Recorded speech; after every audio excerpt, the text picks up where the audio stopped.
All right, we are back, everybody. MSA Arena time. MSA Arena time. Let me pull up Xeon Rush. Let me pull up MSA.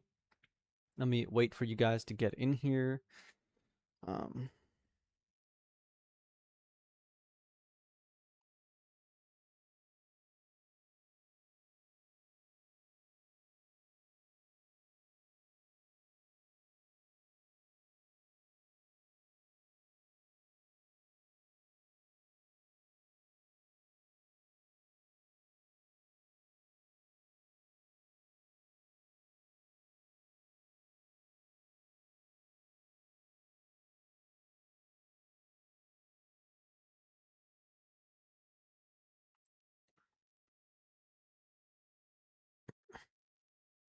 Okay.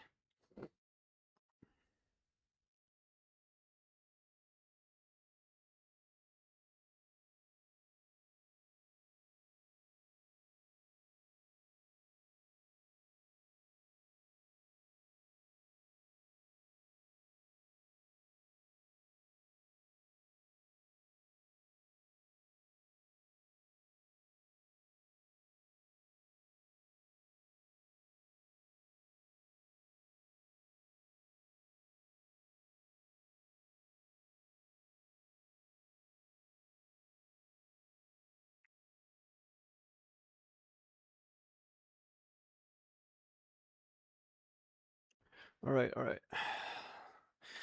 Let's see who's in the chat. Go to my YouTube section on my YouTube, go here and go to my stream that I'm pretty sure is live right now, even though it doesn't say it's live. Sponsored by me? Sponsored by Paul? It's sponsored by Paul because Starbucks is always sponsored by Paul. Blasian Invasion? Is that you, Paul? Is that your username on YouTube? Oh my god. There's no way. That's crazy. No wonder. You know that is you. You know why? Because you told me that story about the girl and your hospital and all that jazz. That's crazy. That's actually wild. Don't want to say too much more on stream. Oh, that's wild stuff. That is wild stuff, Paul. All right. I'm gonna wait for people to come in. I guess let's put on my stupid lame music that's no copyright.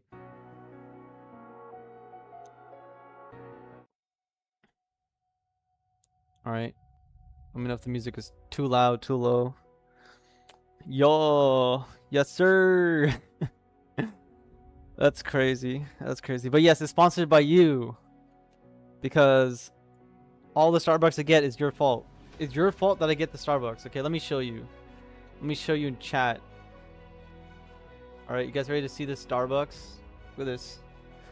I mean, I already kind of drank this one, but we got this caramel ribbon frappuccino, which is like already drank, so it looks like crap.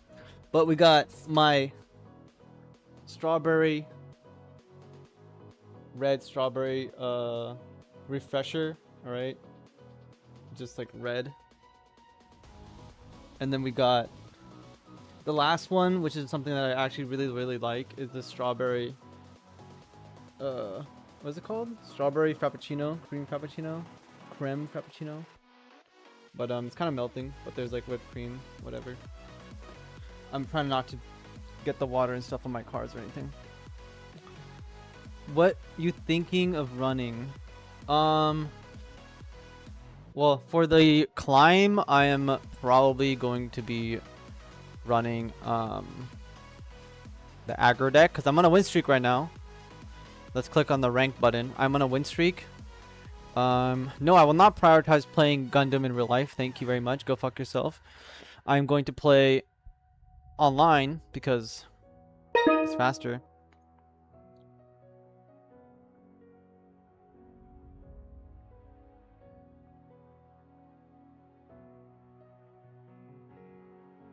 Okay, so yeah, we can see here I'm on an 8-game win streak right now. I dropped from rank 2 all the way to rank 13 because I haven't played. I didn't play all of yesterday pretty much, so I'm streaming today. So I'm gonna mulligan this hand because I want to get the Charizard 2. There, the Zaku 2. There it is. So running more aggro here. I was gonna start playing until people jumped in, but you're here, Paul. Paul, are you at work? You're not. You're not at work. You're at home, probably doing nothing and waiting for your girlfriend to get back from work or something, and looking at organizing your GD04 cards that you got. I'm assuming, and deck building and chilling. 1 year war Xeon aggro, yes sir, that is what it is. 1 year war, with Zeong as the new upgrade. Boom. Do I want to play this card? No, I do not want to play it. I kind of do, honestly, because I might draw more one draws, but it's okay. We can also draw like Rick Doms and stuff. GKK, rank 201. 192. Hopefully I can keep the win streak alive, because I need to climb, because now I'm hitting. She's home. I'm hitting the can. She's home. Oh my god, Paul, why are you always on the can, Paul? Why? How come you always message me and you're on the can, bro? Why can't you just be at your computer or chilling? It's your escape. Invincible, nice. Was it worth watching the last couple Invincible seasons? I literally stopped watching Invincible after like the Invincible like side movie came out with the girl. And then I never got back to watching it. Just watched like Dune and a lot of other things. He played a Lifrith. I don't have a way of destroying the Lifrith. But play Corsica, see if we find a gun tank. We do not find a gun tank.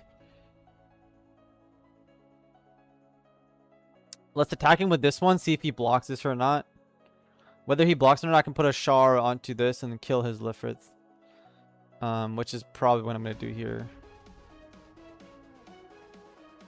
Right, so I'm going to put the Char onto this guy. I'm going to kill his unit. 5 AP, kill him.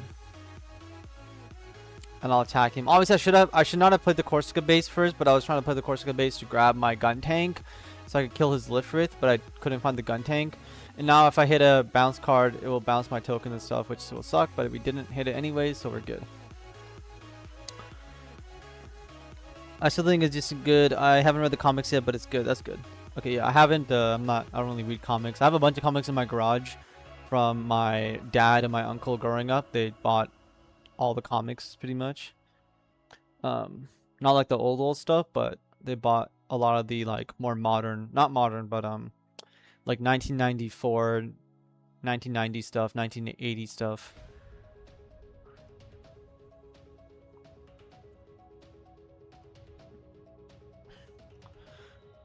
I mean, I'm assuming he's gonna block this guy here. So yeah, we'll try to take out the base with 2.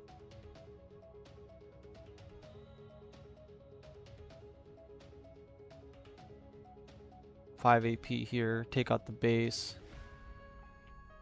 If I get his guy, okay, he just didn't block it. That's fine. Is he gonna block the Corsica token? You're fearing ping? Yeah. It just depends. One of the good things about like Jinzo, shout out to Jinzo, from the UK, right? He also is laddering a little bit, but if you should not be greedy with your blocks. But again, you gotta go kind of off the vibes and mix in your different type of attacks.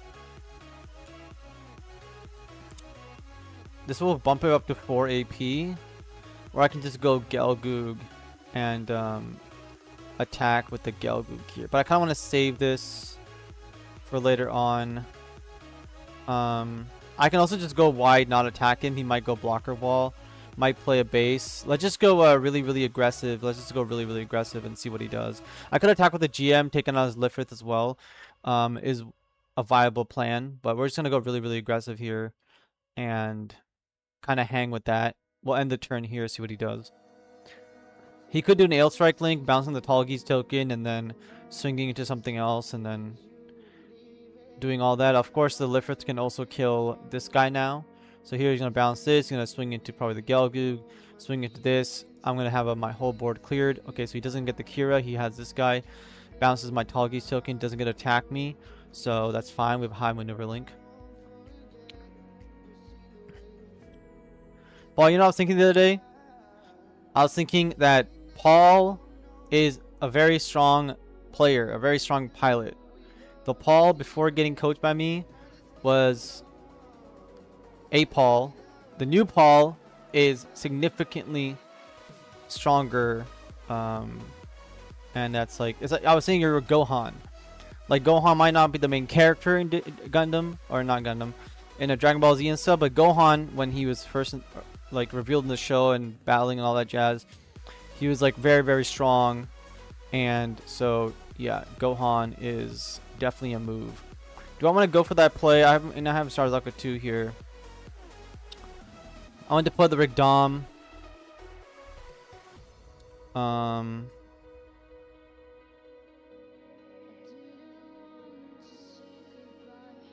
Yeah, I want to deploy the Rigdom. I kind of want to save this to go really wide on him and get damage in that way. I don't know if I'll draw another Shard this game. That's why I kind of don't want to do it. But let's fuck it. Let's go for the pilot here. No, we should wait. We should wait because I'm gonna rest him next turn. I'll play the Angsha. I'll ping this, and I'm gonna save that for later on. I think we'll wait because I can Amuro Ray, rest this guy, swing the Rigdom, do damage, and then I can kind of go wide and then finish him off with it.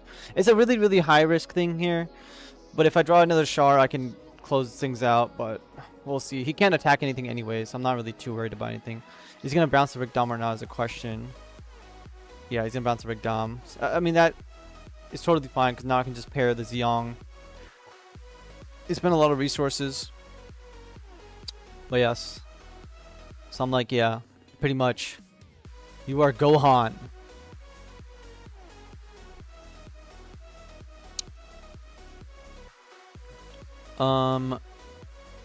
So this will get a hit for sure. I want to deploy the Rigdom again. I want to deploy the Starzaka 2 again. I want to go really wide. And I'm pretty much, I can swing here with something if I want to. I don't think I want to do that though. He can play more blockers if he wishes to. I'm okay with that. We're going to end the turn here again. This might be a complete mistake, but I feel like we're kind of getting somewhere with this. Because eventually the Starzaka 2 is going to give me extra resources. The Zeong is going to give me extra resources. And I really want to get that Rigdom Breach into effect to get that one bonus damage and also get around one of his blockers, which basically nets me +2 shields. Facts. Yes, sir. Glad you agree. The game reads has gotten me so much easier with Kotsuki coaching and teachings on how to learn to play the game. Yes, sir. Top tier player. He has another bounce guy, bro. Another bounce guy.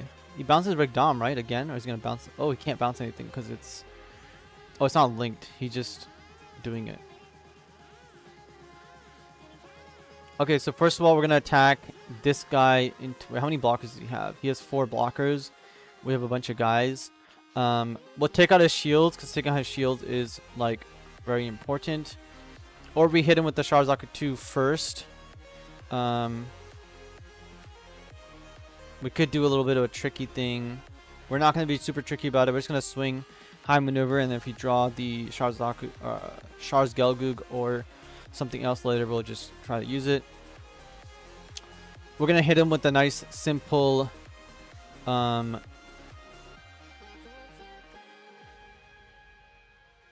GM attack here, trying to see if he wants to block me or not.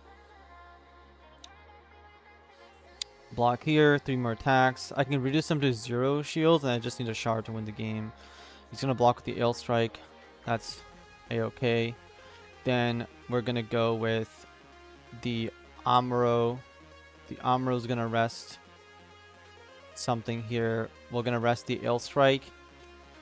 I kind of want to kill the Ale Strike, but we're gonna rest the Ale Strike. Or I can rest one of these guys.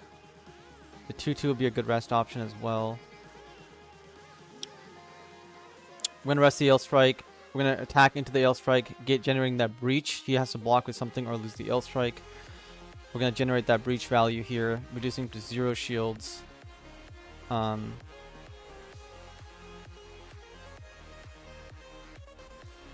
he's just going to take it. So we could have swung at shields here, and then he can choose not to block, but then block the other two. It kind of ends up being the same thing. Could have done it a little bit more of a trickier way, but that's totally fine. I can kill this to spam the board again. Do I want to? Well, first of all, I want him to defend this guy. 3-3 into his shields. He has to block, obviously, or he'll die. And then I want to get... It's just a matter of, do I want this guy to be removed from the game or not? I think I do. Because why would I keep an Ale Strike on the board? Reduce his cards. Play Zeong, play Char. Get more cards, get more cards. We just need a Char. Hopefully this doesn't put the Char to the bottom. That'd be unfortunate. It does not. It did give us a Rig Dom. And now I have 6 resources left. Which I could put the Zeong here and go for even more value. Which is an option. And maybe I do that. In case I draw an armor, I can kind of just generate a bunch of value. I'll play these scars next turn. Play the Zeong, have the Char Link. So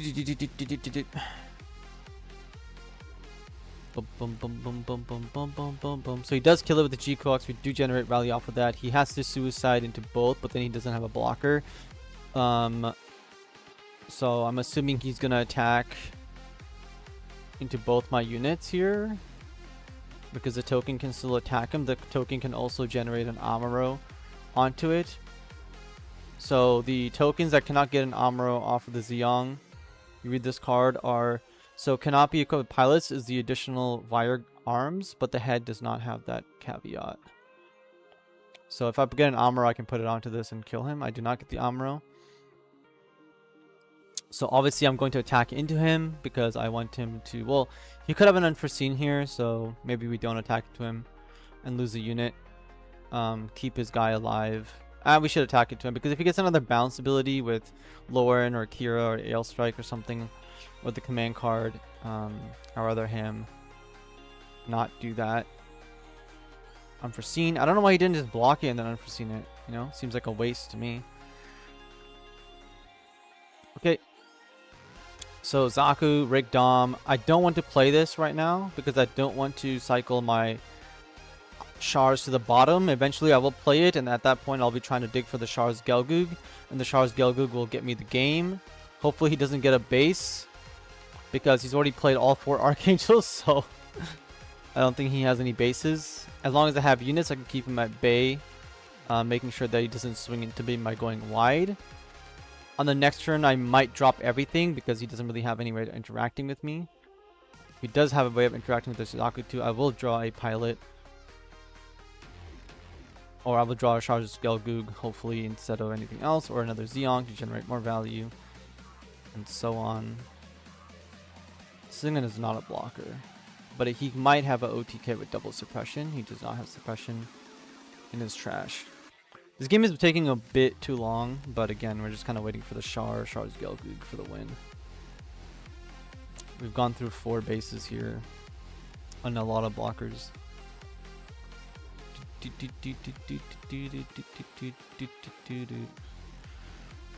Come on. Alright.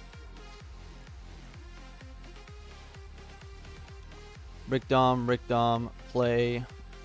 So, attack with this. And then he has to block me with something, or I don't attack him with this. Right now he has 4 or 5 hits. He needs a link to win the game. So we'll just pass, because if he doesn't have the link, then we win the game. If he does have the link, then we will lose the game. But he's placed so many pilots. 1, 2, 3, 4, right? Hopefully he doesn't have a 9 in his deck somewhere or something.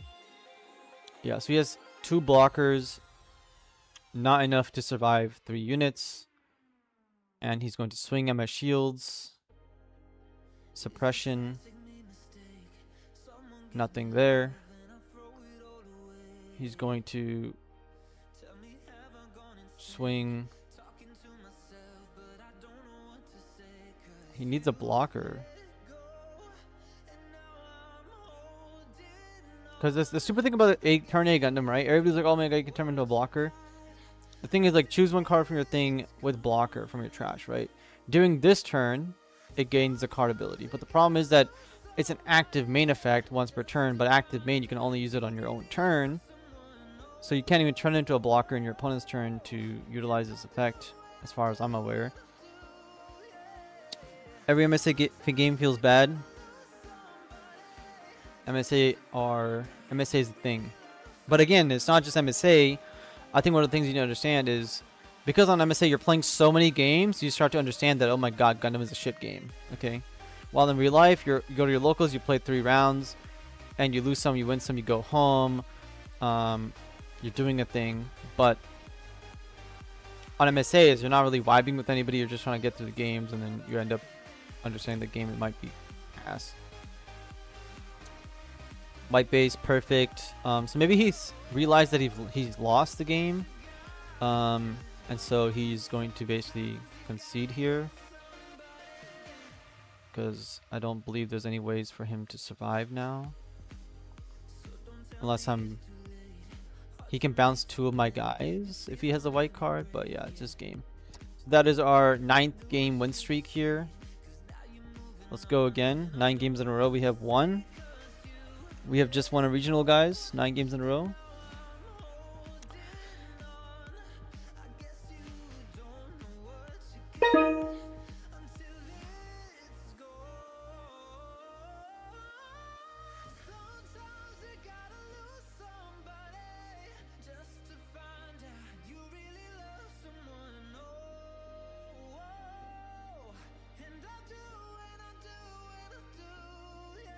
We're going next. We're definitely going to keep this hand because we have the Zaku 2. This is pretty much the card that I try to find as much as possible. You can't block with the turn A copy, but you can get the effect like no bombardment, major modifications. Yes, you can do that. But again, it's, you know, it is what it is. And the turn here.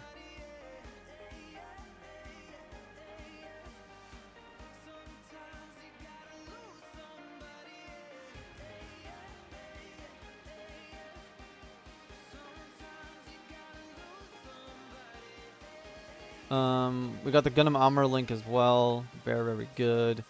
I'm going to deploy the Rick Dom here, and then I'm going to basically... I could attack him. I'm not going to attack... Well, I could attack him here, and usually I do attack him because then I can get the Rick Dom ability off anyways.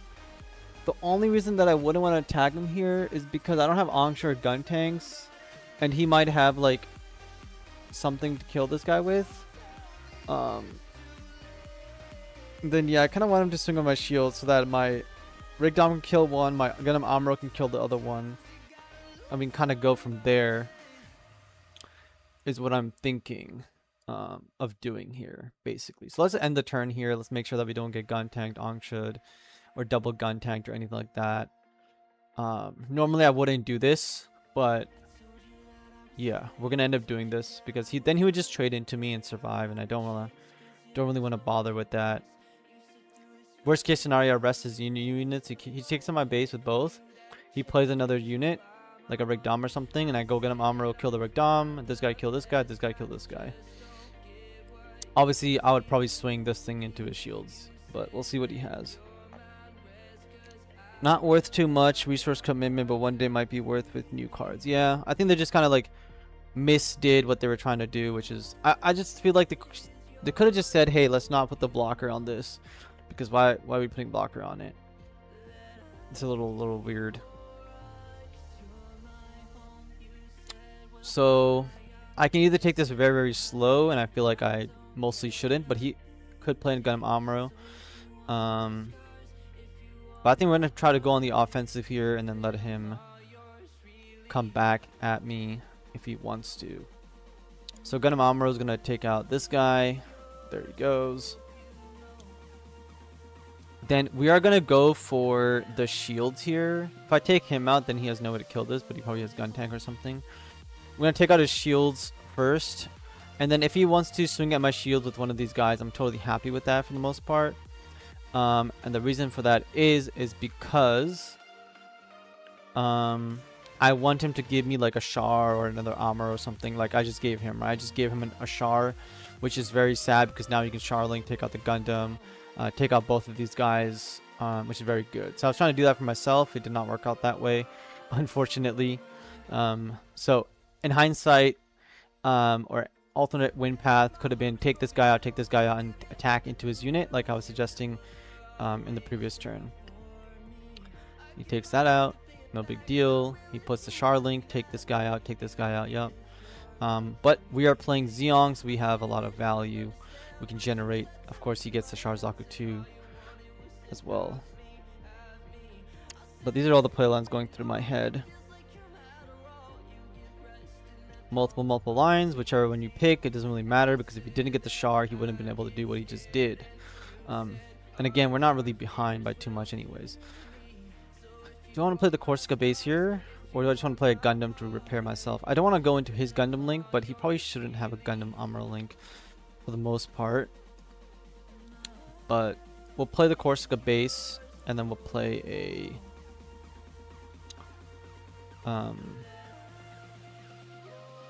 we'll just play a simple GM here, not the Zaku 2. We'll play it later on once you dump our hand.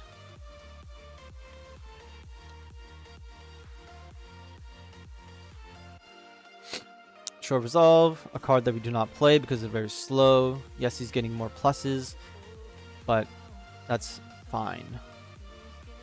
So Corsica base basically saves us a hit, which is great. He rests his units, which is good for us. If we get a gun tank or Angsha here, that'd be sweet. If we get Amuro, that'd be also sweet. So we get our second Corsica base here, which we probably want to play, trying to find a gun tank Angsha. We do not find it.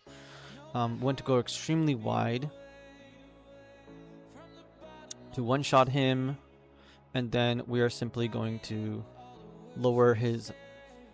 I kind of want to lower his HP here. So we're going to take this guy out, and then I'm going to swing this into his life. And allow him to trade into us on his own terms.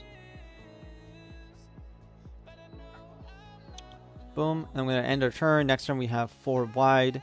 That's pretty much all of his HP. If you get a link, we pretty much win the game. And this is why I don't like Short Resolve. Like, yes, he has 6 cards in his hand. I only have 3. But guess what? I have a full board. Yes, I got a second Corsica base. That's besides the point. Okay, I went second. I could have not used the EX. Could have played a Zeong Link instead. Would have been the same exact thing on turn 6.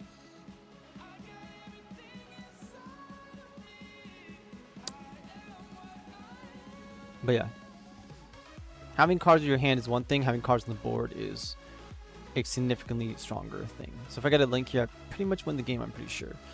There's no defensive mechanisms in this deck unless you play Siege Ploys.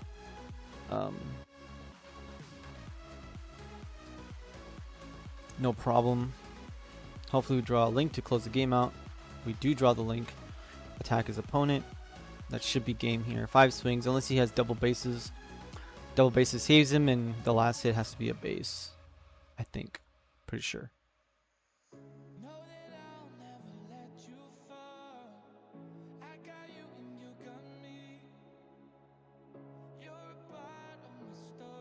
So last hit base saves him, and then we can possibly lose the game. But yeah, not gonna happen.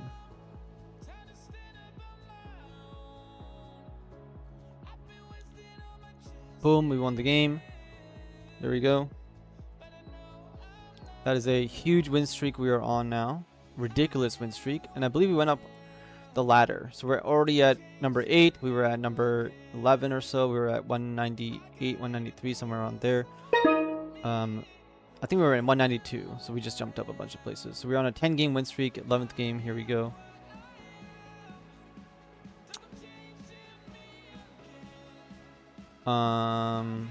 Again, we don't want to keep this hand because we want the Zaku 2. We do not draw it.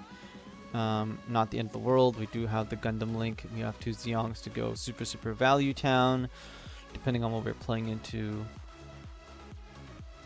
Do I want to play this right now? The answer is, I don't know. I feel like we're probably going to be playing the blockers. This might be very useful later on. But again, we could do this into this, and then Amuro Link for big damage. So let's go for that play line because we do want to play very aggressive, just like Pepsi Ping. Getting a 1-drop out, that extra damage can be very useful. I'm playing as a token deck. Again, no problem. We're just going to play the Char, and we are going to... We could Link, take out the base, and then that's kind of it. We're just going to end the turn here. We're going to go for the Amuro play instead, and then save the Char Link for like the big swings on turn 6. So you play Short Resolve, a completely useless card, so we will basically end up punishing that severely with the Amuro here. I'm going to rest his unit. We're going to take out his EX base here, and then hit the Gundam, hit the shield, and then kill this guy, generate more value. We don't have to swing into it, but we are just going to keep our units alive on the board. We're going to end the turn here, going turn 5 of double play, triple play, and then we're basically going to go turn 6 for GG's. Just got a rank, feels bad, man, the amount of 1-year war rushes. Well, don't blame me, I'm only one of the YouTubers who's been telling everybody that it's complete bullshit, but nobody listens apparently. But yeah, here we are. Gonna go wide, gonna attack into the shield area. And if you're playing into me on the simulator, again, I'm not a person who plays 1-year war or any of that or blocker slop. I'm somebody who I also want to play this, but it's just better to wait till next turn. I'm somebody who does not play 1-year war or aggro in my locals or new type challenges because I will not fall to that level of play where it's just complete degeneracy. Same thing with playing blockers. I will instead play decks that can either do well into blockers. When I say blockers, I mean like 36 blockers in the deck, 40 blockers in the deck. Now, I just saw your video too. It's fine. It's rank after all. Rank, dude. I could climb. You don't have to play 1-year war on the rank ladder, right? Because the rank is the same thing as kind of playing in real life. But yeah, I agree with you. I know you're not trying to say something towards me. I'm just saying in general for the viewers. Talking points. Give me more talking points. Unforeseen incident, sure, I don't really care. Alright, what's your plan, sir, to destroy me? Because I have a full board and 4 more cards in hand. We're smoking these guys. Again, we're on a 10-game win streak. I'm rank 8 right now instead of being like rank top 3 basically. Did not play yesterday for the most part. Was busy going to my mom's place and other things. Which deck do you enjoy the most in this format?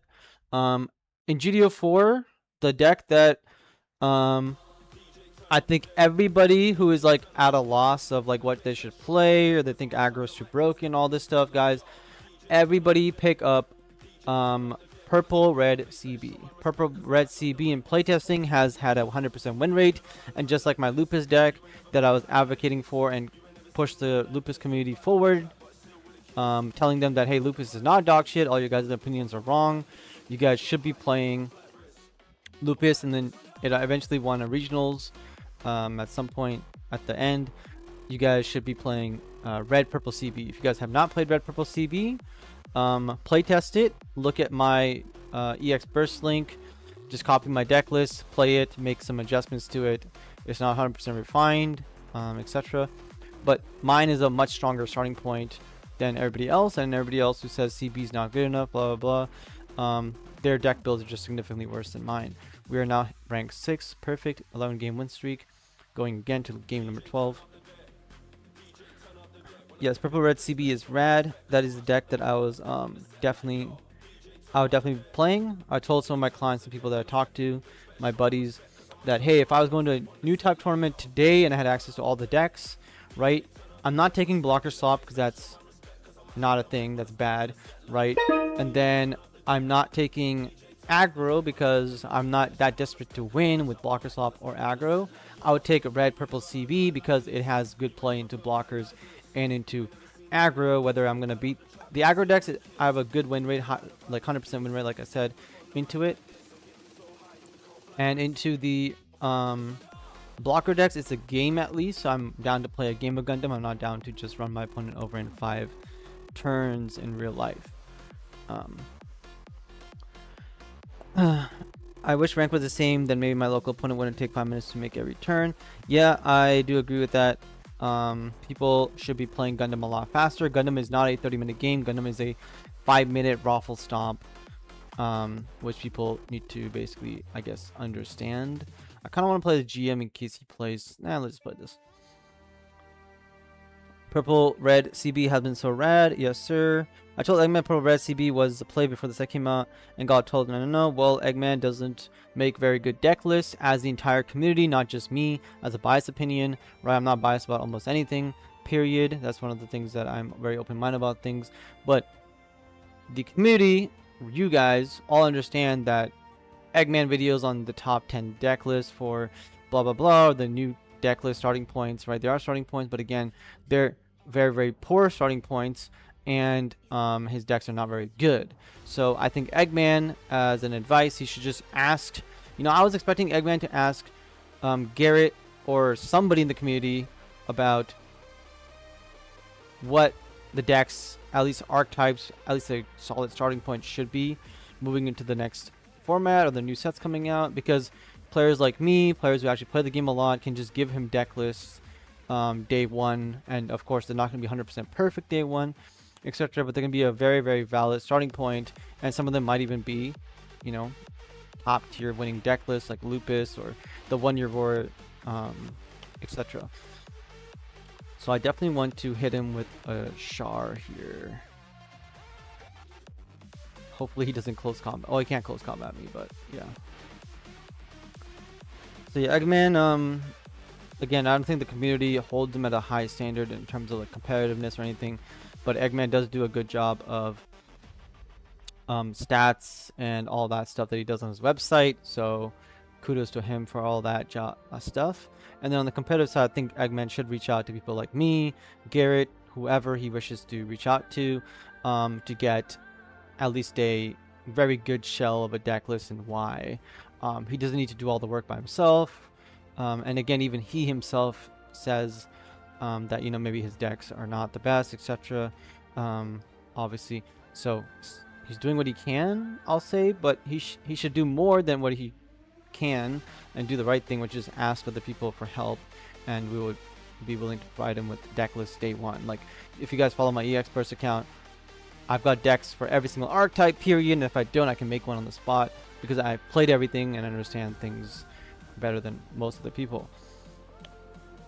I'm trying out the Minerva gang. Yes, sir. Minerva gang, Minerva squad, Minerva zombies is an excellent deck in the format, and people should be playing it. It is very, very good. Yeah, because of value, and then blockers, and then all that jazz. Kind of want to swing with this guy first in case there's a base. Nothing to really play here. I'm definitely going to go for like big damage. Don't really care about him trading into me because I have Zeong and double Amoros for game. So yeah, Minerva Squad is definitely a very healthy, very fun deck to play. And you guys can immediately tell the differences between a good Minerva deck and a bad Minerva deck pretty swiftly. And as you guys play with it a little bit more, you guys will understand that Phantom Zaku is very, very strong. You guys follow my videos or my streams. A lot more decks are getting access to level 4 LRs that link up and are very, very strong, like CB, Minerva, all that jazz. So, yeah. Coach, you have a lot of decks on EX Burst. Why can I only see 8? So I believe on EX Burst, I don't know if it's on the phone or on the website, but I think you have to scroll to the right You have to scroll through the different ones because it shows you like 3 at the. I mean, let me actually go.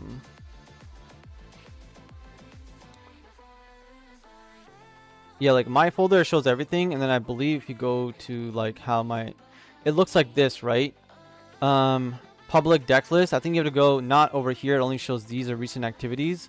You have to go public deck list and scroll all the way to the edge, and you'll see that I have 30 deck lists or 29 deck lists posted. 27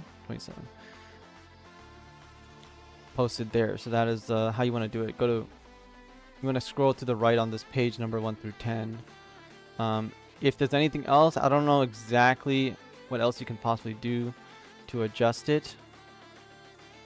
I do need to play this. I do need to go for this. I do need to attack into his HP, and then hopefully that's enough to win me the game. If not, so be it. Triple Amuro in my hand.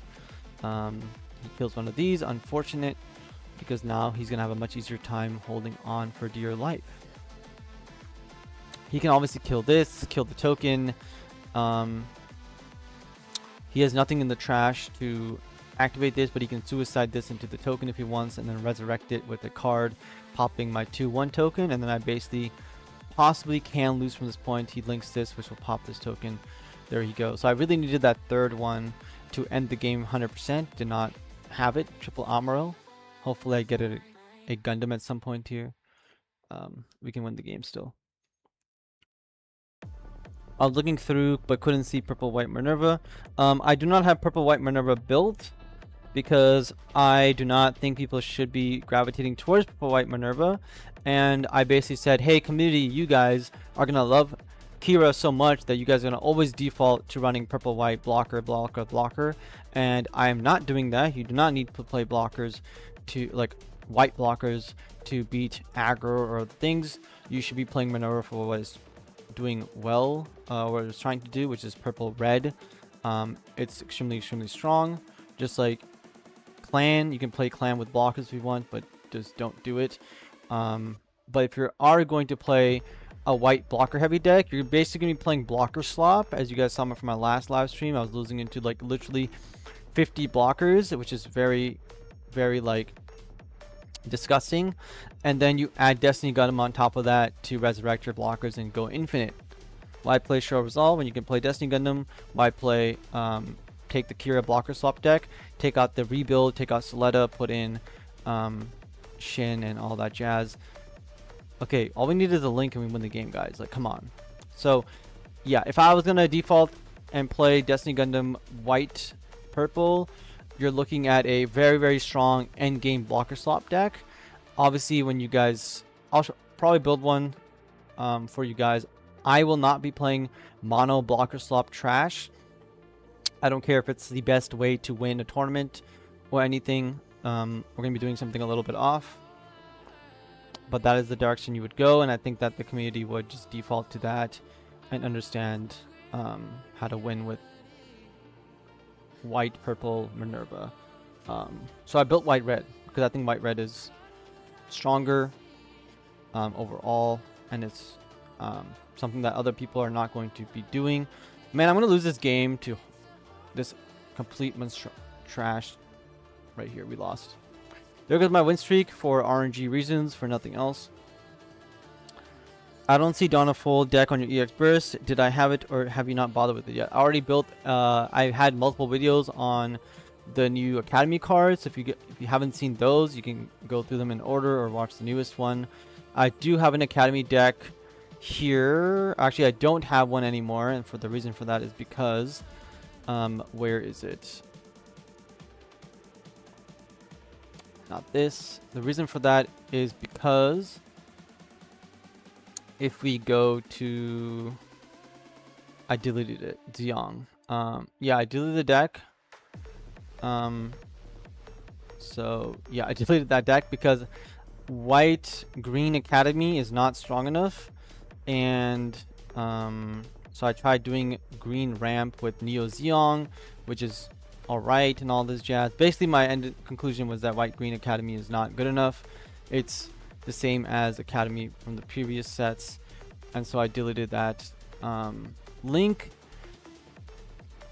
which I probably should not have deleted, because if I go to my YouTube videos, where does it link my Academy stuff to? Videos, Academy. Everything is here. Plays here. Go to my own video. So we go to. Oh, there was one for Dual Frontier because they had the cards earlier than EX Burst did. So yeah. So there's one link here for this for the deck list, and yeah, that's kind of pretty much it here. This is what I was playing. It was running pretty well. Obviously this is pre the new Ellen, I believe. So all we do to this deck list is I'll build it on EX Burst for you guys. I'll build it right now live on for you guys. Deck builder. Let's go to clear. Deck build is pretty straightforward. We slam in 4 Michaelises, 4 of these, 4 Ferracts, 4 of those, 4 Ellens, 4 Bitforms, 4 Witch from Earth, 2 Soletas, 2 of those, 2 of those, 4 of these, 4 of those, and 4 of these. And we are at 45 cards. What are we missing? Scroll back up here. I don't know what we're missing. We're missing bases, which we don't really run anyways. We're missing all the striker packs and stuff.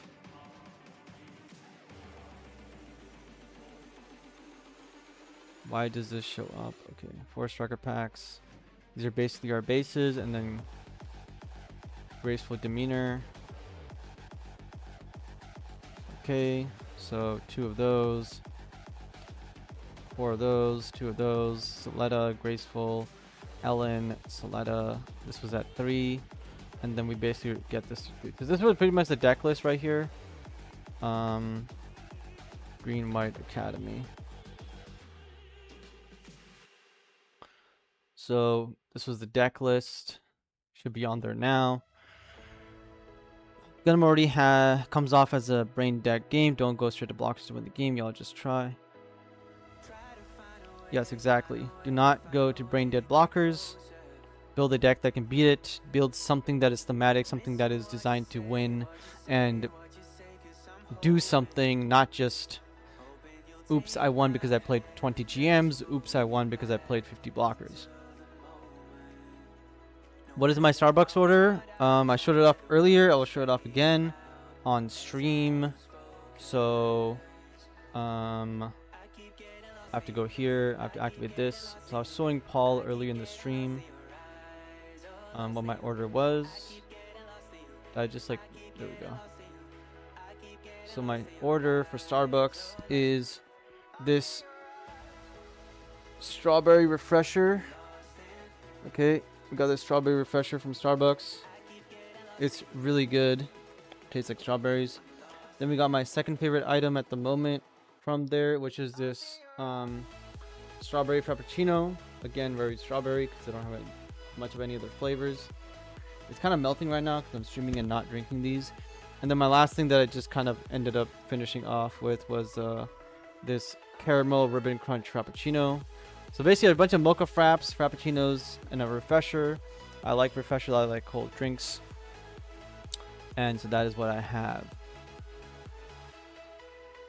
And then let's close this back out. Let's go back to the stream. Key question, are you throwing Witch and the Bride? You can throw in Witch and the Bride as well, 100%. Interesting, I personally have had more success leaving Soleta out and a new Dawn of Full stuff. I like a white splash the green deck with Ariel. Green splash LNDOF. I'll try your deck out now. Before you try out my deck, just understand that this is just the default version. Okay, what I ended up doing through progression is actually I took out all the green Soletas because that card is basically bad. because it never gets to activate its effect until we get more cards. Then Ellen was our best pilot, so we upped it to 4 because we want Gun of Ferrac to be active the turn he comes in. And then we were stuck with the White Sletta, which is like, we don't even need White Sletta, and we took out the White Sletta. Then we realized that, okay, well, there's nothing in the deck that we really want to link with the Slettas, because we have no early game rebuilds to link with the Slettas, which is why they were basically bad. And then Michaelis and Overflowing Affections. Oh yeah, by the way, I forgot to add overflows to the deck, because we were running overflows in the build because we were basically trying to funnel Michaelis. Then we said, okay, well, overflow is fine and all, but we really don't need it. And then again with Michaelis, we're trying to funnel for Michaelis. Sometimes Michaelis just doesn't end up being a 4/4 in the first place, whether we run overflows or not. So we said, okay, why the hell are we running Michaelises? Let's take those out of the deck, and then we can keep overflowing if you want. We don't have to. And then we were like, okay, well, we can take Ferract out of the deck. We can take Ariel out of the deck because it's just a unit. The Ferract was cool, but again, for that Ferract to work, we kind of have to have double Ellen in the deck list, which then you would play the 5/3 Ellen as well. But then it's better off just combining the green side of the new Academy with something else, right? With Shenlong, with Atherin, with whatever the hell you want, pretty much, Minerva Squad, etc. There's no reason to play Green Academy and White Academy together because there's almost no synergy there. And so basically don't play Green Academy and White Academy. What they gave us in the GD04 was they did not give White Academy support. What they did was say, here's a second version of Academy, and now both academies do not have any support, and we have some of the worst or most underpowered LRs in the game, being a Gun of Ferrac with Breach 5. It's underpowered because it's not really doing anything too crazy to affect the board state, okay? Breach is not a very strong ability by itself, and then again, getting the EX resource is irrelevant unless you're going to use it to do something, which we have very limited options there. Yeah. So we would need something better, where Shenlong is better than Gun of Ferrac. Psycho Gundam is really, really good over Ferrac because it has Breach, and then of course it has Draw a Card, which is very good, and also Repair. So we have this, then we of course say, okay, we're gonna stop playing White. So we're gonna remove White from the deck. We're gonna remove Graceful Demeanor because it is fine. We're gonna remove Overflowing Affection because you don't need to play Michaelis. And now we're gonna go, okay, well, our entire purpose is to play this Academy package we have here, be very, very interactive. Let's go with Atherin or something instead, like we were in GD01. Or honestly, whatever you want. You don't even have to play Atherin. You can play Minerva Squad. Go off of infinite value, build EX resources. You can also build towards something like G-Fred if you want to get those pilots in the trash, and then basically burn your opponent down with G-Fred against all the token decks. Basically add anything you want into this, which is what my last Academy video is about. I think was about the Academy package. You really are down to Gundvola for your early game. Then you must play Lifris because it's the only other Donnafold unit that we have access to. Everything else has Academy, so we have to play these two together so we have access to more Gundvola targets basically. And then this is just here, you don't need to play it, but we are because it's another Donnafold unit for the Gundvola, and then Gun of Ferrac because it generates you EX resources. And then this is just a +1, right? +1 draw card, very, very good card. A lot of people are shit talking this card. I don't understand why. It just says draw a card. That's super, super useful. This card is kind of a necessary evil for the deck because obviously it lets you do the cute combos and all that jazz with the Lift with Thorn. But most importantly, the weakness of this deck was your opponent going wide on you, so you need to play some sort of interaction, which again brings me to going and playing like red for Atherin or something else. You could also do, there's many other things you can do, honestly. You could do CB, but I wouldn't really do CB. So let's go to a Zaft. Let's slide in Atherin here because Atherin's very, very good. Where's Atherin at? So we're going to go more Breach, more Beatdown, more Atherin, more Aegis Gundams to counter aggro. You can even play Assault Shell, but I wouldn't really play this card. We don't have enough stuff. Don't need to play Savior Gundam at all.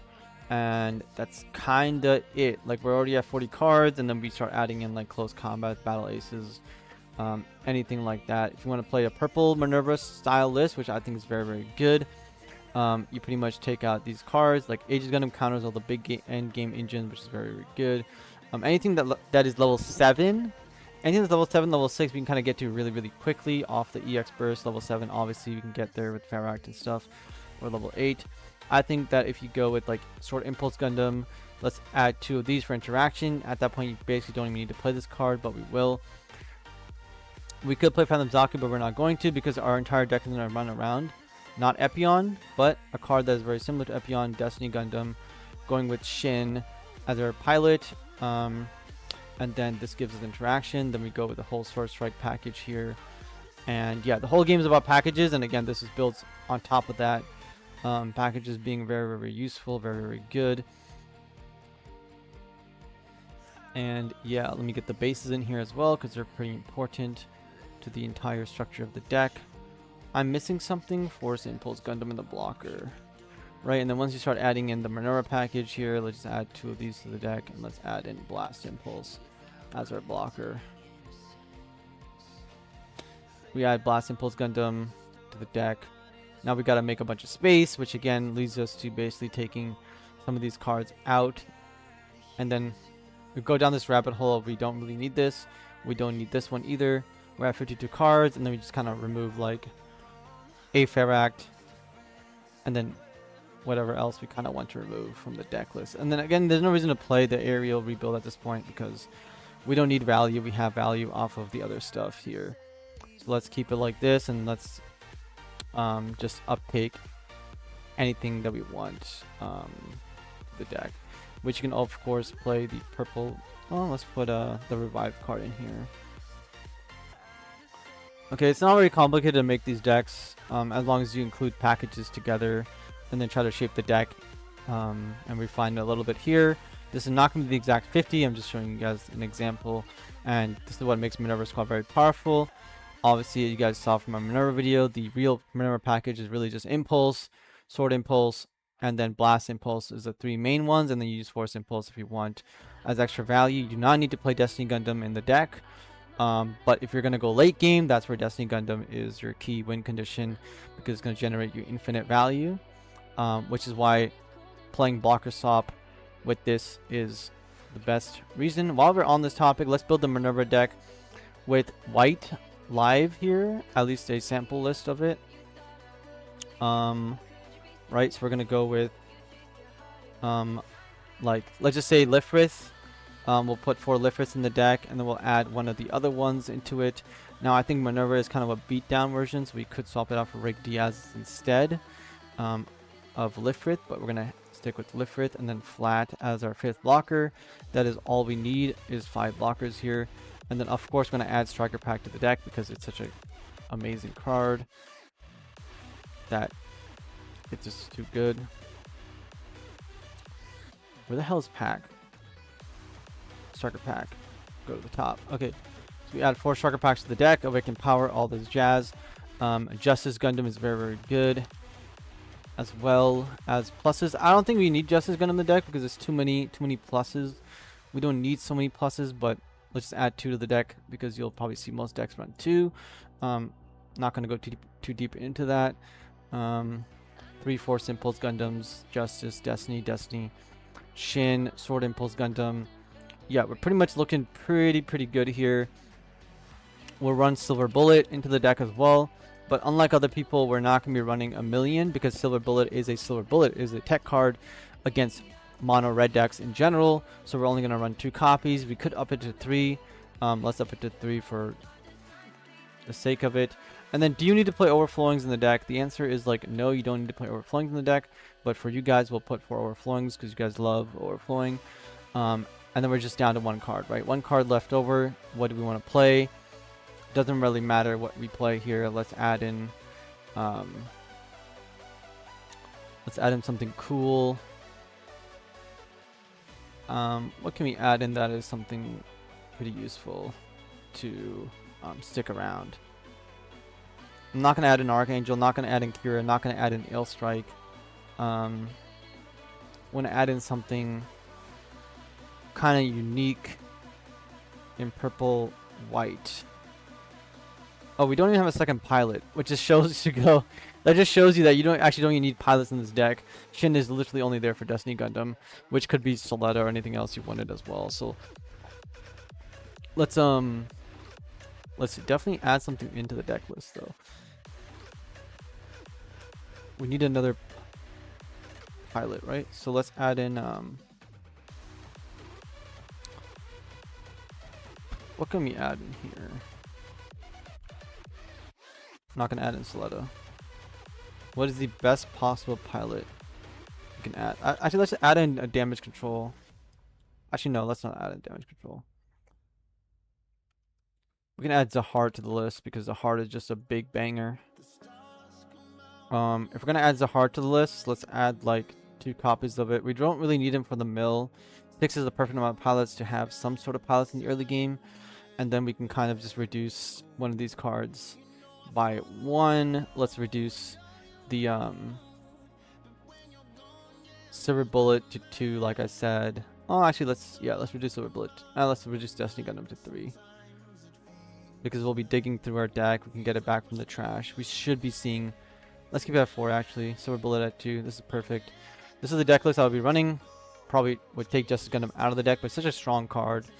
You're probably better off just leaving it in the deck for infinite value. There you guys go. That is the deck list. At least a very strong starting point of it. I personally would probably not play Overflowing Affection. Okay, so me personally, I'm just not going to play Overflowing. If I will be wanting to cycle through, I might play like a new sign as a one of, and then that's a lot more space to add in more cards to the deck.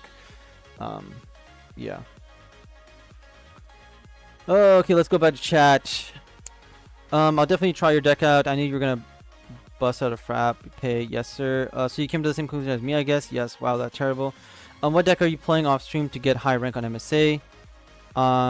Saw you top 3 at some point. I'm playing the same deck.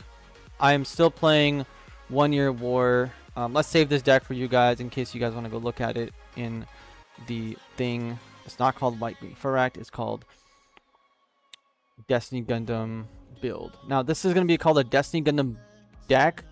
Why? Because we're actually trying to win off Destiny Gundam. Okay, in the red purple Minerva list, your win condition is not Destiny Gundam. In fact, you can play that deck without Destiny Gundam, but it's good to have it in there. But most of the time you don't even need it, you don't even see it. In this deck, your main win condition is going to be survive the late game, then go infinite with Destiny Gundam. Okay, so 2 different win conditions there, just like red, white, and stuff. You guys want to see my current aggro deck? Some people are talking about it in the Gundam community Discord.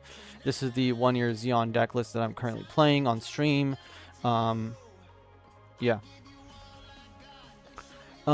Ariel, same option level 7. Wait, my opinion on green Ariel is the same as my opinion on level 7. Good card at level 5 or 6, but at level 7 when it's competing against things like the I need to be a boss monster. Yeah, so it is not a boss monster, just how Justice Gundam is not a boss monster, but card advantage is really, really important. And so Gundam Air Rebuild is there to give you that extra card advantage you can keep moving forward and hopefully outvalue your opponent, which if you guys go and watch my most recent upload that I uploaded just like an hour ago, I speak on how god awful, or at least a complaint about the Gundam card game. And if every single deck is going to get a bunch of pluses, then eventually like a lot of other decks are going to really, really, really fall behind and have a hard time trying to keep up with them, like Wing and other things, even Academy. Because they're basically playing GD02 while the newer GD04 decks or the decks that just have infinite value are going to be playing GD04 and on. Very, very strong. Never run out of cards. Splashwing 0, Keck. No, thank you. Overflow Zahar, purple guy with 2-2. Yes, we do include the Zahar guy. I've got a comment on my YouTube video. He says, just don't play the game. You clearly don't like it. This guy does not understand anything. Just don't play the game. You clearly don't like it. Okay, well, that's his thing. I mean, yeah, the game's a bad game. I can still play it. I like playing card games, and I'm playing it because it's my job. So yeah, it's not like people don't like their job, you should just quit it, right? That's what people say. Well, I'm not going to just quit. I like teaching people many things. If you guys are wondering what I'm talking about, I'm talking about this new comment that I just got on my video. Just don't play the game, you clearly don't like it. 2 thumbs up.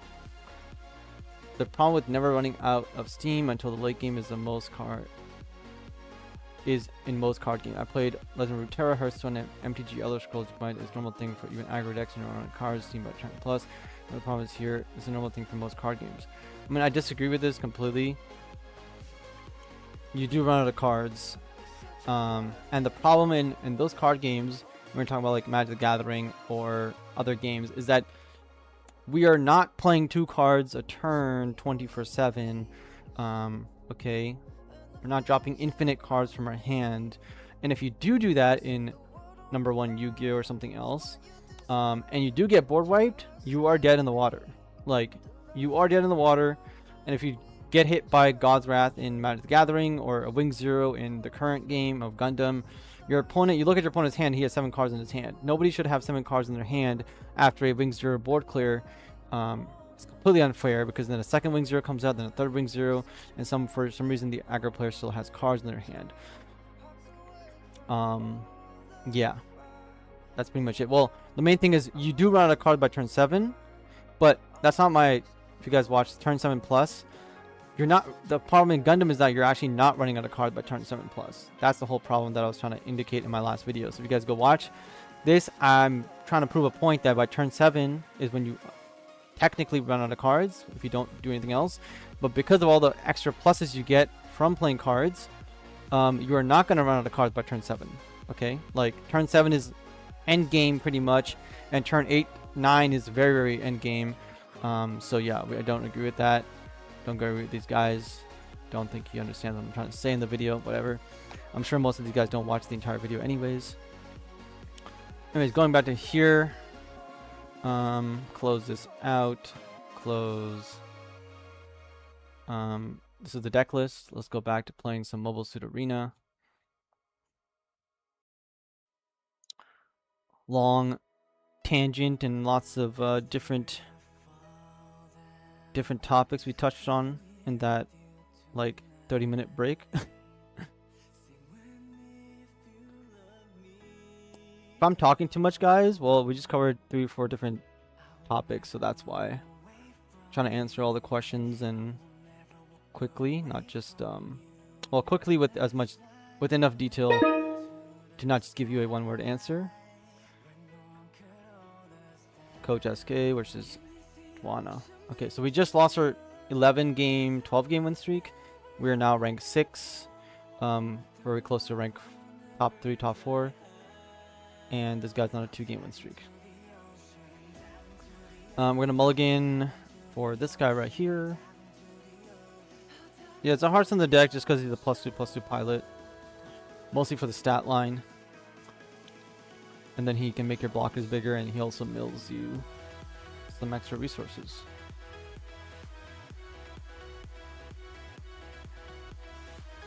Let's check my Discord. Looks like I got Discord messages. This guy's also playing aggro. Aggro. Play this, end the turn. Rain Knight messaged me, deck building. This one you were deckless, I just played the encounter for another grandpa. I've been doing so well from NMC. Now if I can just get one more Xeon Art Relic to really get chest in my local things, I'm sure I'm doing it.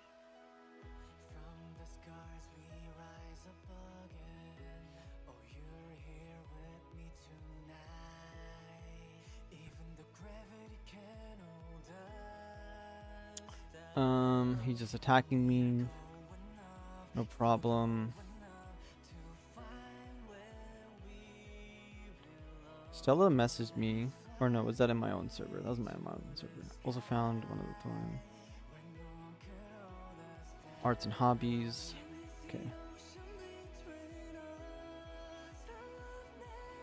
Okay, let's see where we are going to here. What do I want to do here?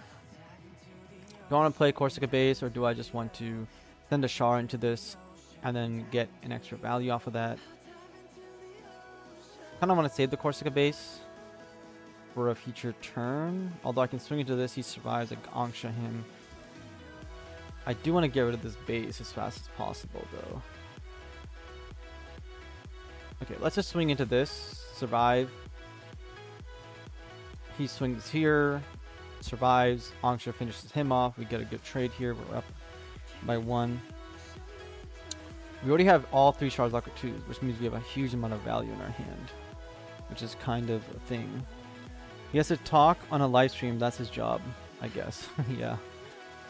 How do I want to progress towards the future with this? I want to play the Corsica base, so he has to play a Link to destroy it, or put a Char onto this guy, which is fine, because we can generate more value if he just wastes his Char like that.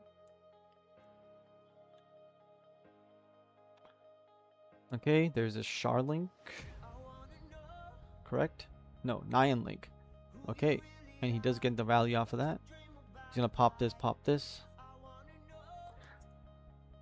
It's totally fine.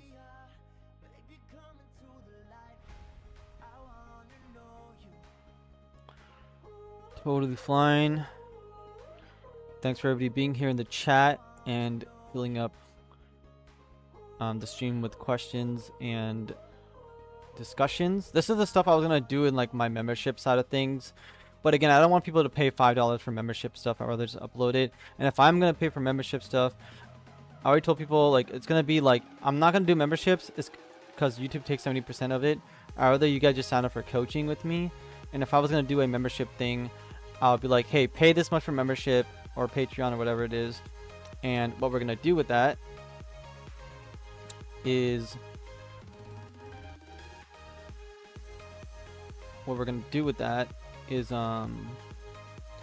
we're going to, you guys sign up for like $100 because it's gonna be a luxury. It's gonna be mostly because either you want to support me, and that's pretty much it, or number 2, it's going to be because you're going to get coaching alongside the Patreon membership. So it's basically like buy coaching, get access to everything, pretty much is what it is. I don't want free money, I guess, from like membership ideas. Tips and stuff I'll take at any point. That's just you tipping me. But I really want to offer something instead of just uploading a video every month and making almost like $2 off of a membership that I think for YouTube you have to exceed a certain high threshold to get a payout anyways. So yeah.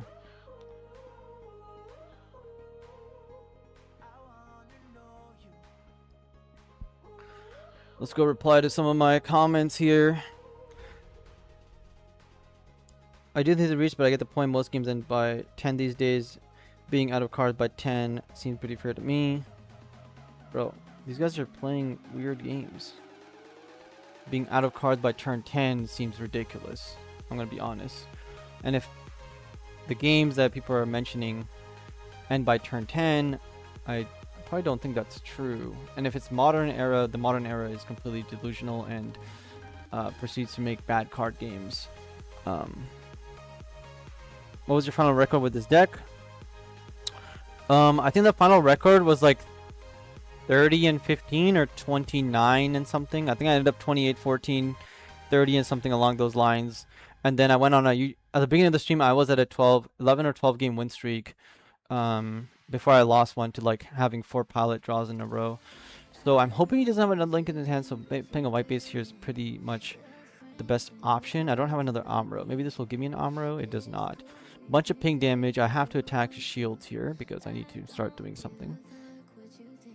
And then we need to play a bunch of dudes to take his dudes out. So he is running out of cards. We are not, because we're playing 1 Year War, of course. Let's continue to never run out of cards is what's in my head at this moment. And play this. Take a very much of a defensive approach. He has to have a link to threaten me to be scared for my life. Right now, I am not scared for my life. Right now, I'm in the position of I will take out a bunch of his units. If he has a Xeon link here, I'm very scared. Yep. Okay, so I pretty much I'm going to lose this game because there's the most broken card of the set. Xeon taking on my base, having both links at opportune times. Very, very good. Perfectly fine. I'm playing a mirror match pretty much.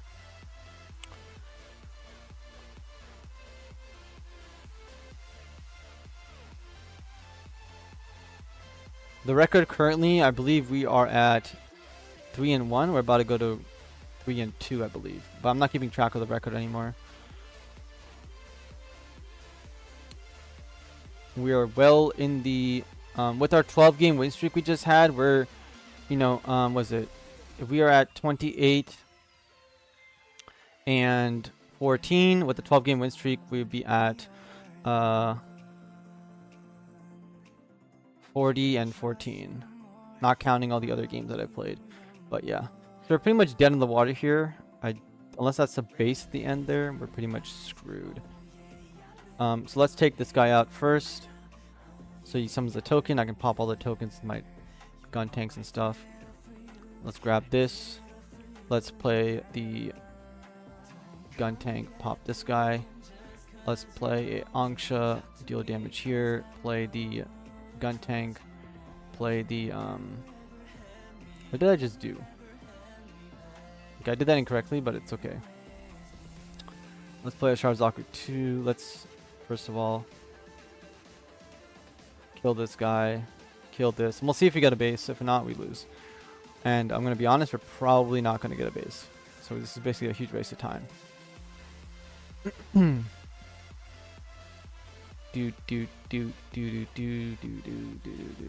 play Sharzaku 2. Let's end the turn here. We are going to lose this game. We have seen 2 of our bases. We only have 1 base left in the deck. No, there's no Patreon or anything. I was just explaining that I don't really want a, like, pay me money for some extra bonus content or something. I'd rather have you guys just sign up for coaching instead. That's my whole purpose here. There is a reason Luna Marie Ray isn't added to the inserted decks. I don't see many decks with them in most arena. So the reason why, so Luna Maria is a card that people are playing just because they want to play the Gunnar card, and it's a girl and so on. The second part of that, why is Ray isn't added to these sort of decks? Well, Ray should be added to these decks because Ray is one of the most powerful pilots in the deck and gets you even more value. And of course, Phantom Zaku is a very good card with Ray on top of him. You can take out something with 7 AP and survive, which is excellent. People are not playing Ray in their decks because they're playing white purple blocker swap, number 1. Number 2, not a lot of people are playing the red version. If they are, they just don't watch my content or my videos and are just simply deciding to not play a better version of the deck. That is how I see it. So they should be playing the better version of the deck with Phantom Zaku. Phantom Zaku is the card, if you guys watched my Minerva Zombies original deck tech video, that it was a card that kind of started off a little bit slow. But I kept it in the deck because I understood how strong it was.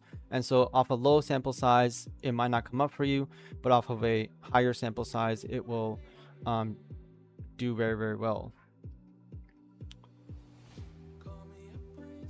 So you just need to play it and play it correctly. So I would 100% include Phantom Zaku. Shin is the worst pilot in the Minerva deck. And then, because he's just a huge plus AP stat stick, which is fine for most people. And he's only needed if you're playing a Destiny Gundam based deck. If you're not playing Destiny Gundam in your deck or playing low amount of it, you do not need Shin. You're better off running other pilots, whether it be Zahard or something stronger. Or just whoever you want. So you should be playing Ray. And there's a reason why Ray got an alt art, and it's because he is a very good pilot and should be in those decks.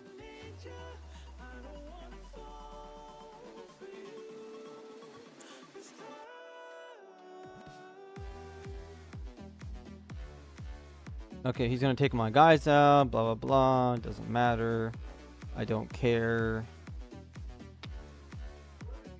Let's play this. Do I want to play the Char?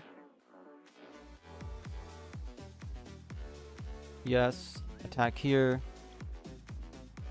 Get me another card. Rick Dom. Attack his shields. Do more damage. And play the Rick Dom for more damage. And then on the next turn I can play the white base into summon a token if he deals with this and draw the card. Is that your deck on EX Burst? My Minerva Squad deck? My Minerva Zombies deck is right here. Boom. All the deck lists for the corresponding videos should be in the description or the comment section of my videos. So if you guys go to my Minerva deck, any of my videos, there should be a link directly to this link in there. But this is my Minerva list right now. Is it 1000% perfect? No, but this is a extremely good starting point and very, very strong. Gunamexia is there for the aggro decks. It should be good overall. Here's the white base. Do I want to put the armor on top of it? It's hard choice whether I want to put armor on top of it or not. I think I do, because he's not playing blockers. We will just swing. This saves us from anything that has 3 damage ping onto it. We're going to activate this, and we're going to play the GM to try and rush him down. We will still need to possibly... The game will probably last at least another 3 turns, I would say, because I do need to find Zeongs and additional pluses. Or white base is going to generate me more value, of course. You guys should either follow my EX Burst or keep a tab to it or something, the link. I'll go get you guys the link as well in chat. Coach's EX Burst link, where is it?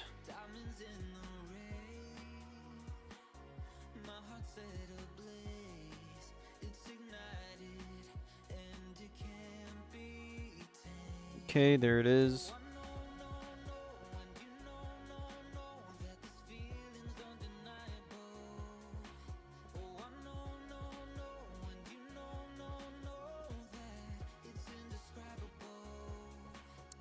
I got the Zeon. I can go wide on him. I can kill his base. I can also kill this and breach his shield area here. What do I want to do with this?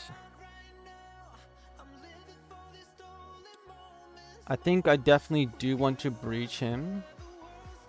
He's playing a red something.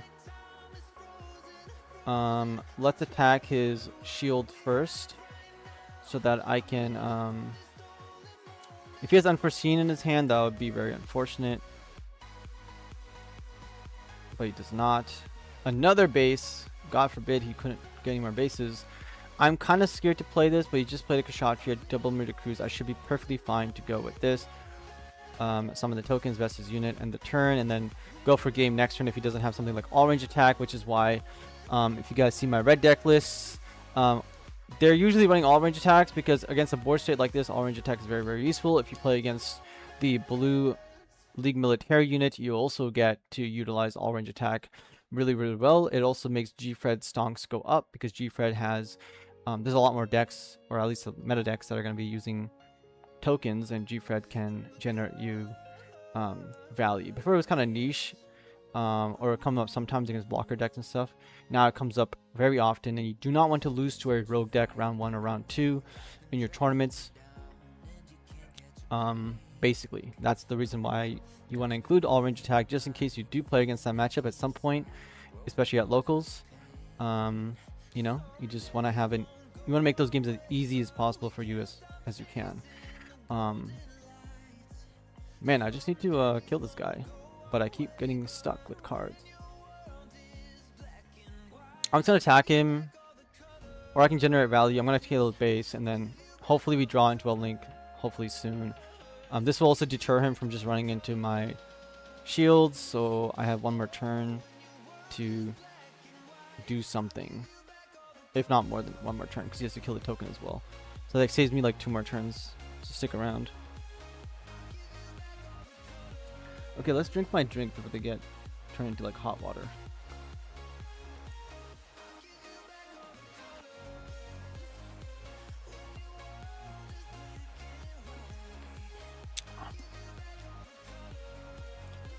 Kind of getting unlucky in these games. Getting unlucky. We do have Corsica bases, so 2 bases left in the deck. Can we hit a base? We'll find out. Array, another pilot floated hand, and no base. Okay, so we concede here, and we go next, and we go next. Couple unlucky games after our big win streak. I think that's 3 games in a row where we've been sitting with one game we had 4 pilots, next game we had, like this game right now we had 2 pilots, and then we had more pilots the other game as well. I played a game earlier yesterday as well. I had 4 shards in my hand at the end. It was disgusting. It's pretty gross, pretty gross.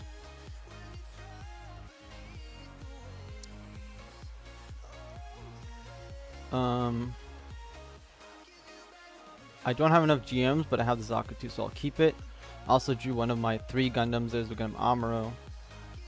So basically, if we keep drawing GMs from this point on, we'll pretty much win the game, unless he's playing some crazy amount of blockers and bounce cards.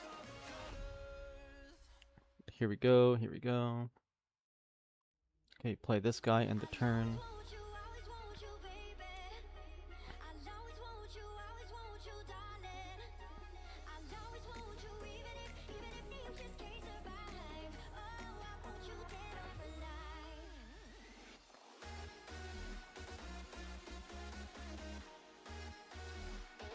Let's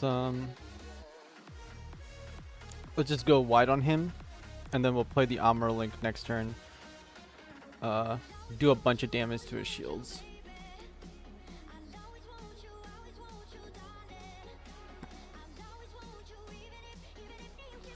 The question is, do I just want to swing at his shields like crazy, or do I want to control the board a little bit with the Gundam? Okay, he wastes his time playing Short Resolve, so I'm probably going to swing into his shields like crazy. So here's the Gundam, here's the Amuro, here's the rest. This is a ability that is destroy, choose one enemy unit, deal 1 damage to it, no problem. We're going to take out the base first of all.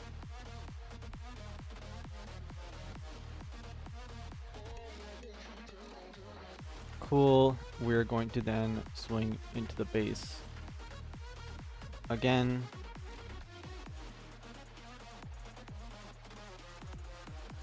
Close combat. Zaku or what?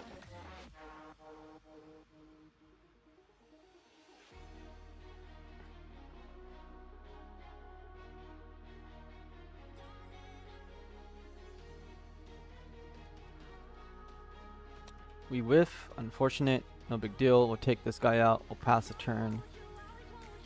We could have gone for the shield and he clears our whole board, and then we have the double Angsha to kill his guy, but hopefully he doesn't have a Kshatriya Link in his hand. If he does, he has to use the EX resource to use it. We'll see how it goes. Red is obviously a challenge for aggro decks when you do hit a good burst, especially the earlier the bursts come out, the better it is for you. Because if you didn't hit that burst and this was also not a burst, we would have 4 guys on board and he would have only 4 shields, which is deadly.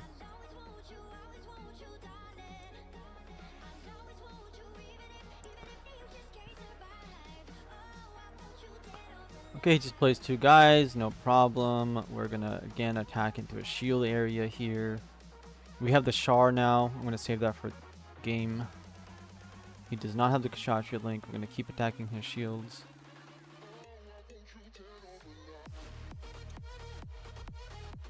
White base, we're gonna take out the white base, of course, with our Gundam. And then I'm not going for value. I'm just gonna drop a bunch of units.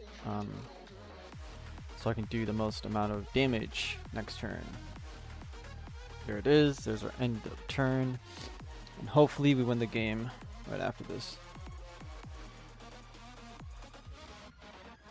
Looks like a lot of people do not enjoy my newest video. Maybe it came out bad, or maybe it got a lot more views hitting the general public rather than being a deck tech. And so we're getting a lot of different opinions on my channel, which is awesome. Getting a bigger audience.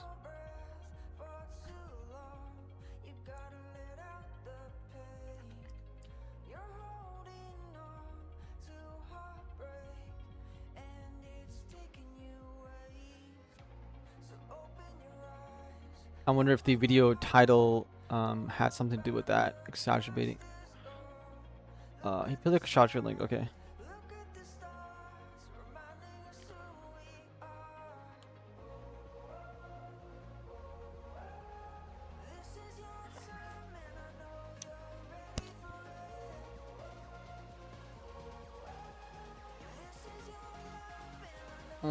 let's drink the rest of my. Let's drink the. I never drink the refresher on time. We're gonna drink the strawberry refresher now. If you guys have girlfriends or wives, maybe you guys should go out and get them a Starbucks strawberry refresher next time you're out there.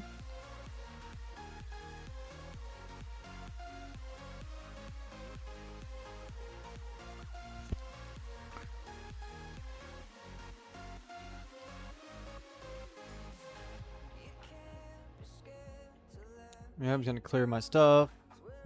Not a big deal. He's still very much close to being dead.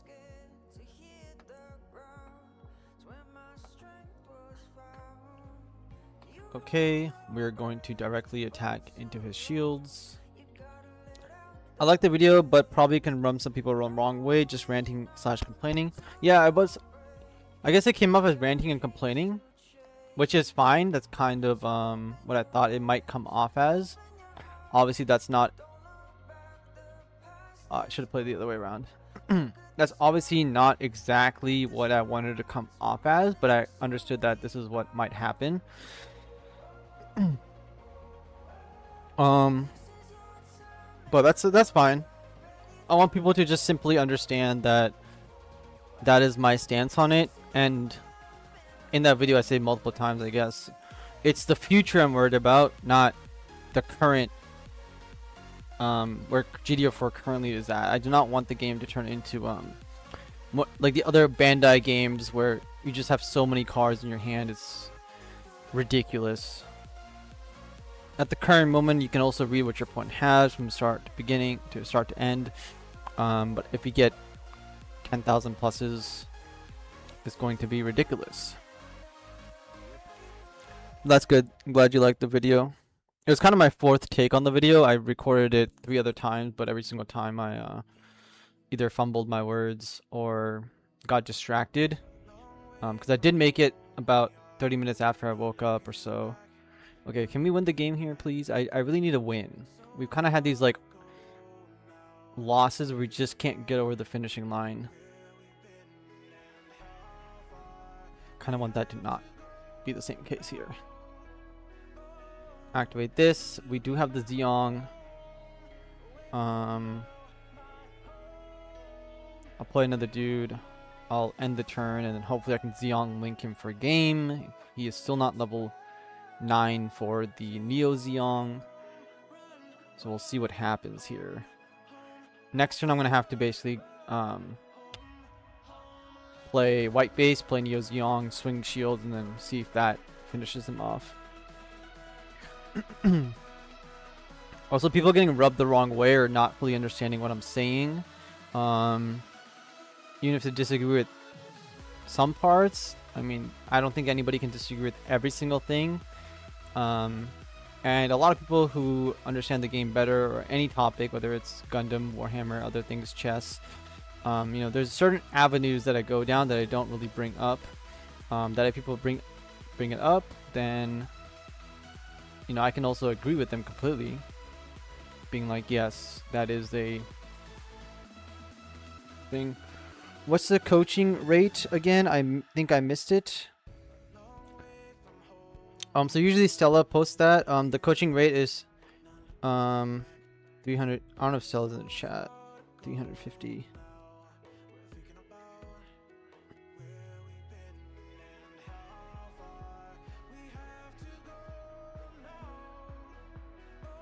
That is what it is. We're gonna attack his shields. Hopefully we can win.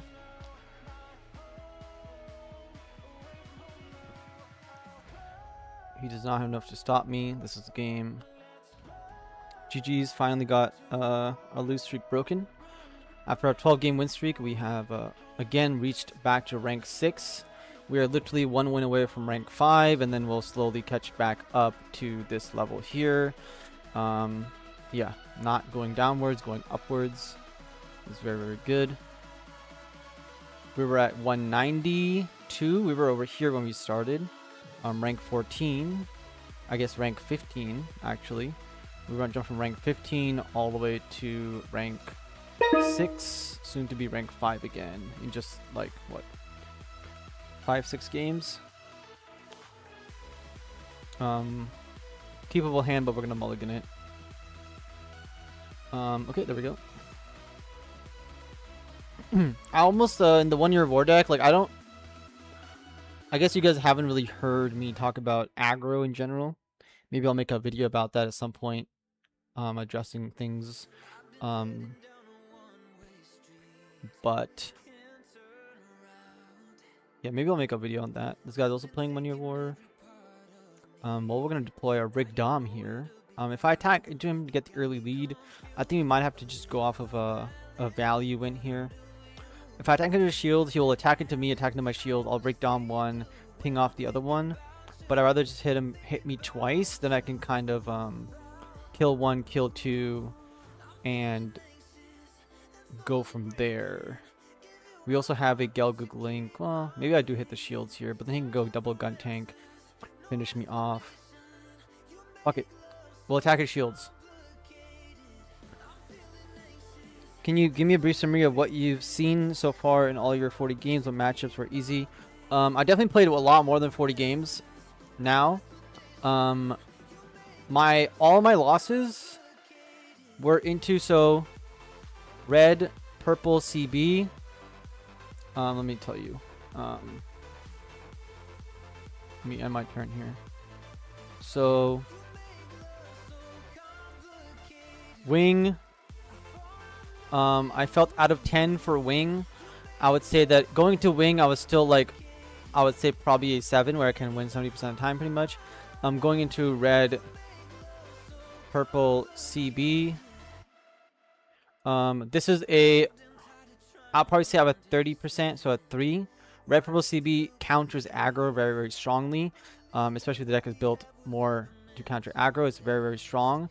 And then things like blocker slop, right? So a blocker deck was really, really annoying, but I still felt like I was favored into it.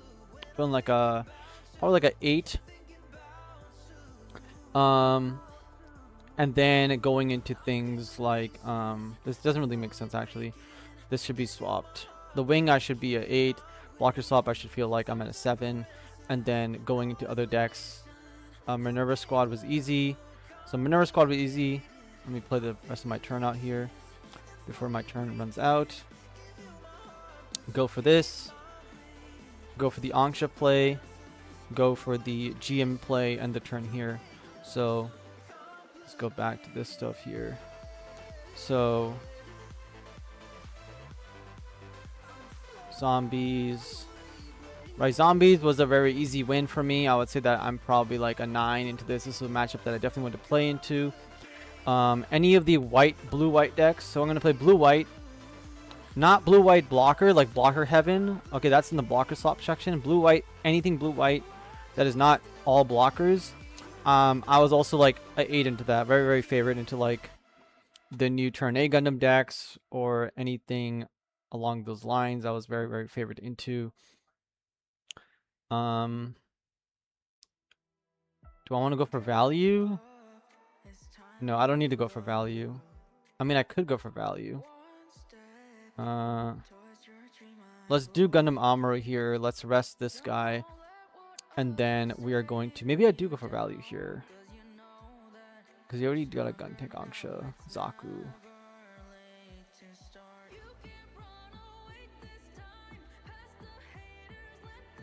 Let's just go for value. Fuck it. We're going to go for value. I also have the EX link, so I can link him next turn for big, big damage endgame board state.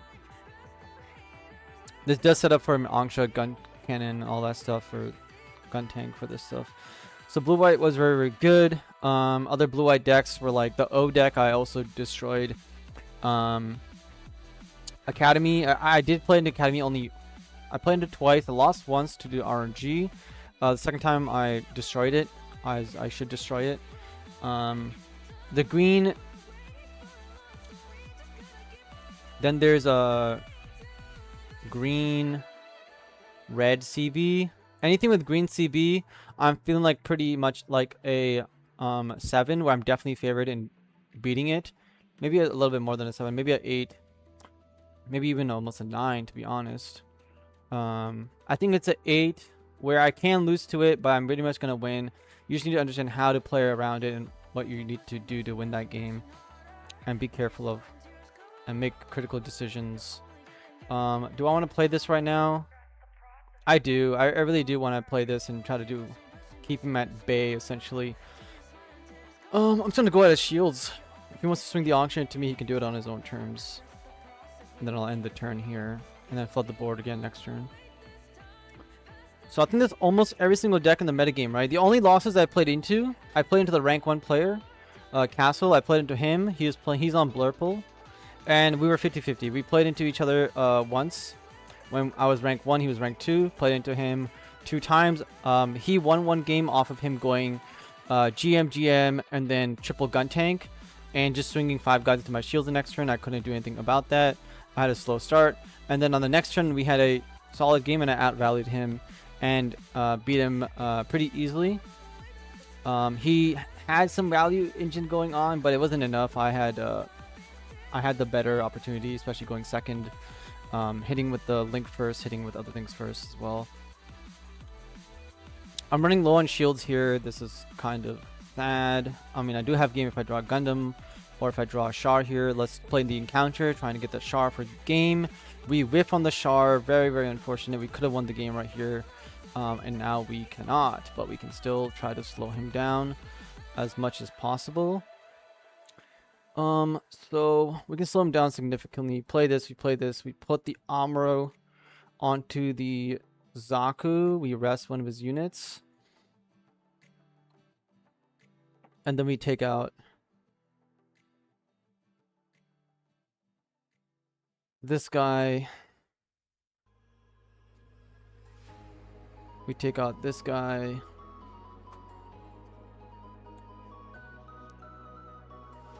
And then we take out this guy. And then he is left with 2 cards and not enough to kill me unless he has a link. I have 3 cards. That's enough to not kill him unless I get a link, but I have higher favorability to get a link if he swings into my shields. If he trades here, I have more units on board. There's a Corsica base. Okay. He drew a card. Rick Dom. I'm at disadvantage because I -1 myself off the encounter. Otherwise, I had game on board, which is again why encounters are a very, very strong card. But sometimes you get unlucky like that. Like, look at how many cards we played. You know, 10, 15, 16 cards, not seeing a single Char. Kind of unlucky there. But even in playing encounter, whiffing on that did bring us 1 step closer to a Char. And then I'm basically dead here, so there's nothing to do. I'm just gonna concede. Going to the next game.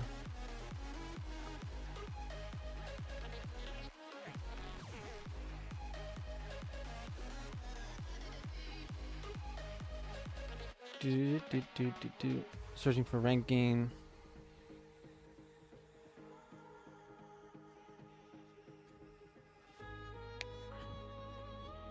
I'm gonna cancel this, take a break. Be right back.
Bring it down. They're all connected to one. They're all now cool. I might kill one. Empty bottles, broken heart. You try to manage, but it's falling apart. Empty pockets, tattered jeans.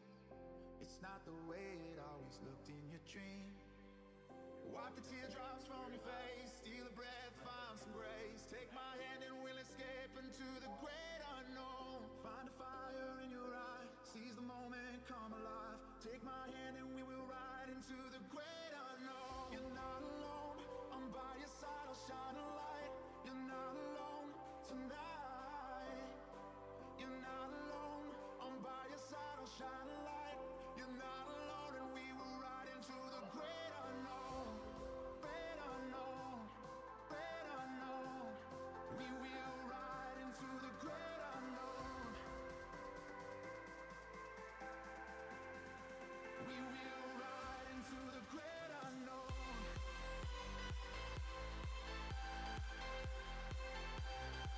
Into the great unknown. We will ride into the great unknown.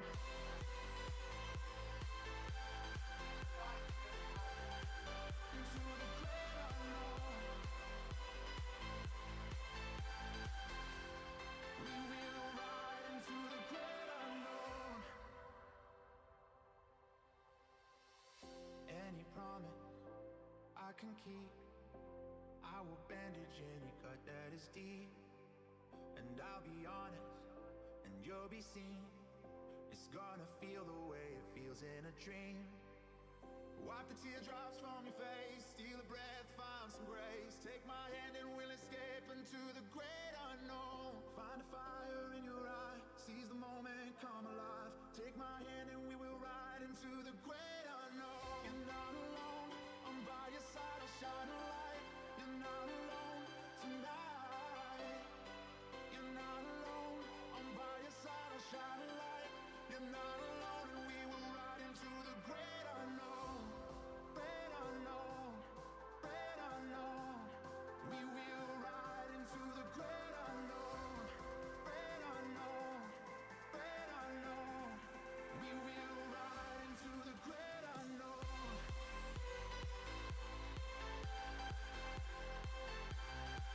Into the great unknown. We will ride into the great unknown. You're not alone, I'm by your side, I'll shine a light. You're not alone tonight. You're not alone, I'm by your side, I'll shine a light. You're not alone, and we will ride into the great unknown.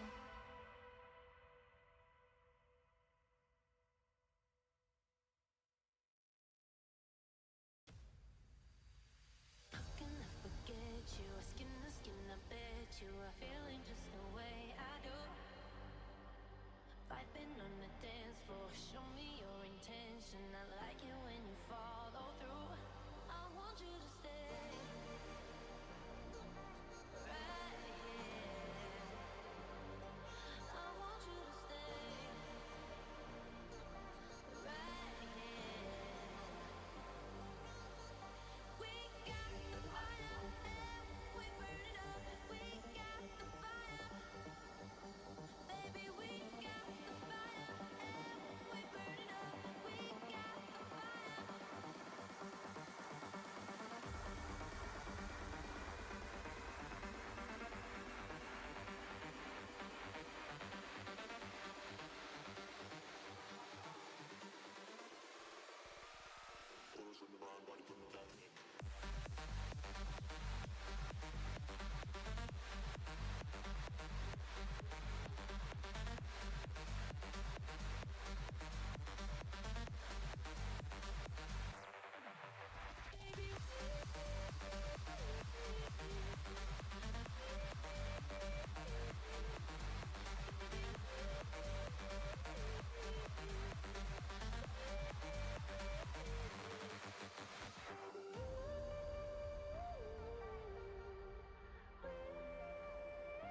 Alright, I'm back.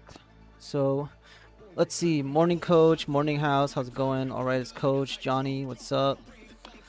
If isn't the current number 8 on MSA. Yeah, I think I'm actually current number 6 now, since I started playing again. Nope, number 7. I dropped to Raikou recently. Let's play again. We gotta get back to number top 5. I was top 2, but then I didn't play yesterday. And then rank 1 and 2, Castle and Shin went ahead of me. I was right behind Castle for a bit. Played against him twice. Actually, before I get into that, I want to comment some comments on my videos today. I just uploaded a new video today. Hopefully you guys liked it. Okay, so I want to go to my recent YouTube channel so I can reply to these guys live, and there's some interesting things I want to basically talk about. Ooh, we got a lot of views on this video. That's good. Make sure you guys like my videos. Make sure you guys comment on them. Appreciate a lot of comments. This video is popping off probably because it's more generalized and not just deck tech specific. Okay, so the one I want to talk about, or the one I want to look at live right now, is actually, let's look at this one. Damn cat, far be it from me to have a silent opinion. What really feels incoherent. More card draw, replacement of destruction, and token generation effects in game compared to GD03 meta. Yes, absolutely inarguable. Going infinite, no. There's nothing about going infinite combo that is triggering a value effect once per turn or multiple turns without interruption. I think that until we see a tier 0 strategy developed in the game, I would discuss what we can expect to see falling into a trap with thinking like the game is close to being ruined with a new release. There was a time when we had conversation about how a critical mass of white blockers claim the game.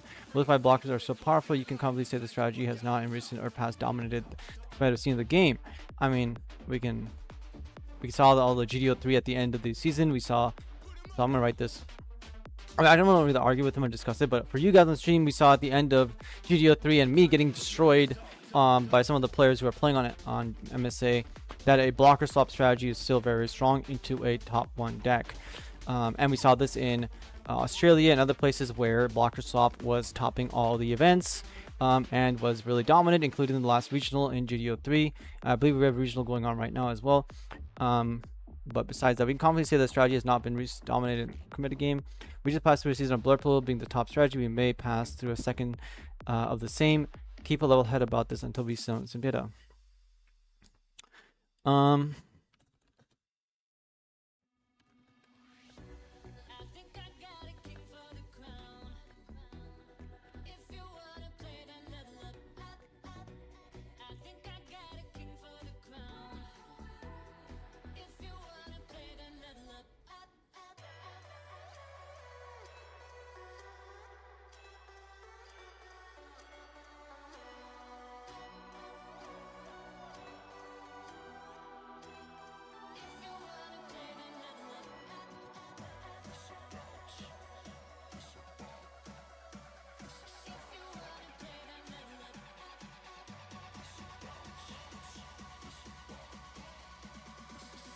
Why does it say N?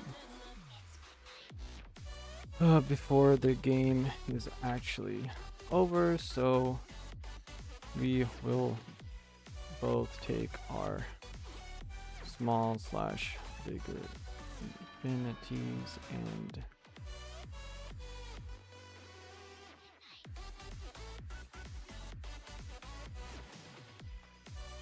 infinities. Wow, I spelled that so wrong.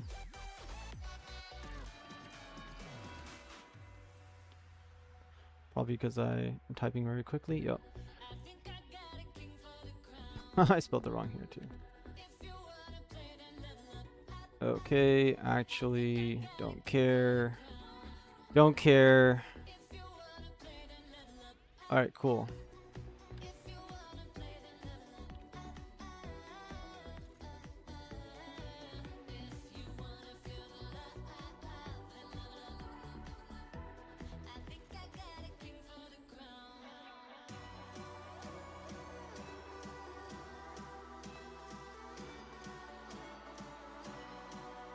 Right, I always forget to write the N, or I just don't hit it. Okay, next person. Where's the Yu-Gi-Oh one? Oh yeah, this one right here. Okay, this is the bigger one. Okay, so number 1, here we go. A couple things. First, Ripbound is not a good comparison. That game is only its second release and it's already has to have 7 card bans. Now, I don't know if this guy plays Ripbound a lot or not, but yes, it has 7 card bans, but they're not banned for, like, they were gonna get banned anyways, because why not? They're also, the cards that got banned were basically just commons, because I mean they wanted a lot of interaction, and once the next hit came out, well, some of those interactions were too powerful, and Riftbound has said, their game designers have said, hey, we are not afraid to release good, solid cards, and we want the community and the people who play the game to actually come up with strategies. And once you have access to good cards and powerful cards, you can then do many things. And then it wasn't like the card by itself is really powerful. I mean, it is, but the way that it interacts with the design of scoring is very powerful. And so they got rid of it, but they also included new cards that were released in the feature sets that do the same thing but less powerful, and so on. But yeah, anyways, also as new heroes get introduced, some cards might need to be banned or limited for a certain amount of time, maybe for a set or two, until there's some counterplay. That's a pretty significant amount for a card. I mean, young it is, clearly is, but not well balanced.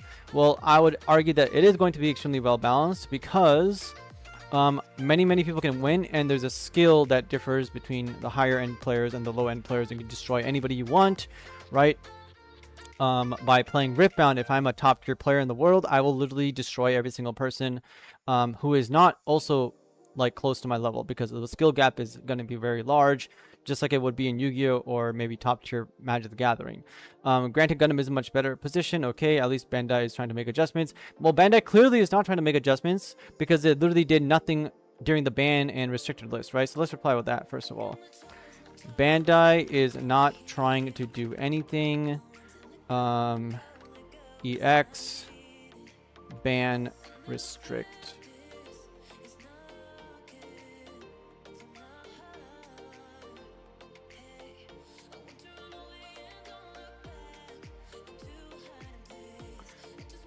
Okay, then we're gonna go with okay, you are right, there's way too much card advantage, and the Bandai definitely needs to release some more interaction. Sure, whatever.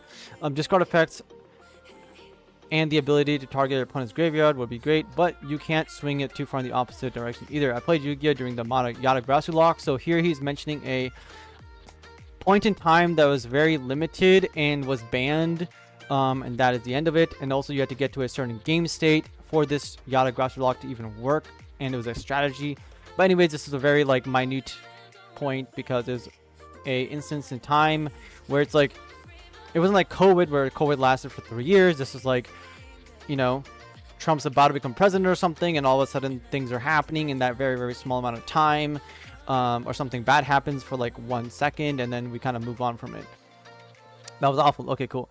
Just having to sit there with an empty hand and field is less fun, and that what is Gundam is going through right now.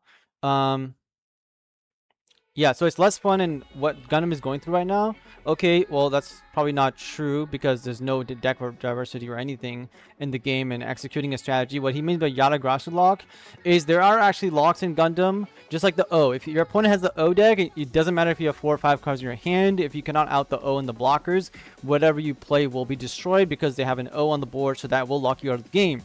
So I want you to pretend that instead of the O locking you out, what the O would do and Yatagrasu would do is basically you would build your deck around, hey, I'm going to play Masala. Masala discards a card from your deck. Yatagrasu is going to take a card and basically, well, not Yatagrasu, but Yatagrasu says you cannot draw a card, basically, okay? So it locks you out of drawing cards, which means you basically lose the game, because Yatagrasu lock will lock you out of the game.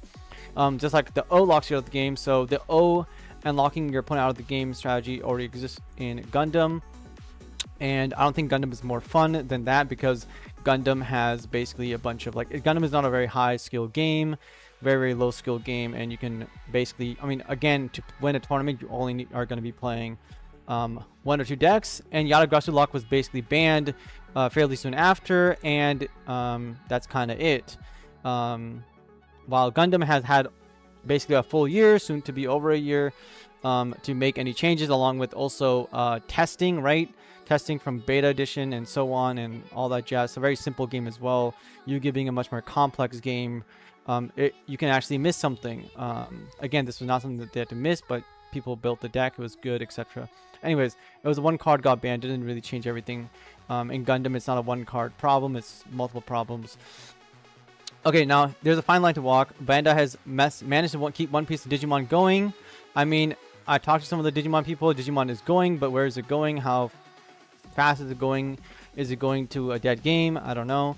But yeah, it's going. Okay, again, one thing we gotta remember that Yu-Gi-Oh is different, but again, One Piece and Digimon are going because the fan base is keeping it going. One Piece is going because the cards are worth $10,000, just like Pokemon. For no reason, Pokemon is going, but it does not mean that Pokemon is a good card game. It just means that Pokemon has this problem that every single card is worth $1 million. Digimon is going. Sure, Digimon is a much better game than Gundam, and like David mentioned in his stream last time, that Digimon at the beginning never had a problem like Gundam has, and Bandai has multiple times to learn from their mistakes / game designs. They made so many games over the course of years, and even in recent years, they should have made a better game than what Gundam is, and especially since Gundam is a very, very small game and is complete shit. Every game goes through rough periods, and this game isn't even a year old. They keep saying it's not even a year old, but it pretty much is a year old. I don't know when they're going to stop saying this. Like, are we going to hit the exact fucking year that Bandai releases an announcement saying, oh, congratulations, this is the first year of Gundam's, like, anniversary, and then people are going to stop using this thing as a reference? Like, they're not going to say, oh, it's not even a 1 year old. Like, give Bandai more time. Like, guys, they don't need more time. This game's been in development for so long. It's a very simple game. They could make changes with ban lists, etc., or whatever they want to do. Basically, they ended up making a really shit game, and if a game is shit, people should stop playing it, just like they do with video games. Yu-Gi-Oh, Magic, and Pokemon all have gone through bad times where the meta was unbalanced. Again, I'm not really here to talk about meta, right? This whole video right here was not about meta. It was about a problem in the game, not to do with GM spam, not to do with aggro, blockers, etc. What it was allowing people, or the chance to understand that, hey, we are gaining a lot more cards that give us pluses, and how many pluses is too many pluses. In Yu-Gi-Oh, for you guys listening, there was a time when decks would have way too many pot of greeds, or not really the card pot of greed, but basically overflowing affections and consistency, etc. And having too many overflowing affections was a consistency problem. You would draw overflowing affections, waste your time drawing more overflowing affections, not very good, so on. And there was also a problem that, well, overflowing affection has a cost of 1 in Yu-Gi-Oh, and a card like overflowing affection would say discard a dark monster or discard a Minerva card to get this card to be activated, right? So people would choose to not play as many lift writs or as many overflowing affections as possible. They would choose to play a specific number because that is the right number to play in the deck, or how they felt more comfortable with. So in this video, I pretty much just am talking about that, hey, we don't want to go infinite. We don't want too many Sangan, Witch of the Black Forest, and all these things to happen. For example, Sharzaku 2, the card that gives you a plus, basically can be limited or banned down to 1 card or 2 cards. Cards like Zeong needs to be limited to 2 if they're going to continue down the Corsica base route. Corsica can just straight up be banned if they want, or Zeong can straight up be banned because it's a better Corsica base. All these things can happen. You know, Amuro, if that's too powerful, they can limit it to 3, etc. Although I don't think they need to do any of that stuff. But GMs, you guys already know my take on GMs and life writs and all that jazz. Enjoying it. Bandai is not trying to do anything. I mean, I shouldn't even reply to this. There's nothing to reply to this. I kind of just covered everything on the stream. So I'm not going to reply to this guy, but that's that one. I don't have issue with blue white. I replied to this. Weird crash out. Okay. Not even a crash out, but sure. It's a reach. I get the point. But most games end by 10 these days. I don't like. Okay, this person, at least this guy said these days. I don't know. Like, a lot of the Riftbound games end pretty quickly. They don't really always end by turn 10.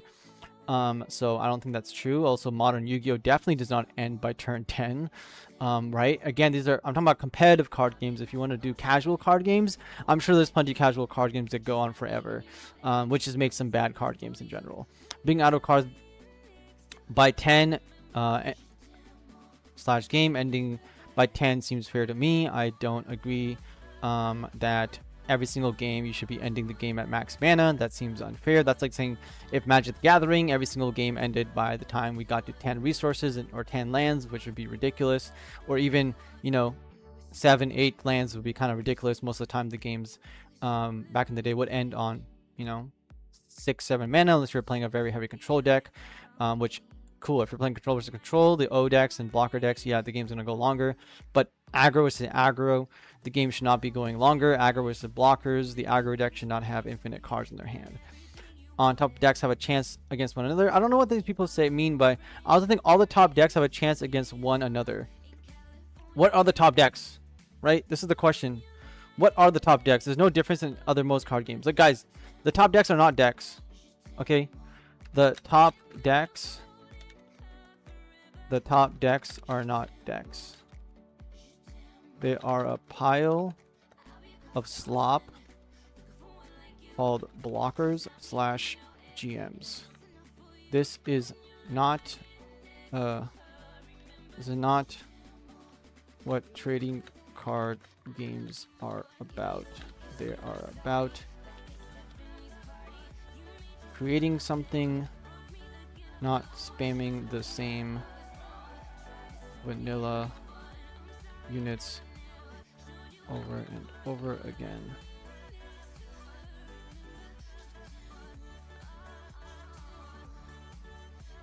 I don't know how to spell creativity. Creativity. Okay, so GMs.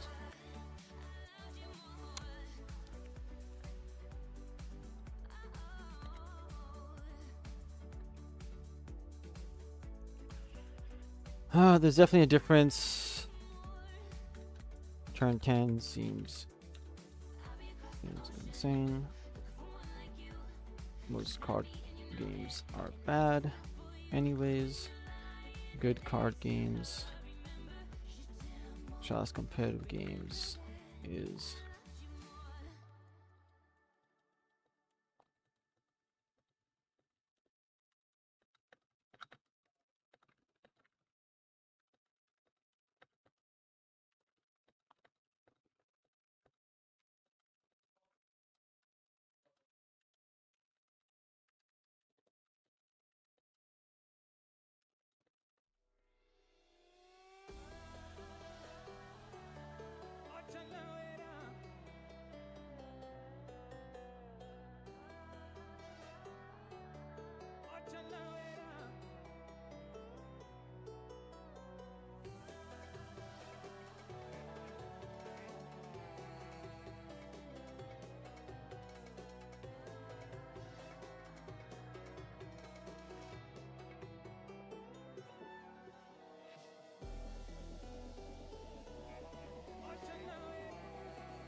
this guy. I love this thing right here. Just don't play the game you clearly don't like it. This is hilarious.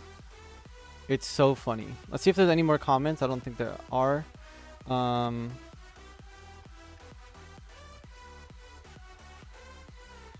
fact, org champ. The fact that we have a game that is not even forced, that basically has a dead turn 1, really highlights how badly the game is designed. There's no point having empty turns. It might as well start with more resources or had the current levels pushed back. So stuff like 2/2 vanillas are level 1. Draw then immediately passing because you know you'll never have anything to play. It's predictable and not engaging. It makes every game feel the same regardless of archetype.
All right, cool. That's all the comments we'll go through. Let's go back to gaming. Anyone typing in chat? Luna, yo, Luna Treasures, love you, brother.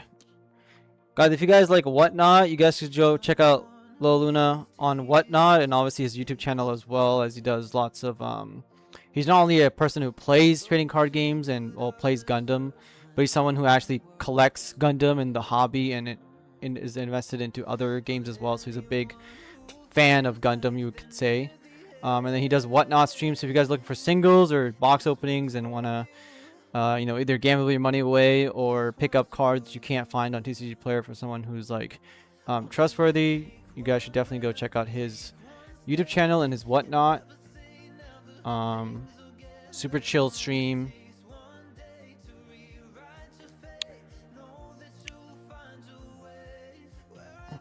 All right, let's go back to gaming. How did you guys? Okay, for the people who are actually in here, the 27 of you, what'd you guys think of the last hour?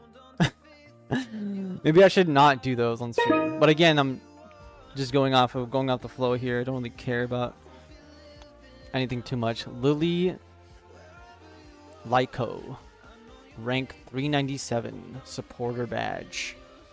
Mulligan again.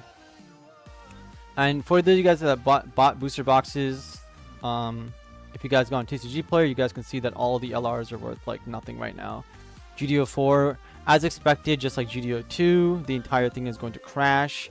I think there's a lot of product out there, number 2, but also all the LRs are just worth almost nothing because the game is the same, and the only one that might be worth something, like Zeong. I don't want to kill his base too early, probably not. Like Zeong should be worth more than $2 because it is a staple. I believe the LR plus of Zeong also dropped from like $120 to like $60 or something, or maybe even $40. So that's pretty big there.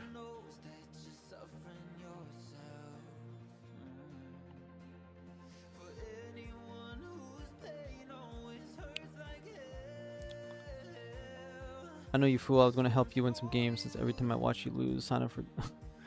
Bro, I'm not going to regionals, Nake. I'm not going to regionals in USA. I don't even live in the USA. I need to pop his... let's attack his base, see what he does. I'm going to play the Rigdom, so it does. I'm going to lower his shields here. Any changes to the deck? No, sir. No changes to the deck. The earlier thing we were talking about was Lala being a new type, and if you're playing in a non-blue version, because Amuro is a new type, you don't really need to include other new types, but you could include Lala. If you do not like Encounter, you could also include Lala in the deck instead of yeah, you could include Lala in the deck instead of my decks. Right? If you guys do not like the card Encounter, you guys can take it out and put a Lala into the deck. You guys could also reduce the white base to 0 and just include a Lala in the deck or another Encounter. Yeah. You guys, if you don't like Charles Gelgo, I think Charles Gelgo has won me so many games. I definitely want to keep it because you can get it from Charizaka 2. Basically acts as another Amuro. Links itself. Really, really good. And then you can obviously reduce Gelgoog down if you want to, but I do like linking it with Char for 6 AP and another high maneuver target. Also a 4-3 means that it's basically a Rizal. I don't play Rizal because Rizals can be killed by Sword Strikes, etc. Okay, no problem here. We're going to go 3 wide. If he wants to kill this, so be it. I will just simply gun tank him. So play this, play this, play this, pass the turn. I could play the gun tank as well, go really, really wide, but I'd rather just save it for now. Maybe I should have just thrown the gun tank out there to be really, really aggressive because I don't know what the hell he's playing here. But yeah, this does become a blocker now. Do you think CB and Minerva, Zaft, and GD04 will be a top 4 deck this season? I do think that red purple CB is very strong. It's very good into aggro decks. Is it that good into blocker decks? No. But I think it can still win games. I think CB is definitely gonna be a deck just like Clan was. It just depends on the community. If the community decides to play 80% aggro and 10% blocker swap and then 10% whatever else, then of course by numbers, CB and decks like this will never reach to the top. But I think CB is going to be very good into like red blue decks and stuff because of the high base stats and so on. So let's attack his shields here.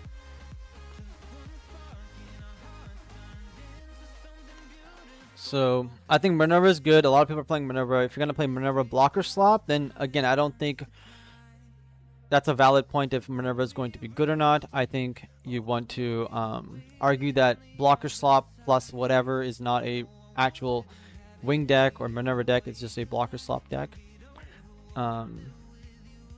Okay. Kill this. Kill this.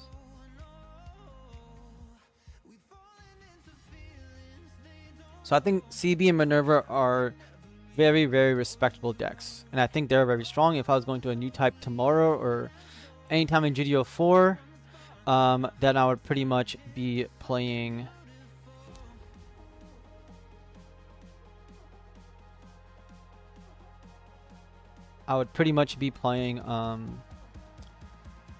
red purple CB. I think red purple CB is the deck of my deck at the moment. Well, okay, wing is my deck, but ignoring wing, red purple CB is the deck that I'll be taking to all these tournaments because it's new, it's doing something, and it has very, very good play into aggro in particular. So I don't have to go into aggro and worry about getting run over in 5 turns.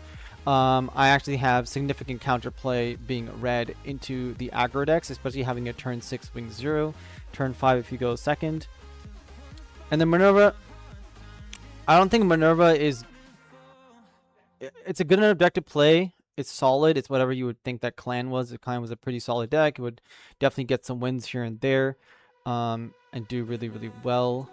But it was just a matter of like, you know, is Minerva going to be like one of the top decks or top 4? Probably not, because Minerva loses to Wing. Now, if you're going to go blocker slop, then Minerva is stronger because blocker slop is pretty strong, and Destiny Gundam basically can generate you infinite resources, not to be mixed up with an infinite combo like the guy from the YouTube section. What do I want to do here?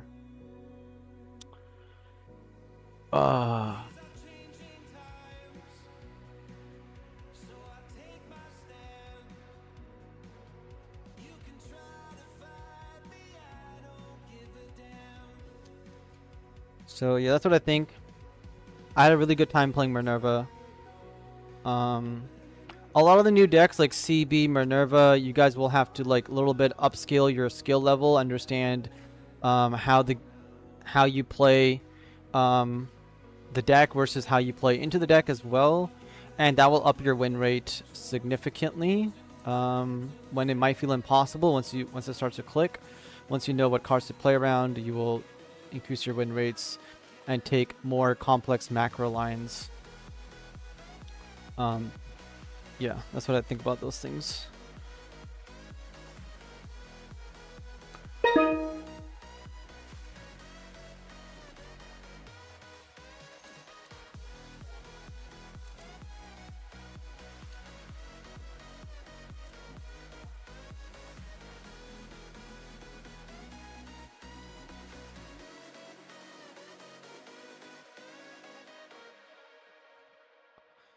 I would argue very strict on generating card vendors compared to just really fun, but also need a wallet sticks become more complex when needed. Advantage this picture for the cards not enabling players to see their 2-card combos counter initial design of the game.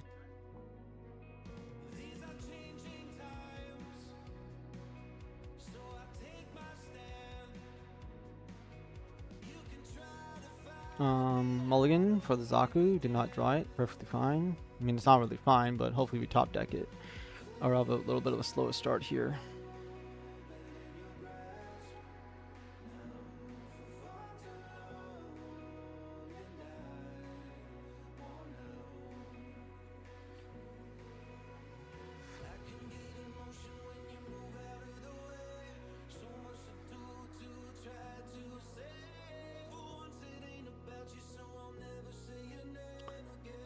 Play this guy in the turn. Yeah, I can be good, moderately good.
Alright, what do we got? He swung there. I now have Gundam Amuro and stuff. Attack his shields. Oh, I misplayed there, my bad. I was replying to a comment on YouTube, misplayed. Something I want to change here, not really.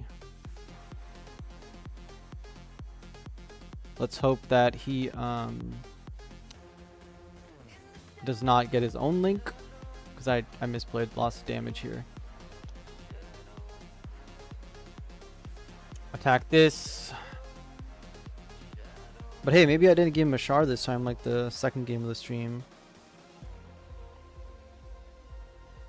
Test out Academy, 100%. Academy will be fun. I think you'll enjoy Academy at the beginning, the honeymoon phase of Academy, with all the different shenanigans that it can do and combos that it can start.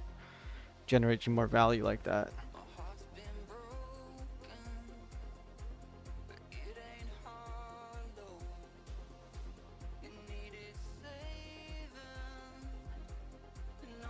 Got lucky and had a friend buy five cases and sold all the LRs for $2. Finished most of my playsets. Yeah, that's crazy. Yeah, so friend buys 5 cases and you get everything in the game for like $2. Is nuts. Sylvic Glass. By the way, if there's any comments that I kind of go back to read, it's because sometimes YouTube doesn't push your comment out at the exact moment for some reason, or I might just miss it, but yeah.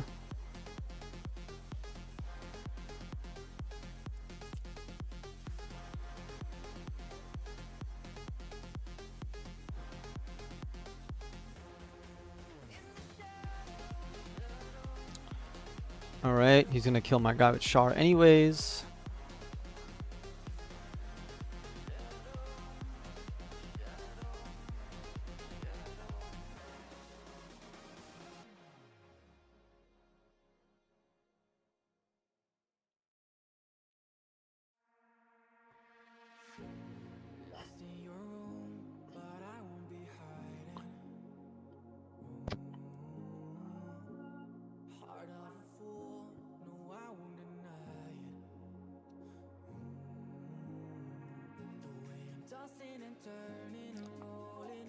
I saw a Japanese video on Green White Academy and play a lot of moving parts and incredible power. However, it lost the match at the end, so I can see the deck will not be for everyone.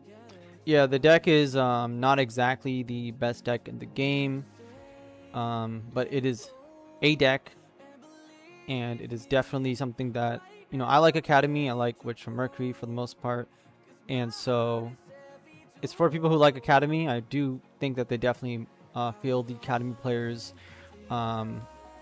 overall, and maybe that's why there's so many alt arts of them in this set.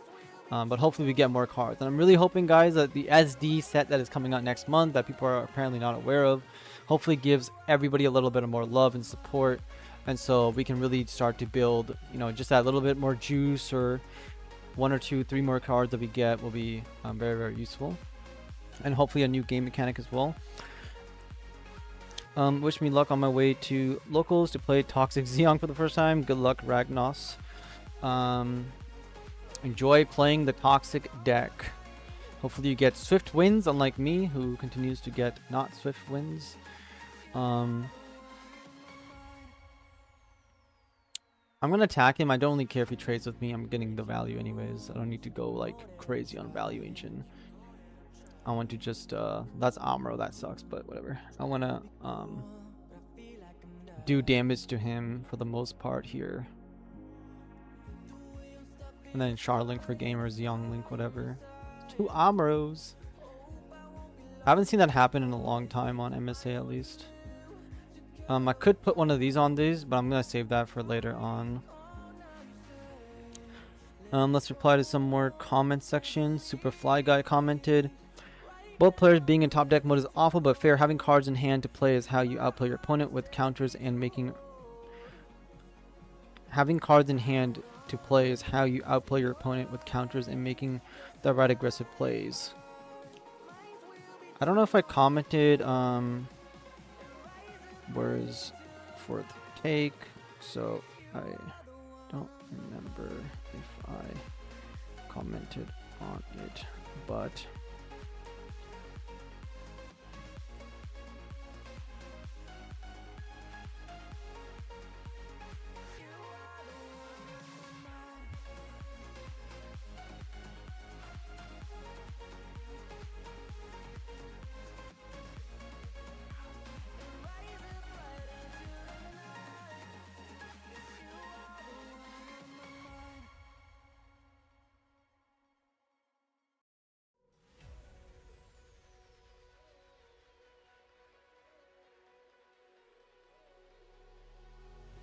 Wide awake, not sure if I should call. I need to hear your voice tonight. okay.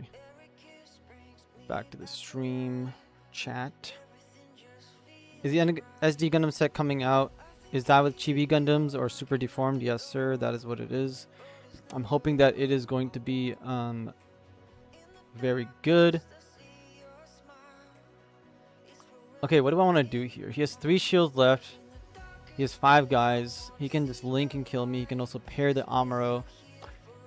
Kill that. I'm obviously going to activate this at some point.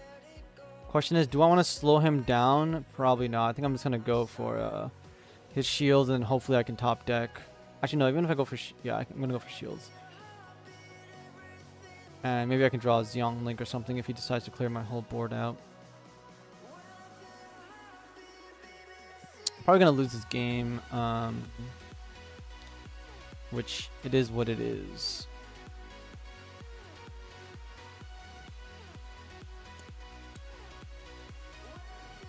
Probably because I'm distracted by chat. Also had a slower start. This game for sure. I recently got in a debate with someone at locals arguing fun decks are better for the game and to play as a whole for enjoyment. My counter was, I don't find losing enjoyable. Am I wrong? Losing is enjoyable because you learn from it and you realize that, oh, that was a close game. Or like I was doing everything I could have and you kind of got lucky, or I got lucky, right? Or at least like, hey, if maybe there's something I can do differently, just like a game of chess, right? Just like a game of chess. If I do something differently, I can kind of like adjust my deck, create options. That's why like in a top game like Yu-Gi-Oh! Or Riftbound, you can actually make decisions or inclusions into your deck, inclusions into your deck that basically make your deck better. Into a specific matchup or a one-of tech card, etc. But the way that you lose in Gundam is not. No one's enjoying the way that you lose in Gundam. Okay, the way you lose in Gundam is because your opponent played aggro and killed you too quickly and you had no chance because of Amuro, or your opponent plays 50,000 blockers and you lost, or you bricked or never saw a pilot. Right, that's the whole reasons why you lost. It's the best of one, but it makes it even more awful. Now, playing fun decks is more fun because when you step away from blocker swap and you step away from aggro, a lot of decks in the game become a lot more viable. You can play almost everything in the game, feels more fair and fun because you have less value overall, and the value that you can generate actually matters, and so you go into a much more decision making process of like, okay, how much value do I need? Does my opponent have more value than I have in my hand? So I need to basically go for the game now instead of trading pieces away. And do I get the win here? Please tell me I get the win. That'd be awesome if I can get some extra points here. Yes, sir. Our plan worked out, guys. See over there, other people might have just swung at his guys and stabilized, etc. But it's not really going to stabilize. I'm going to go for the game here and win. So I made the right choice of killing him. Go home. Go to the next game. So, yes, I would argue that every single deck should be fun. And if you're talking about fun decks in the sense of like, these are like casual decks, right? In Gundam, a lot of decks are competitive, but the aggro decks and the blocker swap decks are just disgusting. And so those decks are very fun to play into. Enjoyment. But losing is fun, okay? The only reason we don't like losing is when we play into blocker swap or we play into aggro GM slam, like slam dunk win games. Because it's unfair.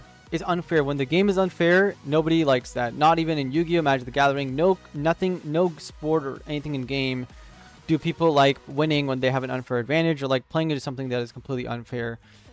We like things to be fair enough where, yes, somebody might be faster than me, might be taller than me, but hey, if I use my brain or I have built up my skills a little bit, I can actually outshine him because I'm a better player, just like in Gundam or other card games. Well, not really like in Gundam because Gundam's bullshit. But in Yu-Gi-Oh! Other competitive games like poker, for example, it doesn't matter if he starts playing the game with more money than I have, I can actually beat him because I am simply better than him.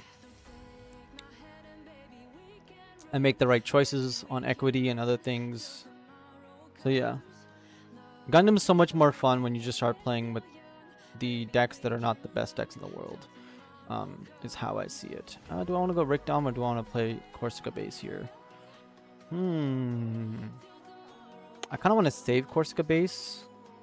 I kind of want to play Rick Dom, play the gun tank, ping this guy, end the turn, and then this guy's now damaged. So he will die to anything that I throw at him. If he goes with the Link right now and kills this to draw a card, because he's playing a red, purple CB possibly, that would suck for us. He's going to trade here. Perfect. Yeah, exactly. I've never been upset losing to Clan, losing to Academy, losing to like a proper Xeon deck or Gallahorn, etc. Right? So I'm always upset when I lose to like complete bullshit. That is the most upsetting part. Like I'm not gonna be upset when I lose to Minerva Squad, okay? Because or the O. If somebody executes the strategy and gets to a point in the game where they are simply stronger, then so be it. I am not upset about that.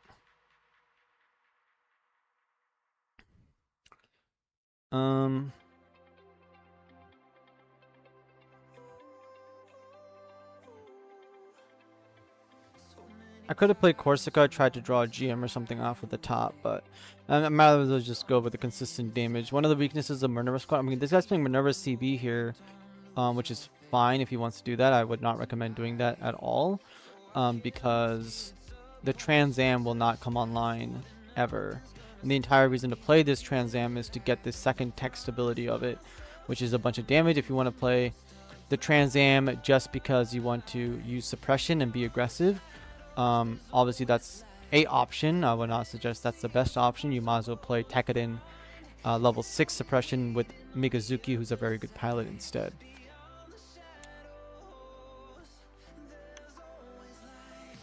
Attack him again. There is his CB link. Attack him again.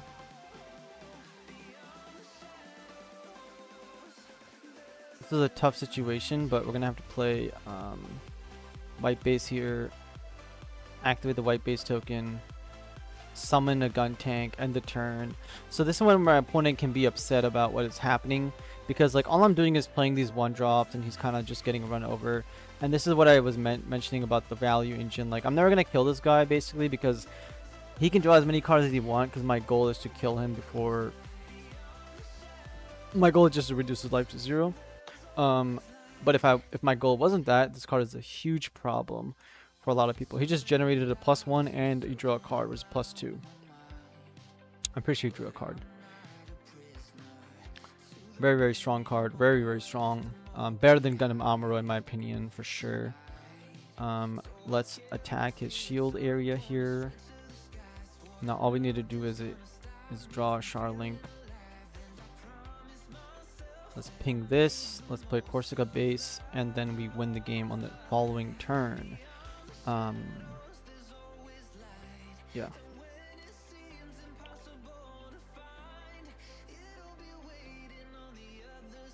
Man, I'm getting a lot of hate on that video. I kind of like it. Not cause I'm uneducated about trading card games, but yeah. Again, I don't think these guys understand that I'm not just talking about draw mechanics. I'm talking about pluses.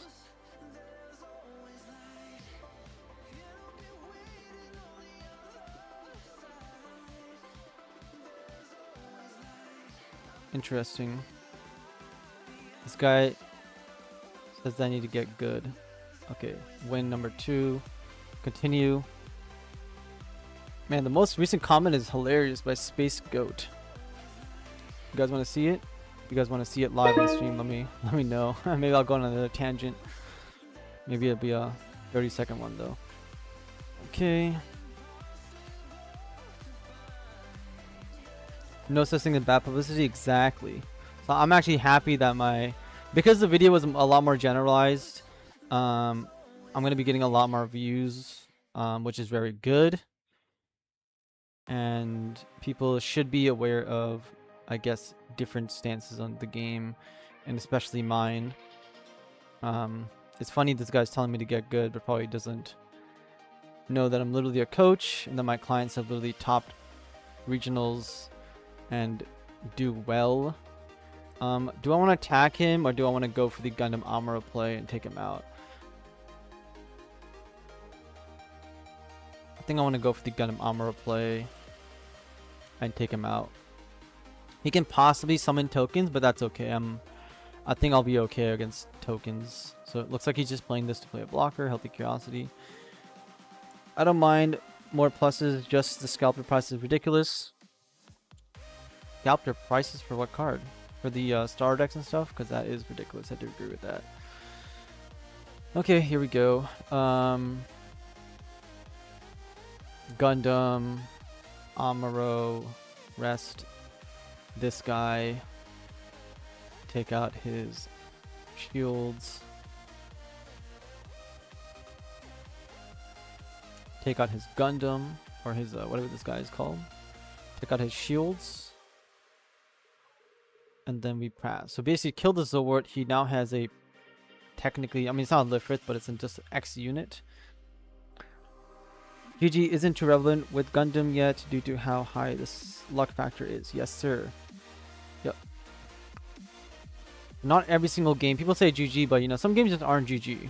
I had a thing happen with my local scene where I bricked on pilots. I drew 6 pilots in my opening hand, and then I proceeded to draw another 2 pilots to 8 basically. And the person said, you know, I stepped away. I said, oh yeah, you know, game's over, and I walked away. And he said, okay, GG. And then somebody else asked him, well, how did the game go? Like, he's like, oh, I won. He's like, oh, oh, that's good. How'd you beat him? Like, what was it good? He's like, oh, it was a good game. I was like, me hearing that, I was like, bro, it was not a good game. Why are you telling somebody it was a good game where I just pallet bricked? Just tell him straight to his face that, hey, he bricked and I just won. It wasn't a game. Like all my games I played that day at locals was just me not playing Gundam. So it's very you know, people should not be telling people that it's a good game when it clearly is not a good game. I'm just gonna attack his shields. I mean, getting value here, I don't even care. I just want to kill him as fast as possible. We'll find out if it's a mistake later on or not. But right now, I'm just in the mood to just straight up destroy him. Having another Amuro, possible Link in the future, and encounter to get my Char is very good. I might have actually, I should have played the encounter now. Because my Zaku's about to die, so I can get the Char guaranteed before putting it to the bottom of the deck.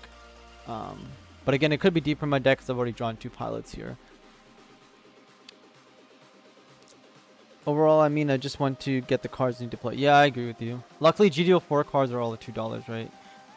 But hopefully you get the cards. I still don't own any GD01 through GD04 star decks, right? Which is a sad reality. I don't own ST09 either because ST09 is being sold for 70, 80 Canadian dollars, which is still like 60, 70, 50 to 60 US dollars for me, which is very, very expensive. Which I don't think the card should be that expensive, but here we are. Attack is life. There's Uso. Let's play the card. Do not see the so here's an example. We play Encounter. We do not see Char, right? But this does mean that we get one step closer to getting to Char, which is a Scry 5, put all 5 to the bottom because all I want is Char, and then play this, pop this guy, and then we basically can end the turn here. So even though we play Encounter, I don't need all these cards in my hand. All I need is a Char to win the game. And then we're good.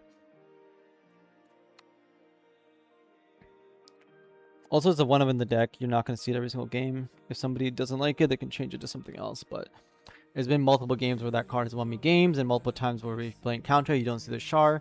The very next card of our deck could and probably has a very high chance of being a Char in the first place. By the way, you guys who have not commented or liked my video or the stream, please do so. Try to get, it really helps the algorithm and stuff. YouTube sees the amount of people that are liking and commenting on it. So if you guys have not commented on my most recent video or any of my other videos, if you guys could go back and just write a comment or heart, whatever you guys want. Just do things, and that'd be great.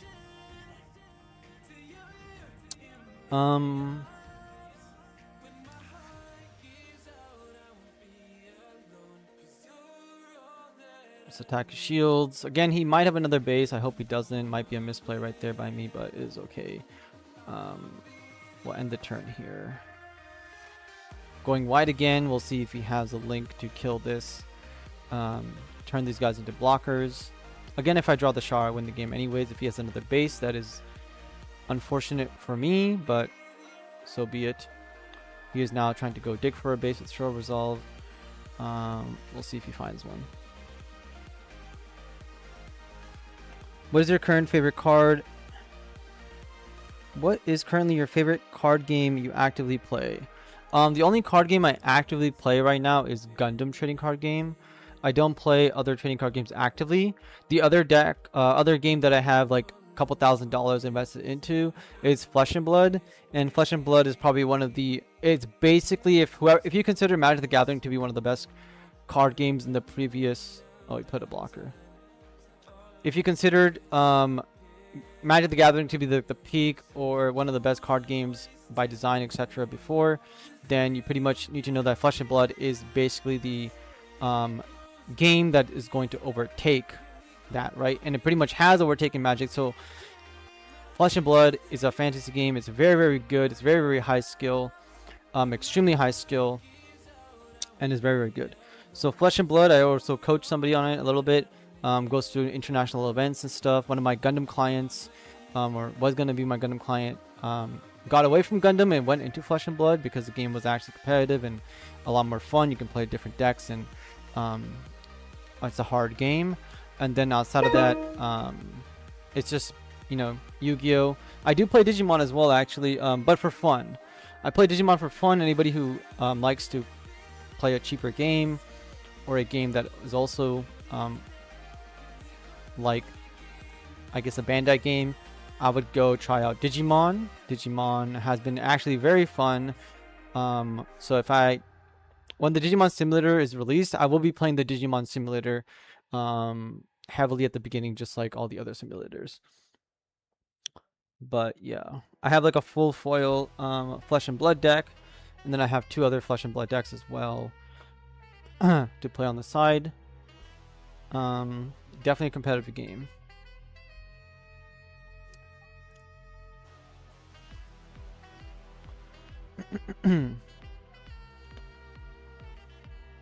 I played Riftbound as well. I have a Lee Sin Riftbound deck that I play.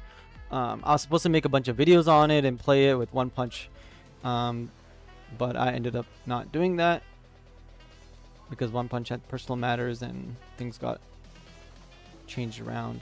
What do I want to do here? He's playing that deck.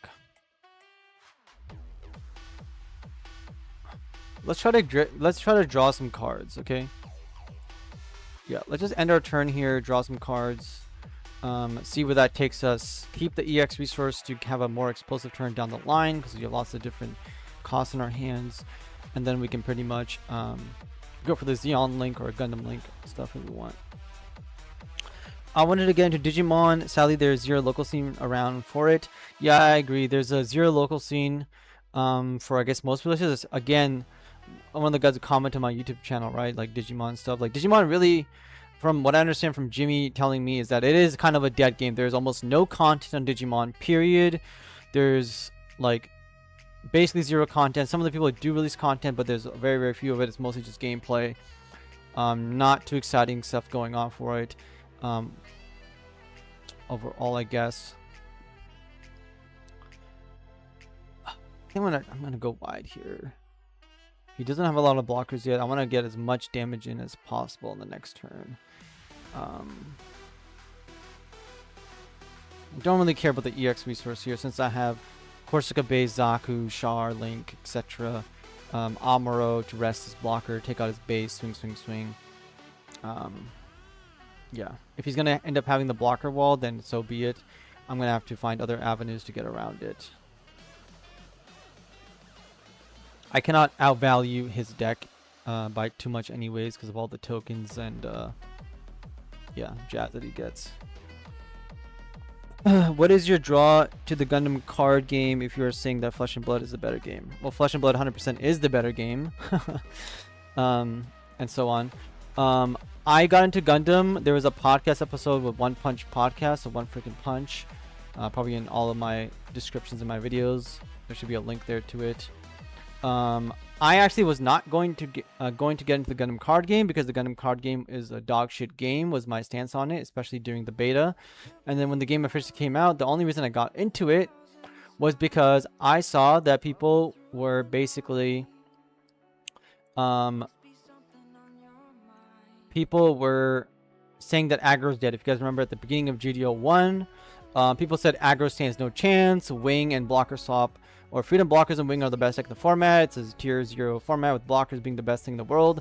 And then because people have that opinion of the game, it's the only reason I decided to play it. And I took a Xeon aggro deck and destroyed everybody at my locals, and then everybody basically quit playing wing in the next tournament afterwards. And that's what got me into Gundam, was me being, I guess, a little bit bat touched by people's opinions of the game, telling everybody that, hey, blocker is the best deck, wing is the best deck, and wing is not the best deck. Aggro is very, very dominant and is very easy for anybody, including Bandai, if they had a brain, to understand that GM spam is broken and the games end very, very quickly. So that is how I got into Gundam. Very fortunate to get into Gundam, I guess, or taking the decision to do so, to start coaching it and all that at the beginning of it. So that's how I got into it. Obviously, I like Gundam and what it is and all that jazz. Don't watch every single series, but you know, just like Warhammer, I know I'm interested in Gundam. Yeah. So that was my draw into Gundam, pretty much, and how I started playing. I saw YouTube videos saying that tier 0, and I said, fuck you guys, I'll show you guys what's actually tier 0. And aggro was 100%. And still is like tier 0 pretty much. Even if aggro has a significantly higher chance to lose with the new cards, like this guy and all the red decks being played, and the white bounce spells slows them down. They can actually start losing games, which is what it is, but yeah.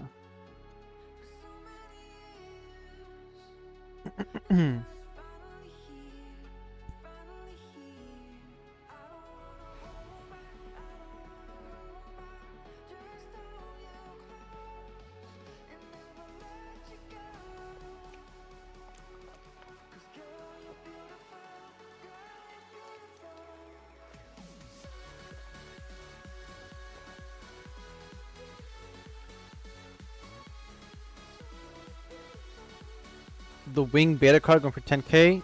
Yeah, that's crazy. That is a crazy amount of money, my guy.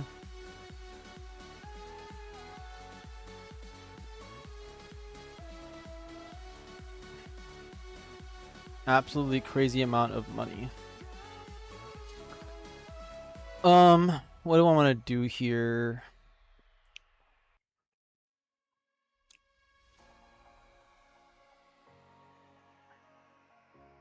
What do I want to do here?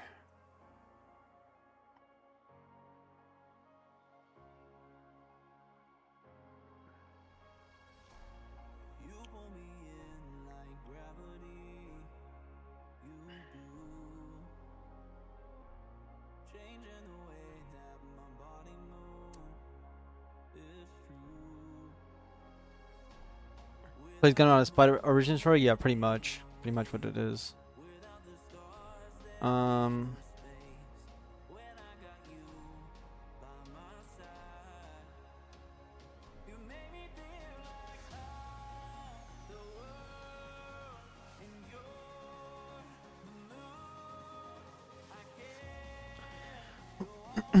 what do you think can make the game more balanced between aggro blocker style decks in Gundam? So I don't think the problem is aggro style decks and blocker style decks. It's the severity of how one-sided you can skew your decks to being full GM spam or full blocker slop, right? It's when your deck becomes a slop of something, which is why it's called a slop, basically, right? Is where the problem stems from. If you try to build other decks that are non-GM focused, non-GM, and then just ram Amuro Gundam and win the game on turn 4, basically, and you'll find that a lot of aggro decks, and the way that aggro decks were supposed to be designed was being aggressive, right? Being aggressive means having breach, having high maneuver. Those are the keywords that you want in an aggro deck, right? And then obviously having more AP compared to HP, basic stuff. But what the game has turned into is jamming your deck with as many blockers as you can so that your opponent can never beat you. And aggro decks basically fail to beat you. And then, or playing aggro where you try to go underneath every single person, and because you play 2 or 3 times more cards than your opponent does, very, very quickly, you basically end up stealing the game before they have a chance to do anything. For example, my opponent has 1 billion cards in his hand right now, but he is on the verge of dying, right? So it doesn't matter how many cards you have, I'm going to go underneath you and kill you. Of course, Victory Gun has been giving a bunch of cards, which is, again, the whole point of my recent video was look at his hand size. Okay, he is not going to run out of cards for a very, very long time, especially as long as this thing stays on the board. Now, if I was not playing an aggro deck and I was playing some other deck, like Academy, for example, I would never be able to destroy him because he has infinite cards. But I'm playing Academy and I don't have a resource engine like Victory Gundam, which is why the level 7 aerial is important to draw you an extra card to just get you over the edge by an extra card or 2, just like Sharzaka 2. If you were to remove Corsica base and Sharzaka 2, or just say Corsica base is a normal base, does not get you a token, and Sharzaka 2, it remove this destroy ability from the card, give it extra AP, I don't care what the hell you give it, just do not allow you to generate more value off of this card, and get rid of white base, do not allow this card to generate value. Anything that generates aggro extra value, remove it from the game, and you'll see that the aggro decks are a lot more easier to beat. In fact, they will start losing a huge amount of games. He has all these guys are blockers right now, so I need to kill this thing. I'm also at the 4 damage.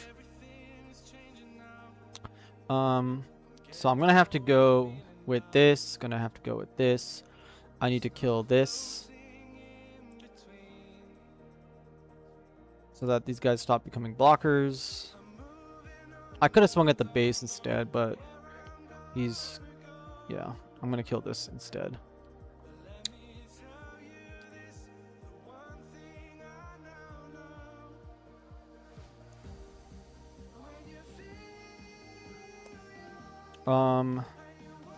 I'm not gonna bother killing this because he has a bunch of cards in his hand, so I don't really care if he draws another card. Close combat, doesn't matter. Pass the turn. Yo, T-Whips, what's up? So, how I would solve the game is I would solve the game by number 1, right? Like I always say, go watch Trading Cards with Garrett. I believe his channel is called. No, Talking Cards with Garrett. He made a good video on what changes should be made to the game and what the key problem is. Bans and restrictions will not really change the game. What you have to do is, number 1, the very first change I'm making is Zaku 2s and GMs and all these cards that are level 2, 1 cost, 2 vanillas. They're the exact same card, okay? If the card is exactly the same card, just one says Earth Federation, one is blue, one is green, we are going to ban that. You cannot play a Zaku 2 and a GM or whatever other GM style card you want to play in the same deck. Number 2, same thing happens for the Mining Asteroid base and for the green base. Okay, you cannot play a vanilla 6 HP base times 8 copies. You can only pick one because it is the same card as far as we're concerned. And what that's going to do is stop the GM spam from being how strong it is.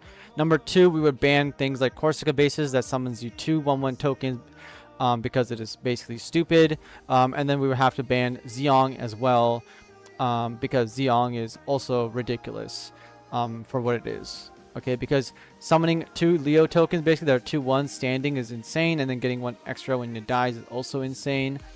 Very, very disgusting for that to happen. That's basically the initial point, starting point of the bans. Okay, we do not need to ban Gundam, we do not need to ban Amuro, because we are getting more level 4 cards with the game that are going to be in the same power level as that, so we're perfectly happy with that. And I win the game with Gundam Amuro here. Attack his base. So those are the changes that I'm making. I'm banning the vanilla cards that you're running. You're not allowed to run Lifrith and Flat in the same deck because they are the same damn card. Okay, so if you're running the same card in the deck, there's from a different series, you're not allowed to do that.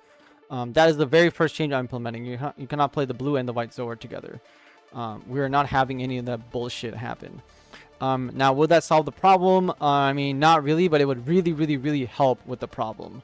Because you would have to lock your deck outside of playing GMs. And if you go to this deck, if we remove the GMs from the deck list, then we have 3 less guys. Yes, we're running Zaku 2. Yes, we're running Zaku 2 here.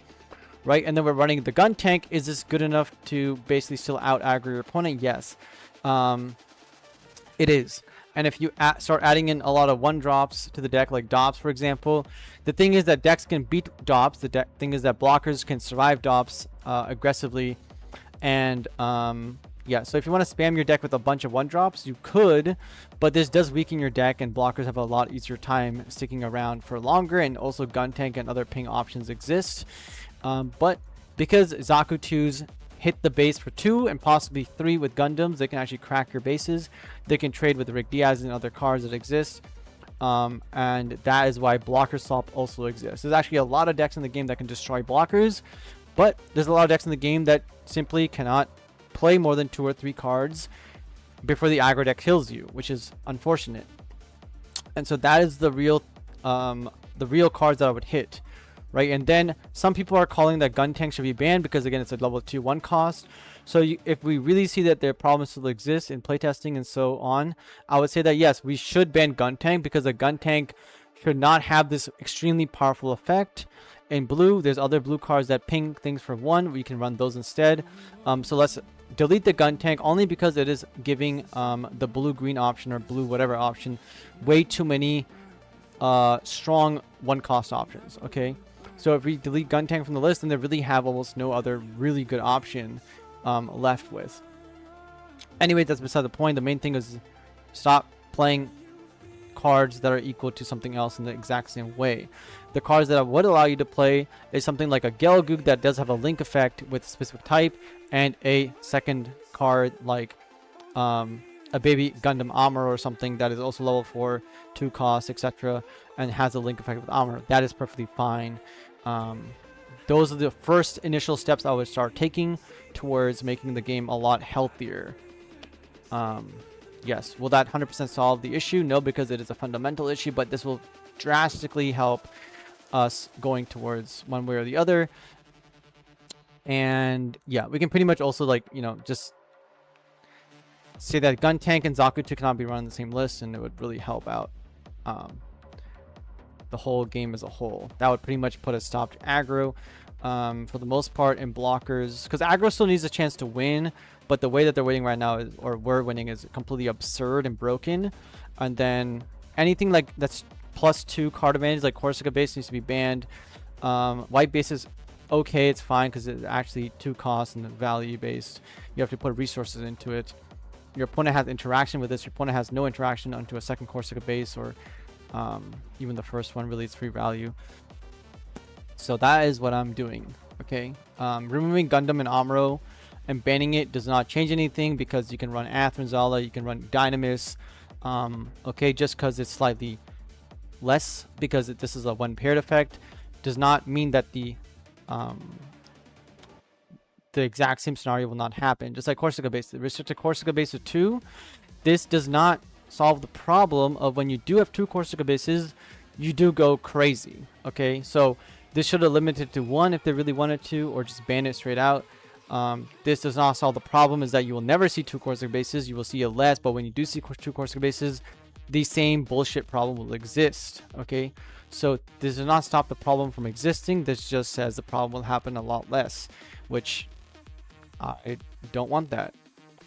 I'm pretty sure most of the people in the community saw that Bandai's restriction ban list was full of shit. Okay, yeah, let's get back to chat.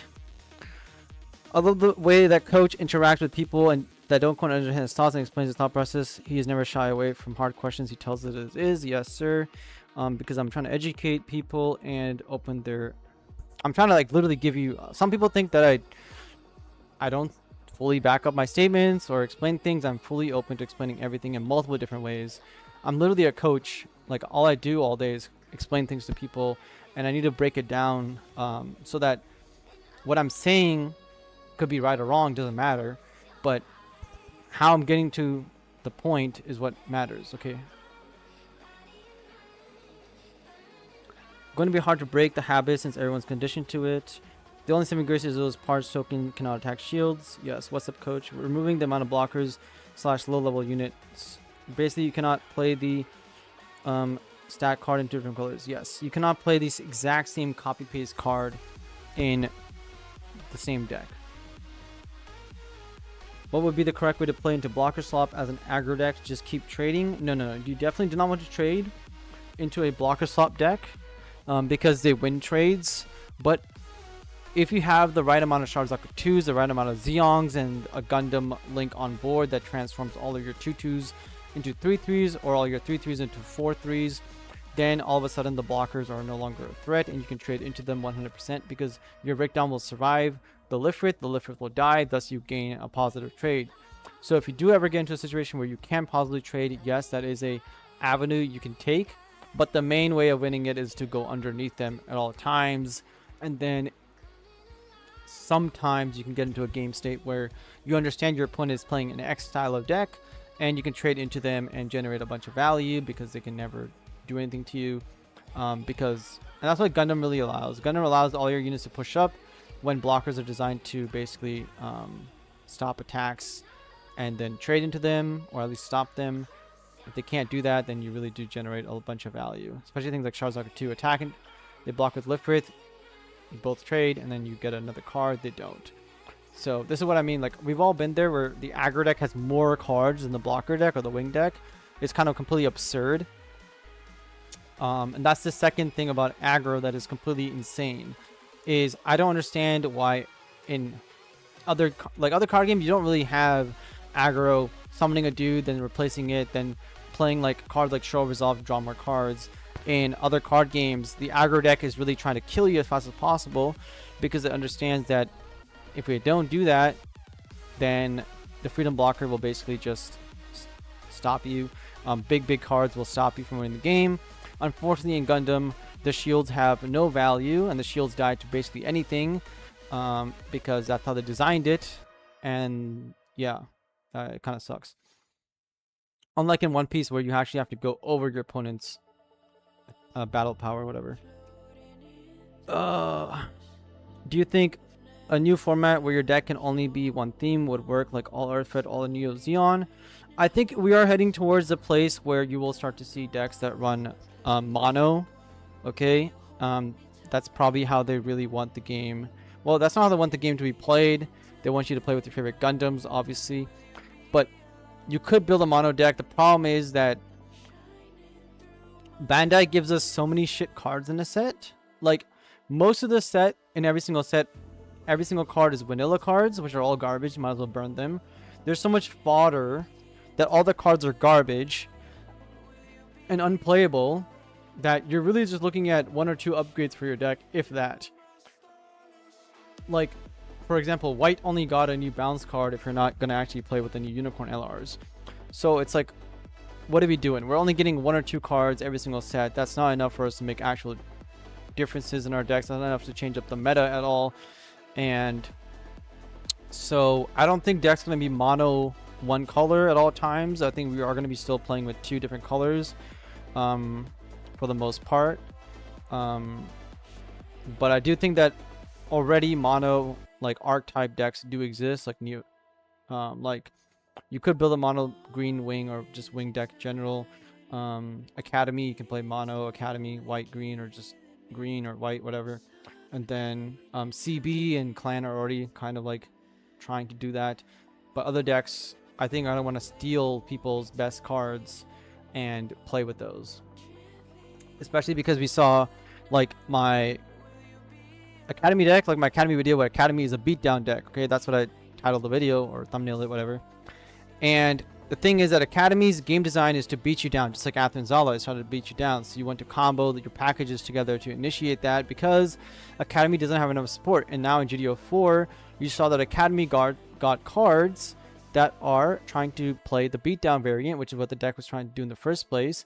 And these green cards are going to allow you to play more cards and allow you to breach and deal damage to your opponent, acting as a very mid-range beatdown strategy with this higher stat line. But are those breach cards stronger than Shenlong and Sheng Wu Fei? The answer is like no, they're not stronger, but they have the word Academy on them.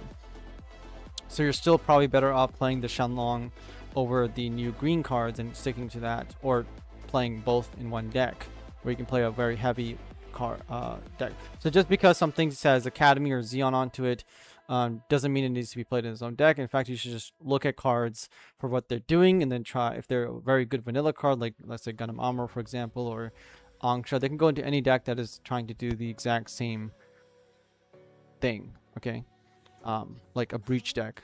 Find good breach cards.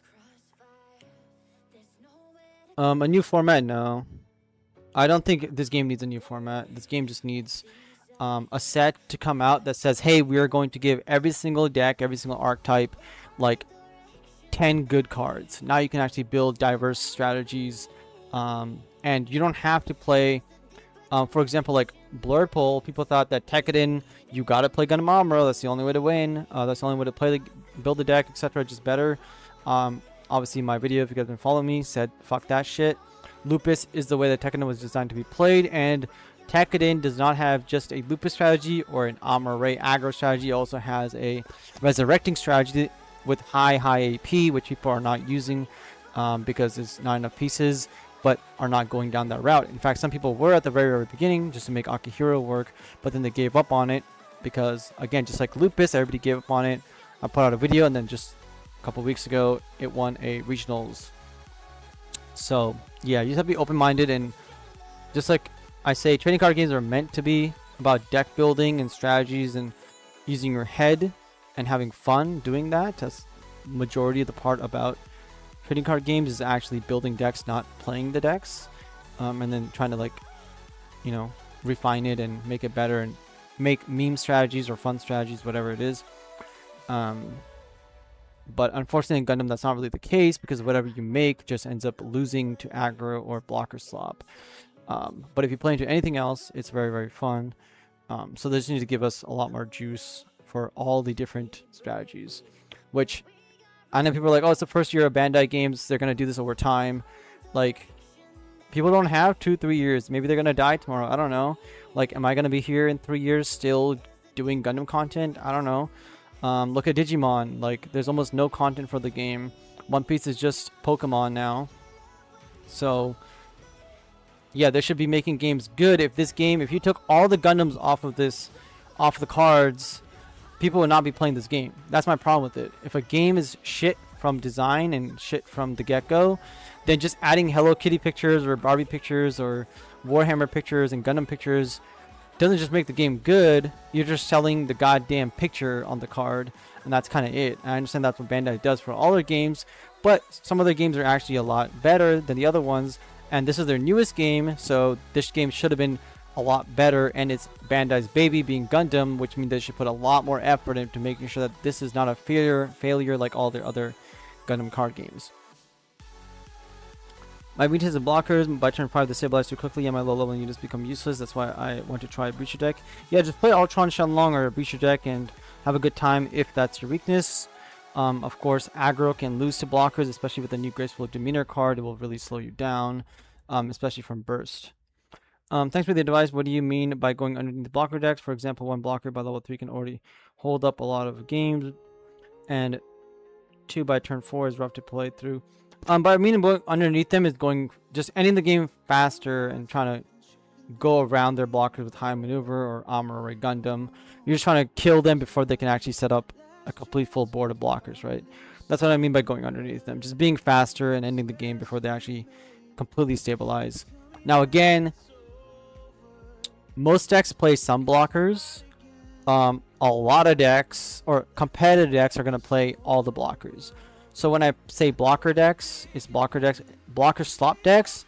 You're going to have a very, very hard time trying to beat them. It's difficult. You do have to get some value trades with like your 4 AP units like Gelgoog with Gundam being on the board. Gundam is really the way to get around blockers. So the real answer to, I guess, your guys' question is how do you get around blockers is you need to go wide with Charzaku 2s, with Rig Doms, and play Gundam, if not 2 Gundams, and start to, you know, trade. So if they block, it's a 1-to-1 trade, and then obviously you out-value them and get in for the kill, and then utilize Angshan gun tanks for maximum value to make sure that their blockers do not get more than one chance to block. That is the main way of doing things.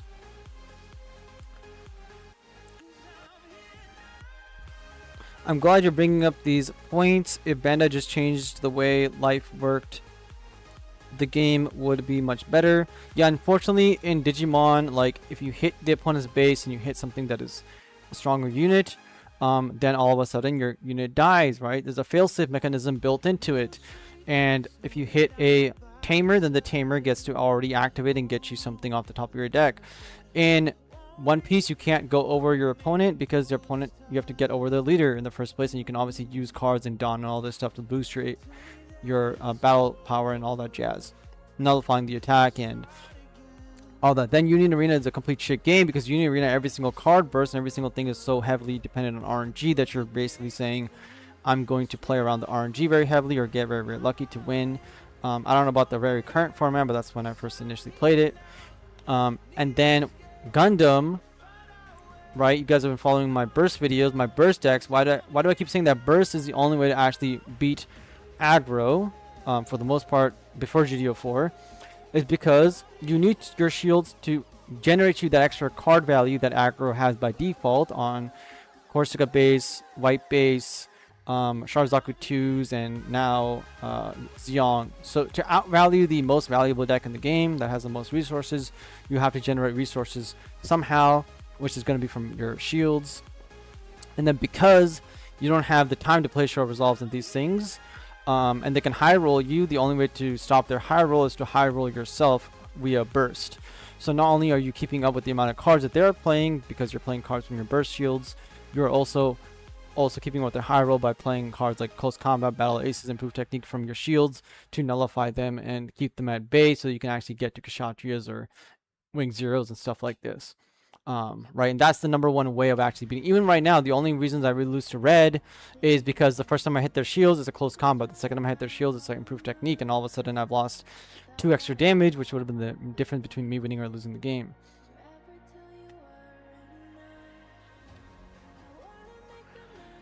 So yeah, Bandai, I don't know what they're doing, and again, I don't want this game to turn into like every single card is bursting, right? That's something I also like about Digimon, is that not every single card bursts. Units do not burst, basically. And I think Digimon, from all the Bandai games I've played, being One Piece, Digimon, Union Arena, and now Gundam, I think Digimon is for sure number 1 for me out of all those games. In fact, some of the people have sold their One Piece collections or even as competitors and said, well, I'm just going to play Gundam, One Piece is too much, or you always have to, like, they do a lot of bannings and they do other things, and all of a sudden your tier 1 deck becomes invalid, or you need to go and buy the next tier 0, tier 1 deck to compete, which can cost a lot of money because it's One Piece. Let me reply to someone's comment on my YouTube video. At least bare minimum 5 locals a week since the start of the game. I've been over it for new times. The game is fine. You're playing card games too much and not enjoying them anymore because it's your life, and hyperfixation on their flaws and fundamentals.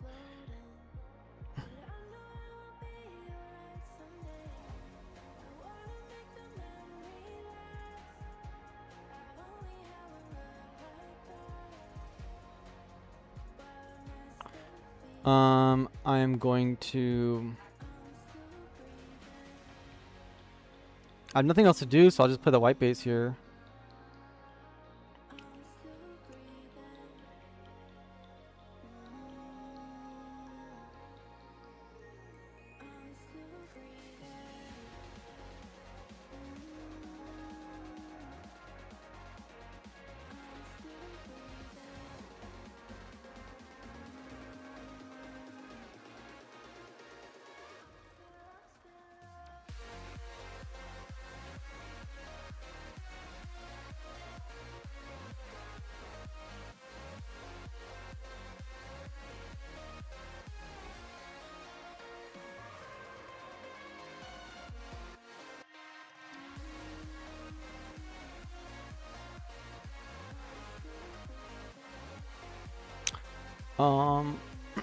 I don't have a gun tank or anything. I can Gundam Amuro, kill something, stick around.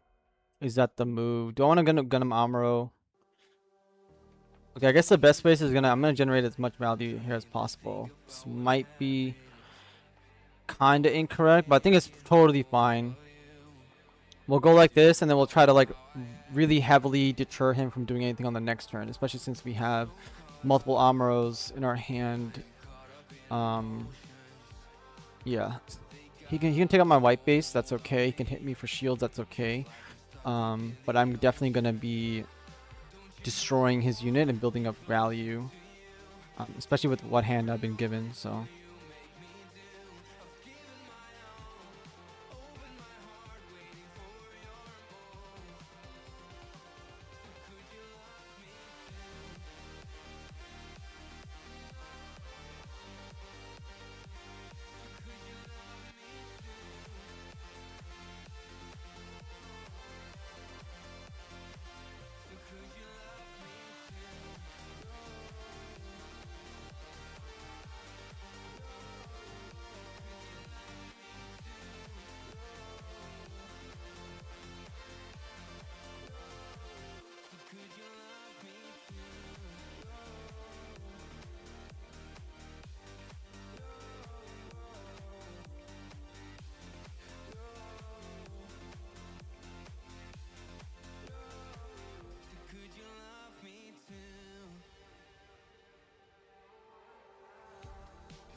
Okay, so here we go. We are going to have to do the good old Gundam Amuro rest. And then we are going to take out this guy.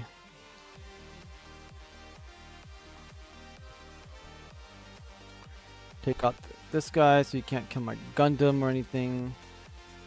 And then we'll take out the Rigdam. And then we should be ahead of him. And we'll see if he has any pilots or anything like that soon.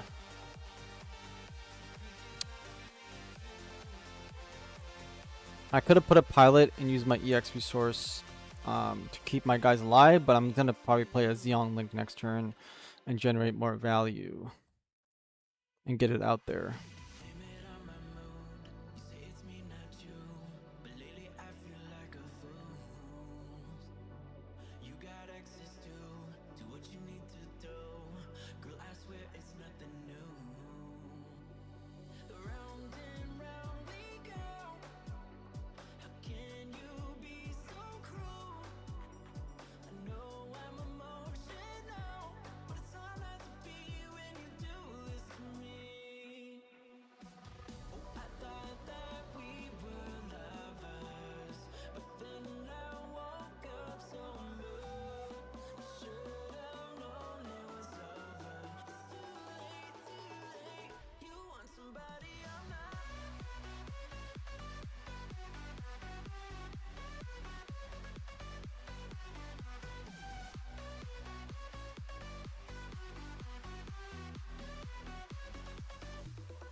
What have we got here?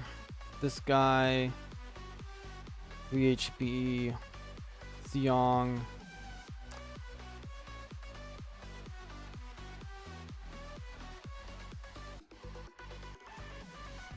And I don't want to go too low on shields.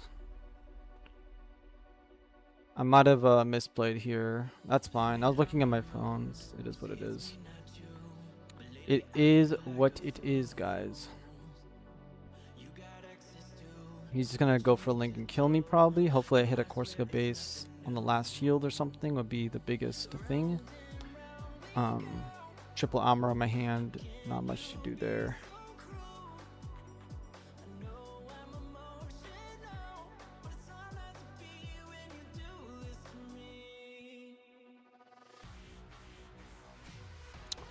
Okay, let's see if he kills me here.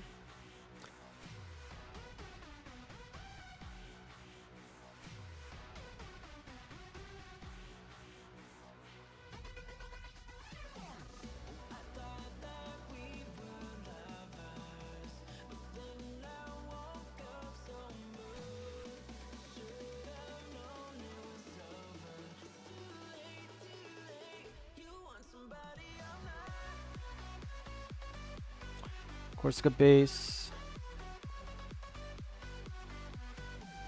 Maybe he's trying to find a Char. Lost that one. Bad hand.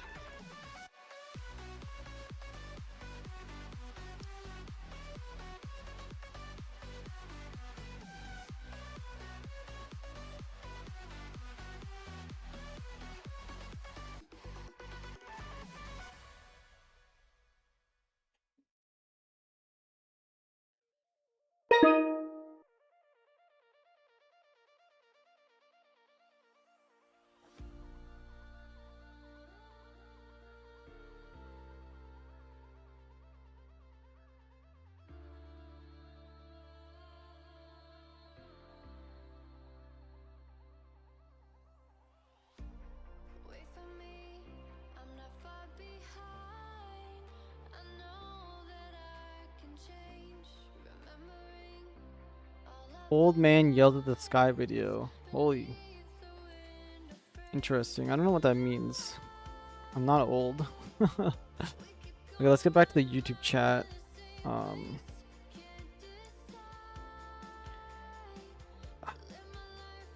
Nothing has changed in the YouTube chat. I'm gonna mulligan this hand.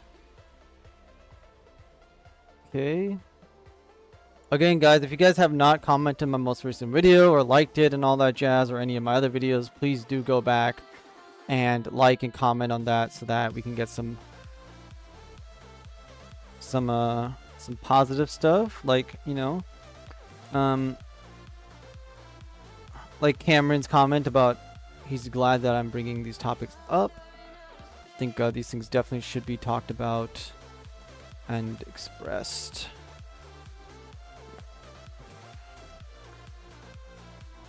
I'll attack him. He's not blocking me. He blocks me now. Playing into the double gun tank line here. Okay, so I think he made the right move. I mean, I just wouldn't have blocked the Zakutu anyways, especially if you're playing red here, guys. If you're going to play a red-white deck, just take the hits. Just don't even play the possibility of your opponent having two gun tanks and etc. Just play into it. Understand that your opponent probably isn't an idiot swinging a Zakutu into you. And all that jazz. So let's go with the Gelgoog link, because I do have the encounter, aka any pilot I want. Crack the base here for 6. This is why I play Gelgoog, because it's something that can link up pretty early on.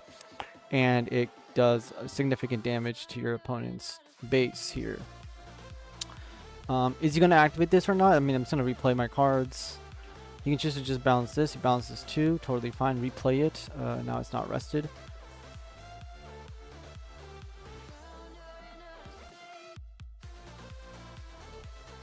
Let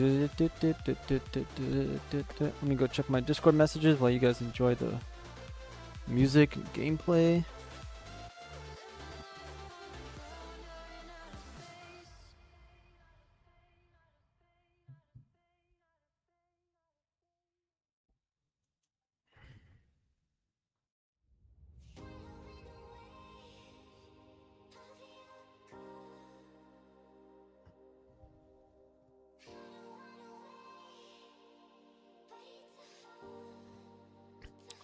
All right, Let's attack his shields again. See if he can do anything here. Nope. He's very, very low on everything. I'm gonna play this to just get rid of. There we go. Get the Char. Do I want to go very, very aggressive into him right now? I think I just want to go wide and try to kill him that way.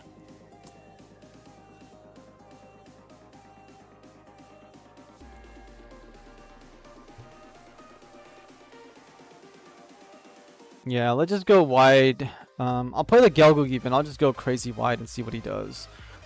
And then I'll just save my 2 pilots for Link at any point in the game to win. We know that there's probably not a lot of pilots coming up as we already drew 3 out of our deck. 1, 2, 3. Plus an encounter.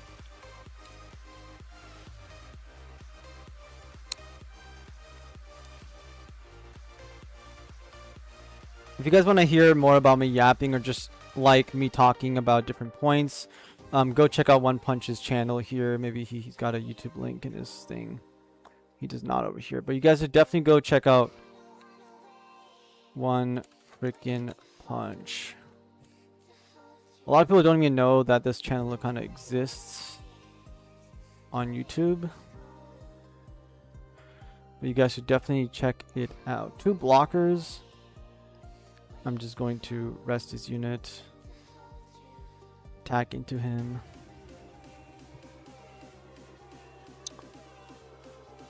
Attack into him. Close combat, he kills this, and I get to high maneuver into his face.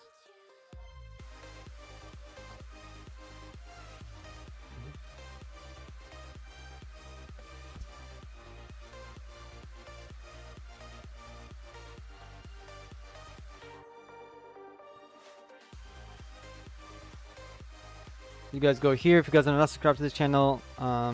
Me and him do podcasts. If you guys actually want us to do another podcast about a certain topic, or maybe just get One Punch more excited, you guys should go comment on his videos and get him like excited to do a podcast about something, whether it be trading card games, Ripbound, whatever it is. We talk about multiple different card games. He is actively playing Ripbound right now. We did win this game, so we're going to go here. We are rank 4 now. Continue down this road, but we do have this thing. Other controversial videos, like, you know, we made this video. This is my very first video with him about when I started. So if you guys want to go check that out, like the question, what got me into Gundam, this is what it was right here. And then we made a video on Overflowing Affection Sucks. Right? Stop playing this bad card. Card with Overflowing Affection. And we got so much like comments and stuff on this video that we made this Explain Yourself video. Like 1.2k views for a brand new channel. It was very good. And then we went here, and there's so much 48 comments. There's actually a lot of like negative responses to this, like this one here, right? But yeah, all these things. But yeah, a lot of people are like, Coach innovating months ahead of 40k. I'm 3 years ahead in 40k on top of everybody usually. Mulligan that hand away, getting the Zaku, don't get it. But yes, super dope. You guys should definitely, if you guys want more videos like that, you guys should go let him know. So any thoughts on that Destiny Gundam's price spike? It was $10 and went to $15. Now it's at $20. Do you see it as the first form of GD04 due to popularity and playability? No, because it's not going to be a aggro deck that's going to dominate the entire metagame like crazy. It should not be like $40 card, etc. I think it is just spiking because a lot of people that are Zapped enjoyers, Seed enjoyers, and Minerva Squad is probably one of the more better decks that came out of the set. So people are very excited about it, and they already own the star decks. And because they already own the star decks, they're pretty much kind of incentivized to get the Destiny Gundam. It's one of the first pickups you want to pick up in this set. And I think that's the main reason why it's going up. If you are again gonna play blocker slot Minerva Squad, then that is an option. But I am one of the mindset that if a card is like, for example, Zeong is basically broken, it will be very strong for Zeon going forward. It works in other archetypes as well. It is like $2 right now. So I think Destiny Gundam is just kind of overhyped. Well, it's not overhyped. It's, you don't even need 4 copies of it. You only want to play 2 or 3 copies of it realistically. But I think that's the first card that people are going to go towards buying right now, because the deck is fun. They do see the value of it because it is a solid deck. Not that it's broken or anything. It gets run over by me every single game, so just understand that as well. I think that's just the case of it. It's just that is the first card. It's very easy to pick up, and people are incentivized to pick it up because they have SD09. And the deck is fun to play. So if the deck is fun to play, people will definitely pick it up. Yeah, and there's a lot of like Zap / Academy, not Academy, Destiny fans. So it's the Destiny card, you know. If there was a wing card in the set, it would also be kind of above market price. But then look at Ultron, right? Ultron went to $1. Tragedy. I think it went to even less than $1 at some point. Okay. So the price spike is, I think, too high. You'll pick them up from booster boxes or from your locals and trade for them. I don't think the card should be that high. I playtested that deck and uploaded videos about that deck before anyone else, pretty much.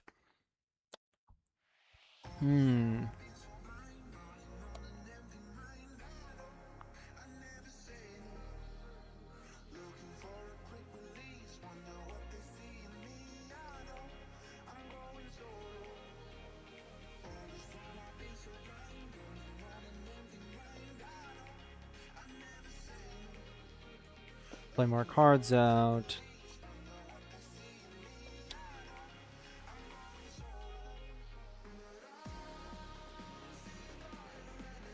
Swing into shields. Want to try to at least keep up with the amount of shields that are taken out. I'm probably going to lose this game. Like, I have less cards and I have giant units in my hand. You got 2/1 drops followed up by Rig Dom, which is going to be very good for trading.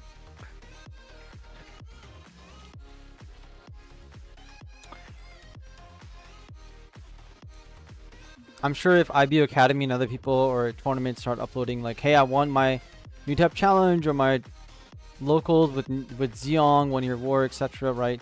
Some of the people in the Discord community and the Gundam Discord and other things were also talking about, hey, have you guys seen Coach's deck list, his 1 year war deck list? What do you guys think?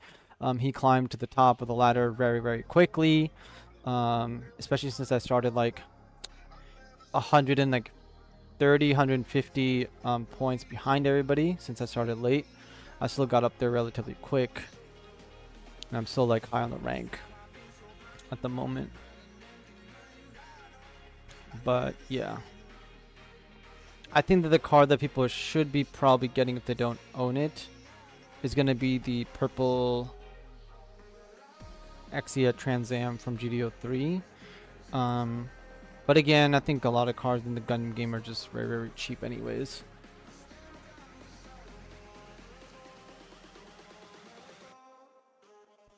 Okay.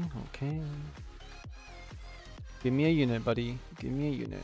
Corsica base is a good option. Amuro, perfect. Play Amuro. Rest.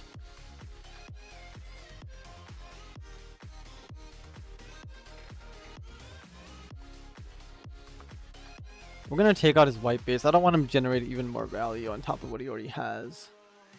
So I could play Corsica base here or could not play Corsica base here. I think the answer is to not play Corsica base at the current moment. Let him eat my last 2 shields and then play Corsica base as a final response.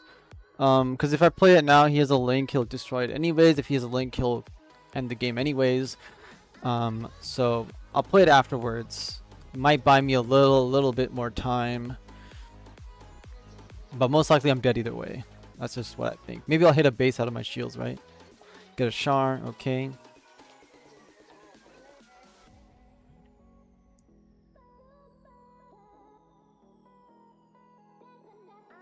Damn, there's so much hate on my YouTube video, man. People saying that I suck at card games. And then I'm crashing out and stuff. It's really, really interesting.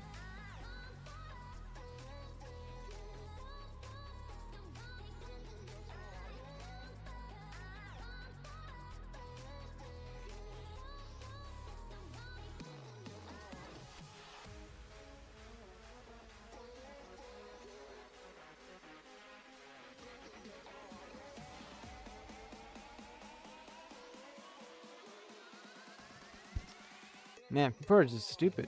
He won. Yep, he had the link anyways. Okay, let's actually go look at this comment again on stream. Okay, this one's Zonda. I'm pretty sure this is a European guy in the Gundam community Discord, who I believe is also a coach or a mod on the Gundam community server. Let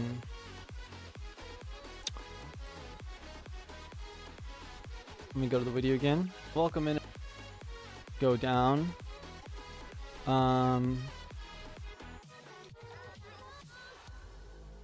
Correct. It's still up to you to build a good deck to break the infinite cycle and take back card advantage to be able and take back your advantage to be able to get to a fair top deck mode. Yeah, I think I'm not gonna reply to this in the comment section, but basically my point for you guys is that if there's an infinite cycle, there never will be a top deck mode is my problem with the whole thing.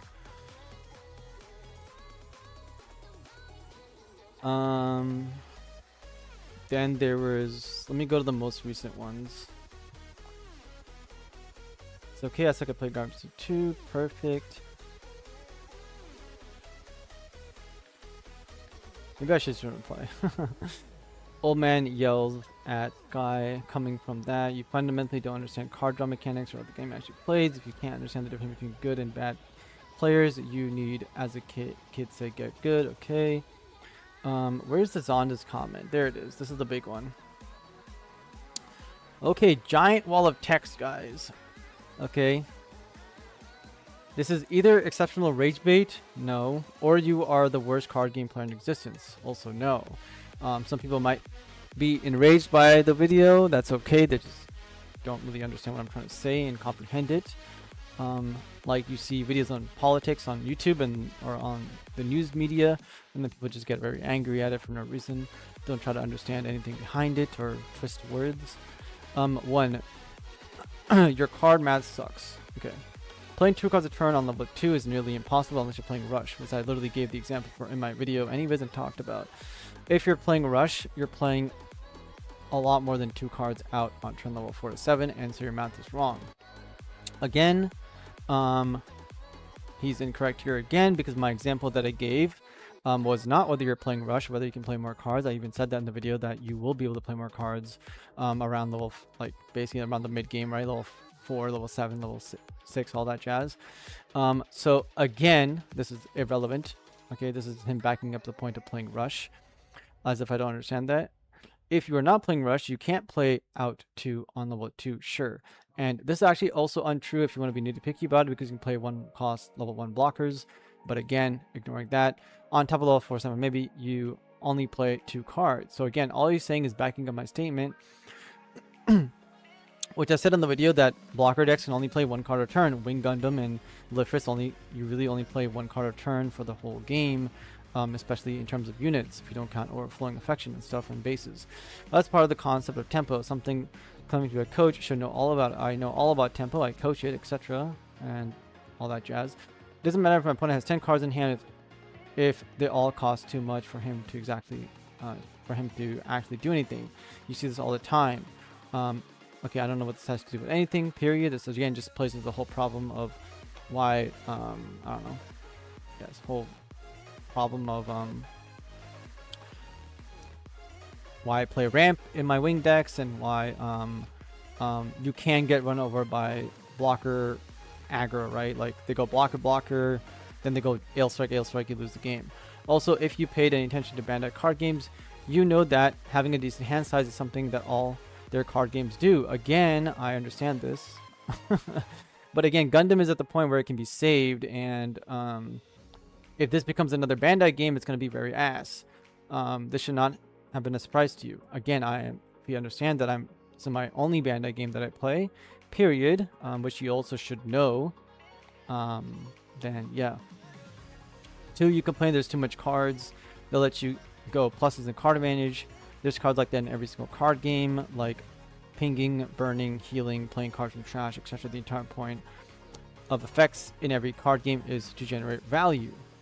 That is, I mean, not always true. Some cards, I mean, if you count healing and dealing extra damage to your opponent to count as value, I mean, yeah, you can heal up and do all that jazz. in Digimon, you can also gain extra shield and stuff to keep yourself alive, but that's not what I mean by value, because playing a card like, for example, a bounce effect like the new bounce effect, and the problem that exists with it is you play the Graceful Demeanor card, you actually go minus yourself to bounce your opponent, so you lose cards for tempo.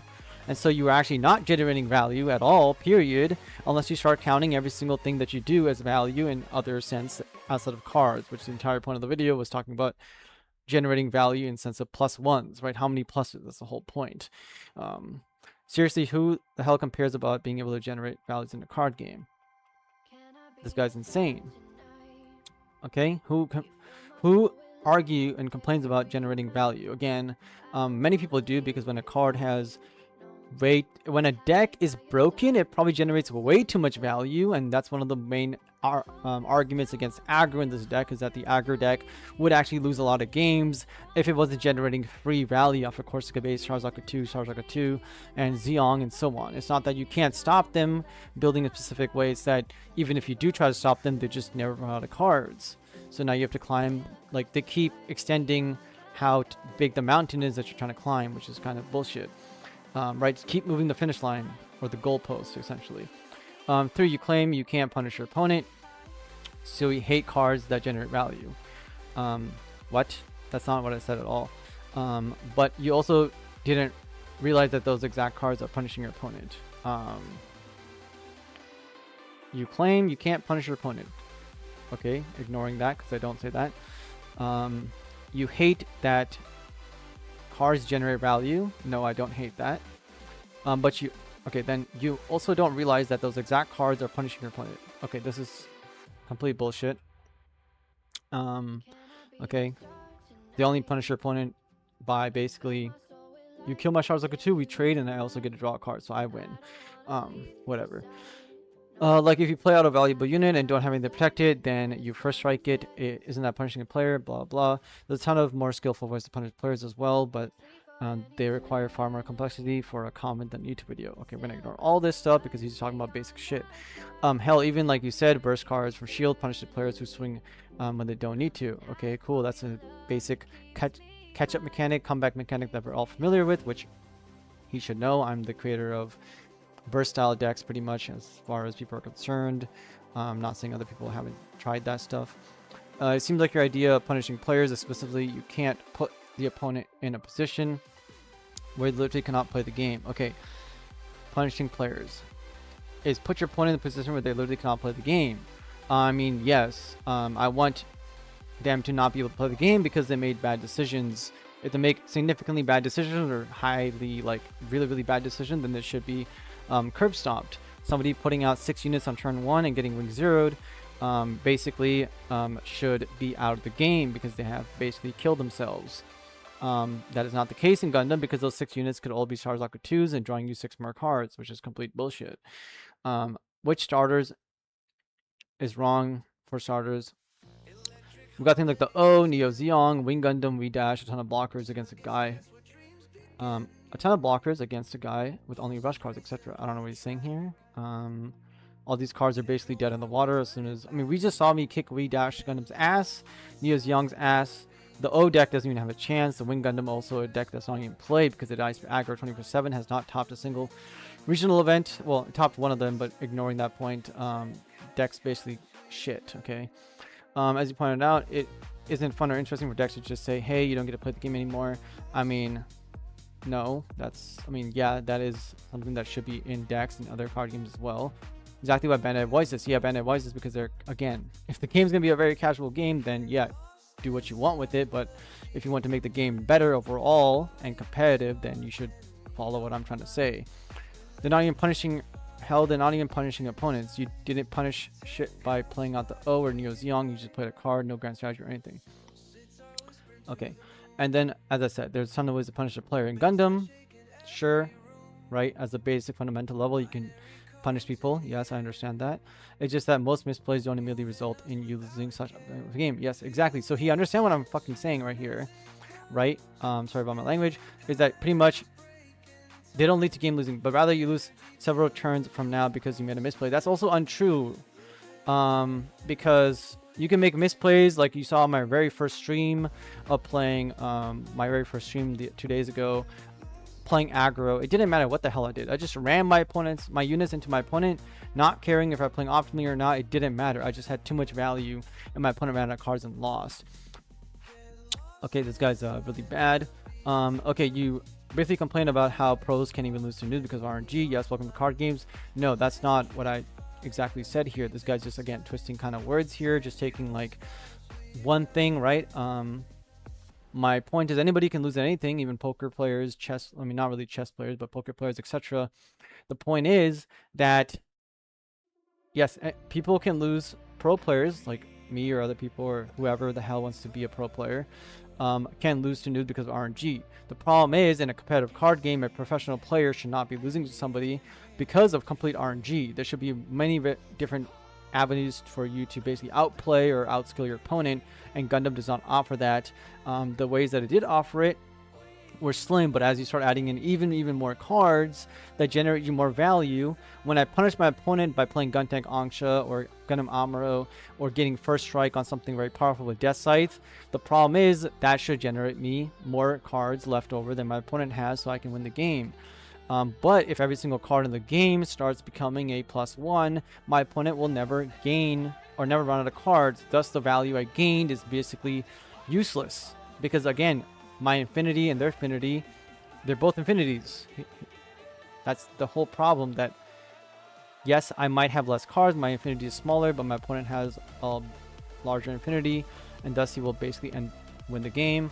Or it's going to come to a point where I have first strike, he has first strike, he has +1, I have +1, the whole deck, and all of a sudden it's, well, why are we both hitting each other when we will never run out of cards?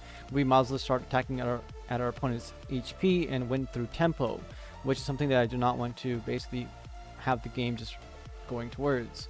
Card games have RNG and variance. Being skilled at card games does not mean you're instantly winning against everyone worse than you.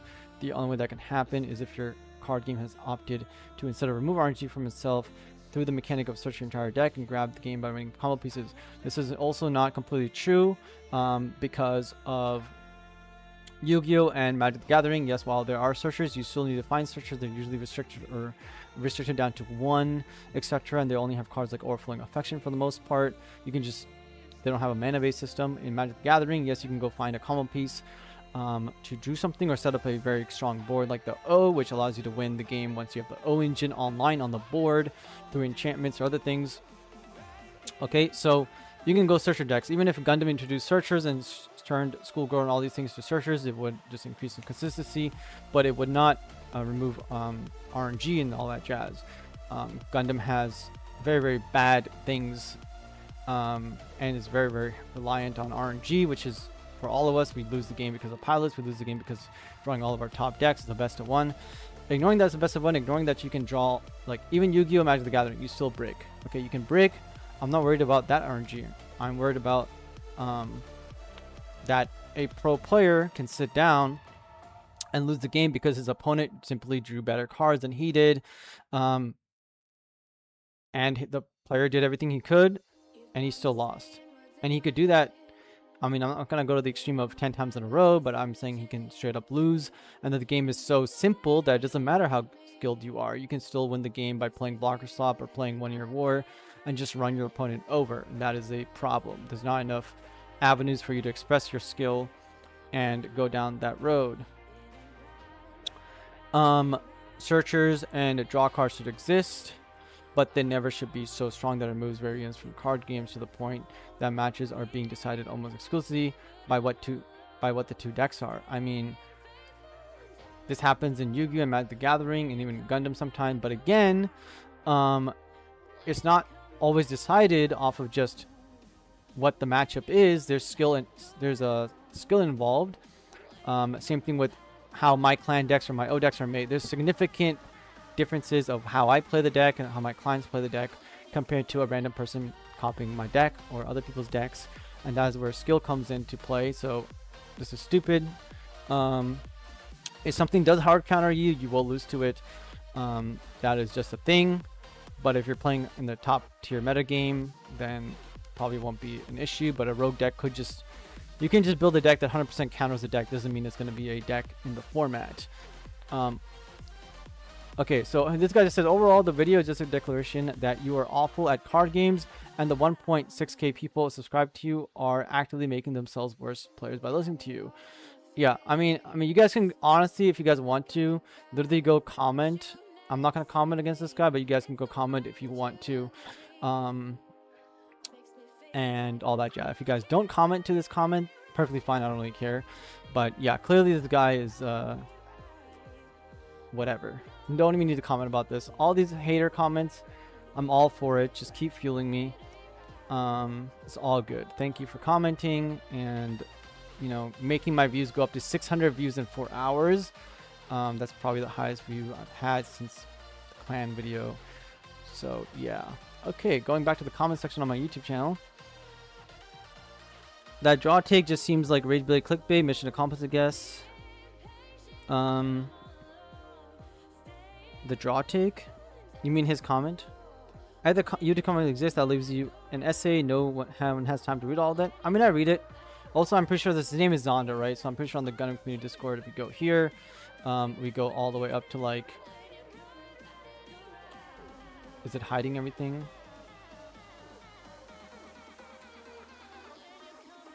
Where is it? It's this guy. I'm going to assume and guess. Okay. He's on the Gundam Community server. Looks like he is in table 1 with people all the way down here, probably playing in the tournament. Usually a judge and stuff like that. But anyways, whoops, I closed that. Let's get back to ranking, boys. I think we need more Sharazaku 2 searchers. Yeah, imagine if Wing Academy, Clan, all these decks started getting Sharazaku 2 searchers, right? Sharazaku 2 makes... It's such a powerful card, and I think aggro should have Sharazaku 2 because, again, it's a Shar card. It's an LR. It's a star deck card. Like, all these things make it so that card should be as powerful as it is. Yeah, but... Unfortunately, the game is designed one way. I don't really need to play too many things here because I got Zeong as well. They'll give us a lot more pluses, I'm sure of it. They're going to give other decks and new decks that come out other avenues to get pluses. I do like that Sharazaku 2 affects Zeon and Neo Zeon, I believe. So that's one of the things that is very cool. Let's go like this. Do I want to suicide this? No, because I can go... I could just swing it. I'll just save it. Maybe we draw another gun tank. We can go Amuro, double gun tank, or Angsha.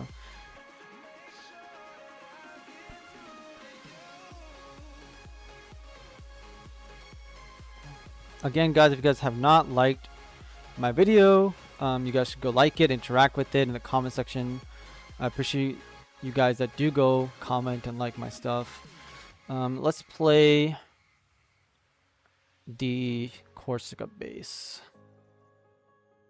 I don't want to take too long to do something, so I'm going to just attack the GMs and knock out his thing. I'm going to keep Amuro in case he plays something different. And then I have the gun tank for this guy later on.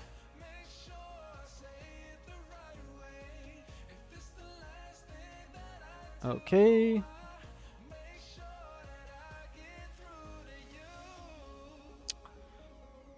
Unforeseen incident. I don't know why he didn't block it in the unforeseen me. That would just be better. But he played unforeseen incident. That is totally fine. And now we are simply going to end the turn. And then I have a really, really big damage turn next turn. Especially if I draw a Gundam. It'll be quite devastating. So there's his Gundam Amuro, which I can easily take out from Tall Geese and this stuff. Take out the Tall Geese, gonna repair some HP, so now my GM gun tank kill it. Also Amuro to rest this card. Brick Dom. Don't you want to play around Delta Plus? Delta Plus with the one link. I don't even know if he's playing that in this deck, but he could be. Let's swing.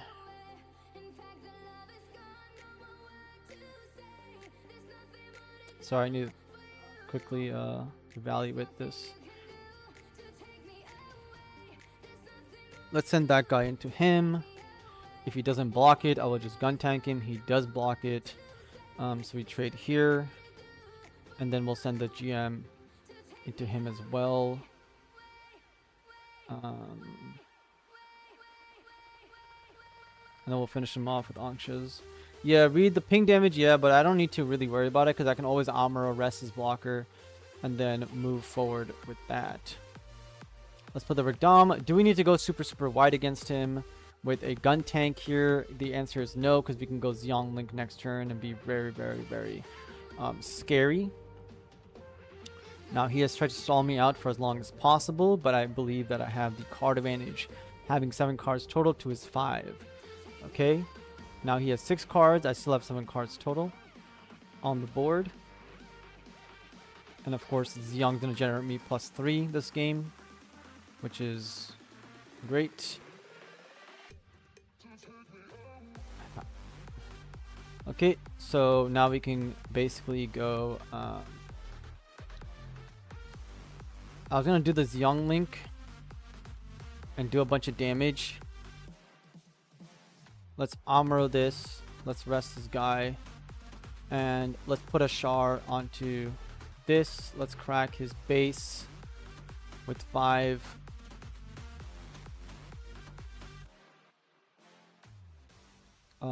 Let's crack his Lifrith. Maybe he plays Unforeseen. Maybe he doesn't. Irrelevant. Another base. Again, I could put the Char on them. I'm obviously not going to. He's going to rest it anyways. Okay. I'm just going to play the gun tank here. Go for a crazy big damage turn next turn. And then, yeah. We're definitely outvaluing him right now 100% because of his Lifrith just dying for free. So there's a silver bullet. There's another blocker. He's going to try to block her wall. It is what it is. The positive to this is that I have this thing called attacking.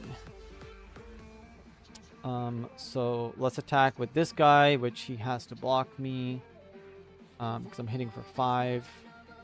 And then I'll Xiong Link after that. And then he'll be in a lot of trouble. Boom, some of the tokens take out his shields with high maneuver. He needs a unforeseen incident to counter this. But that will still leave Rick Dom to crack it. Okay, let's go with the gun tank, see if he wants to block this or not. I really don't care. We're going for his life.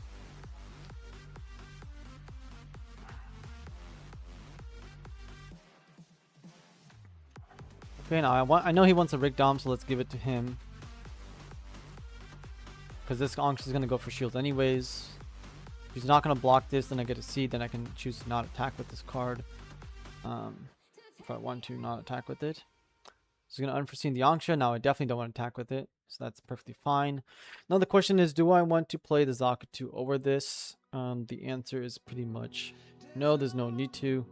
I already have 2 rested units you can attack in 2 and 3. So I'm going to end my turn.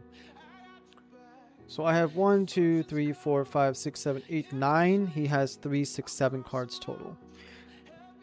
I have more cards than the aggro player does, and I went second, so I'll draw another card. So I'm actually even more ahead of him, and then of course the Xiong will give me another card, which will put me even more ahead of him. So the blocker player here literally is getting outvalued by an aggro deck, which is absurd. This is one of the problems with the Gundam or the aggro decks. It would be so much easier for him to do well if the Corsica base was not a thing and if Xiong did not just summon +3.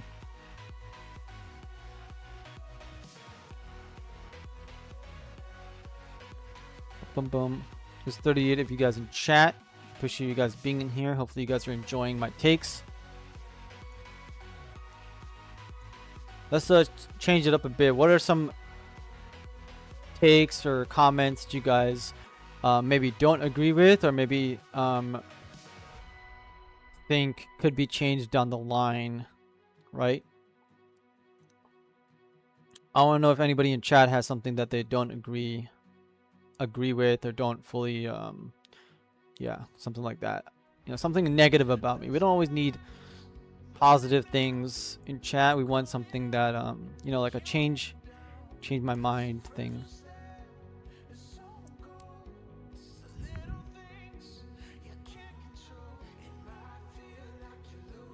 We win again. We are rank 4 still. So we'll hit rank. This guy must have just won a game because they said I was rank 4, but yeah. We win one more game, I believe we hit rank 4. And then we're almost rank 3 again. And then we'll probably end up catching up to Castle before he wakes up and starts playing again, hopefully. You should play other deck when in top 100. I am in top 100. I'm just happy to hear both sides of the conversation. Yeah, I'm always going to be open-minded about everything. You know, it's funny when I don't ask the question, but some of my clients or other people watch me. They go to locals and they ask, hey, what do you guys think about Coach SK? What do you think about his clan deck or his ramp deck? Some people are like, holy crap, that deck is like really bad, or they don't even know that it's my deck. They just don't even know about me, and they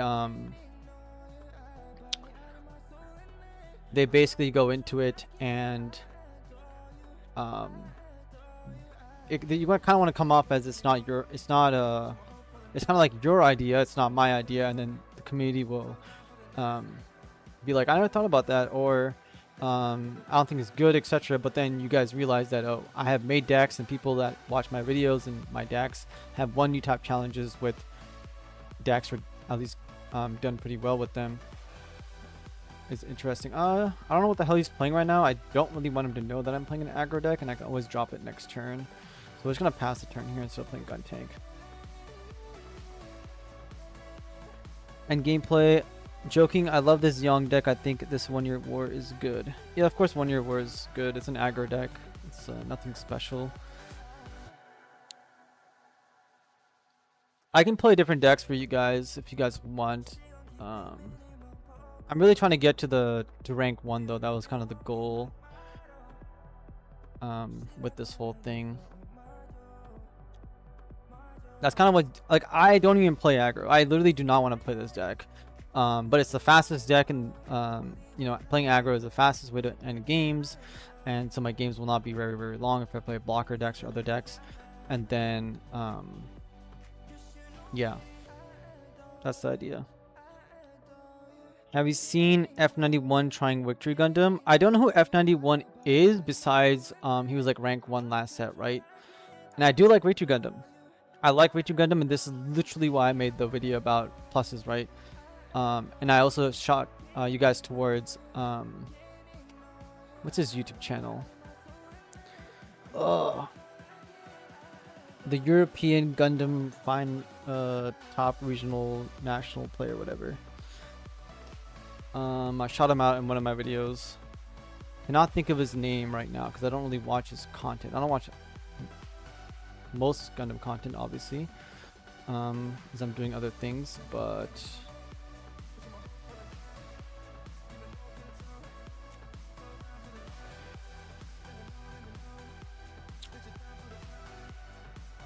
what am I supposed to do here? Gundam Amuro, kill this, search for cards, or we save the Amuro for later on and sack the Char. He's playing a CB deck. I have to be mindful of things. I could also go 3, 4, 5. It's not enough. Okay, let's go here.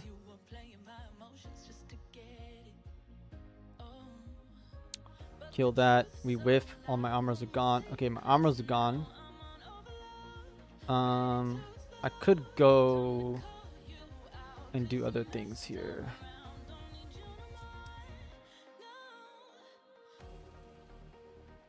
I have to get rid of it, but I don't.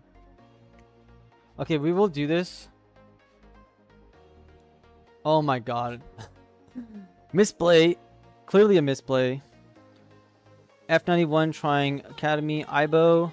I see some of Ibo's videos. I don't think he's somebody who likes me too much. What are your species? What are your spicy decks that can play that would shock butt locals? My spicy decks. Okay, this is kind of just an Ultron Death Scythe deck. No Hero Yuri in here, so just generating a bunch of value of Ultron, Shenlong, Gundam, Death Scythe, and obviously playing some Ram to get through it, and then 1 overflowing to discard the first content in case you hit it. 2 Path of Victories to put the first content at the bottom of the deck if you do not need them. This is a build that I was playing. It was doing really, really well. So I need to get back to this before I take too long. Man, I messed that shit up so bad. Let's play white base. Let's generate value. Let's play a Zaku 2. Let's end the turn.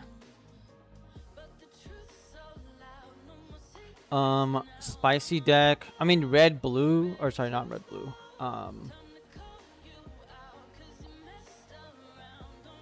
This deck right here. I'm making a video on this. This deck went 10-0. Obviously it's a mono red deck pretty much, just like red white or red blue, whatever. But obviously we're utilizing all the burn stuff that was really, really good, and then red got access to Gundam Exia now, so we have even more of us playing against aggro in general, and then Kshatriya, baby Kshatriya became better against all the token decks, so you can just basically get a free win there. And then we're playing giant killing to get rid of Silver Bullet, and then damage control for a lot of the new players. We're not going to realize that, hey, purple now has access to unforeseen incident, and if they do play Death Scythe, we can also use this to stop Death Scythe in its tracks.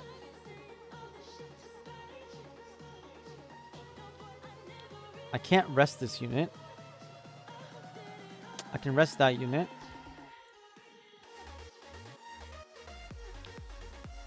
Let's just generate a bunch of value here and see how everything goes.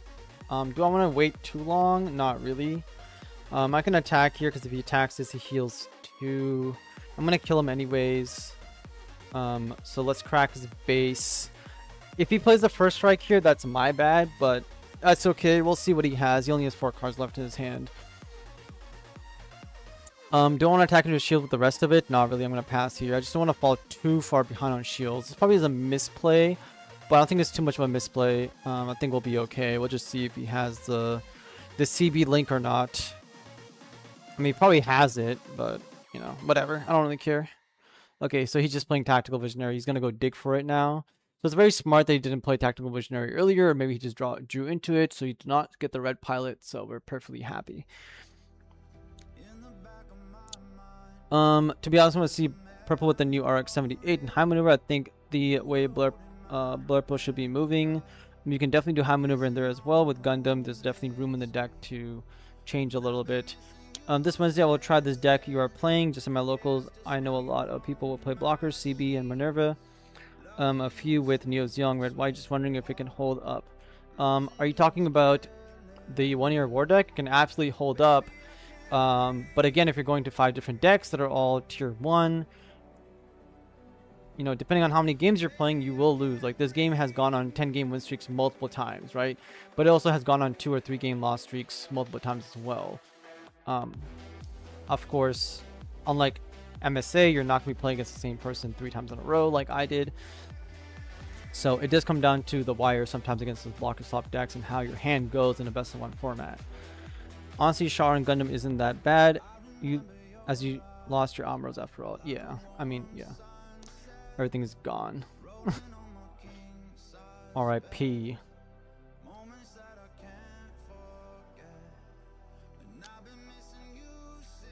That's not bad here. I can basically wipe his whole board, which I'm going to do and generate a bunch of value because he hasn't seen his red link yet. If you don't see the red link, this is the whole weakness of CB here. So we're gonna play the Gundam. We're gonna play the Amuro to get the AP boost. We are going to play the Angsha, ping this guy. We're going to attack this into this, knock it out of the park. Perfect. There goes that guy, and then he's playing a red. It doesn't really matter. I'm gonna Rick Dom, attack this, take out his base, and then kill the other dude. This might leave me open to a bunch of burn spells, but he's playing CB, so I expect him to not have a crazy amount of burn like other decks. Which means my Gundam will survive, and I will outvalue him significantly here if he has no rebuttal, which so far all I understand is that he does not have a red pilot link, so we are pretty much happy. We should get another turn, and that should be relatively GG's. Yes, the 1 year war you hate playing now. Echo! Echo is here. Echo is awake. Echo, did you like the movie yesterday? How was the movie? Climb the ladder? Yes, I am currently rank 5. I'll be rank 4 after this, and if I win, I think if I win 3 games, I'll be rank 3 again. And if I win 10 games, I'll be rank 2. And if I win, I think 20 to 25, I think it's 20 games, I'll be rank 1. Yes, red purple. Red purple is the best. I agree with you. I have not played red green as much, but I put into it a bunch on the thing and just off of. Obviously, I played the red side of it, so I know how good the red side is, and I played lock on and stuff in general. So yeah, I think red is going to be.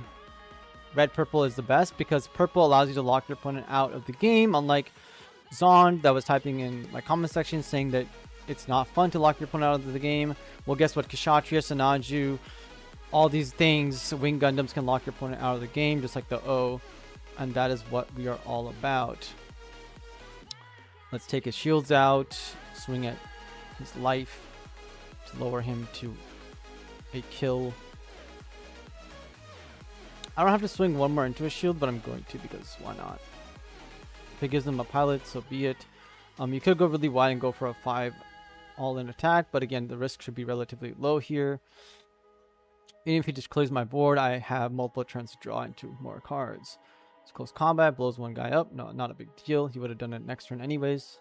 Better to get it out of the way now. Probably, basically. Okay, play my guys, end the turn. R08. Also, red ping clears small units for Trans Am Exia. Yes.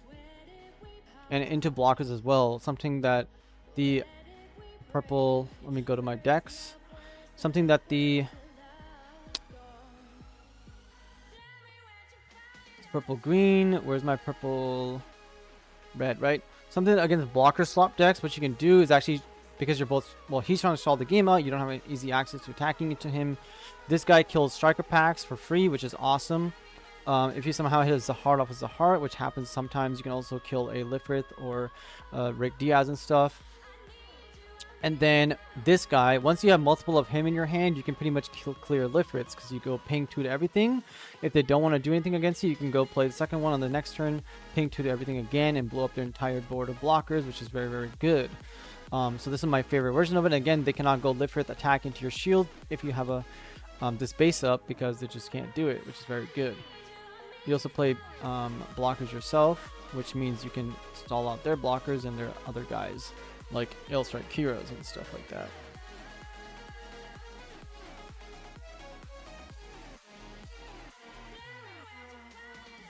Let's see if he's dead here. I don't play this card in my red-green CB deck, just so you guys know. I don't think you need to play this card at all. All these cards have reduced effect damage and stuff. They're cute. They're good against ping and stuff like that, but I think people are too...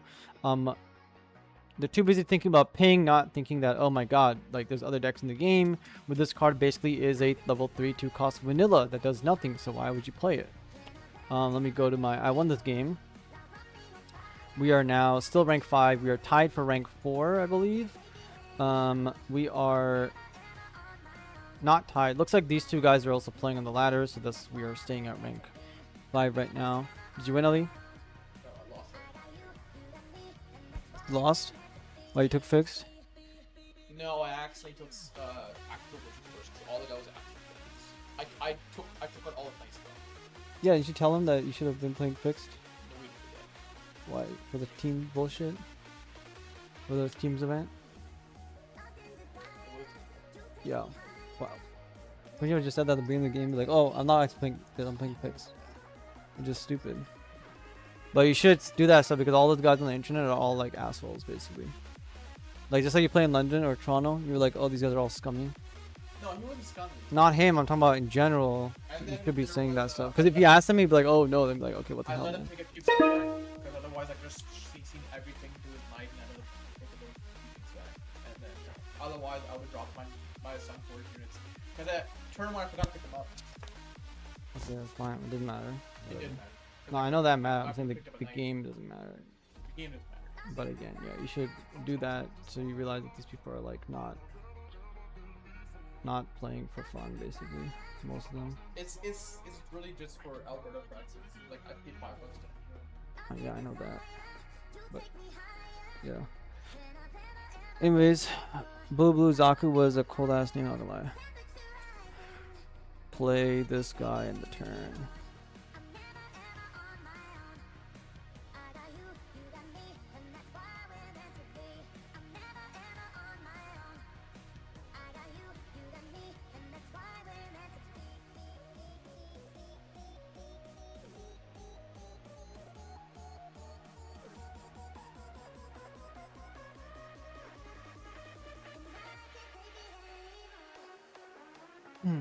Big Mag. 4-game win streak.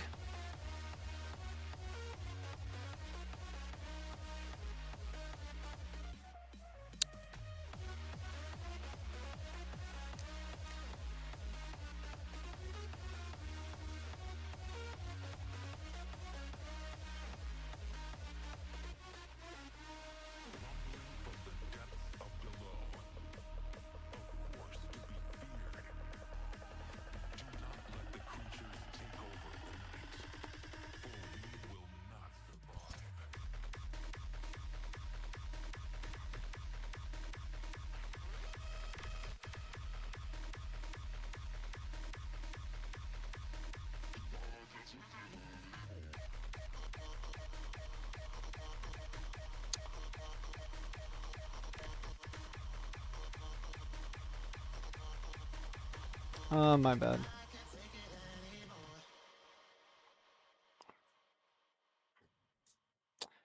little bit of a misplay for me there. That's not a big deal though. I'm gonna kill this. I'm going to draw something off of that.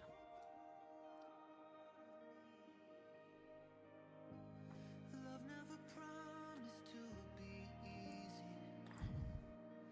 Was an uphill climb, a heavyweight fight, but we kept believing. I wouldn't change a single thing, 'cause we made it.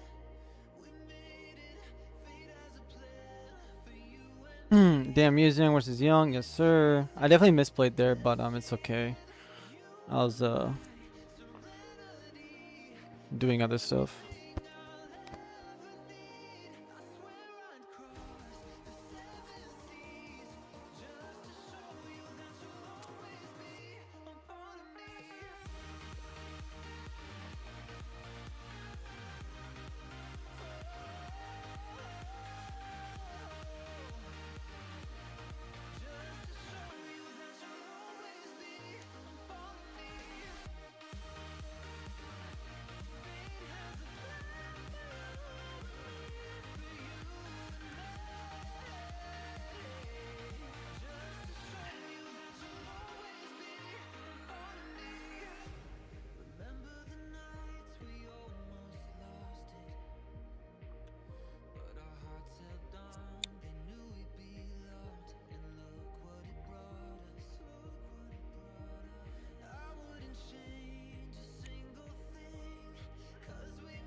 Oh, I forgot to activate the base. It's okay. I play more wide. Let's see if if he has the Kshatriya link or not.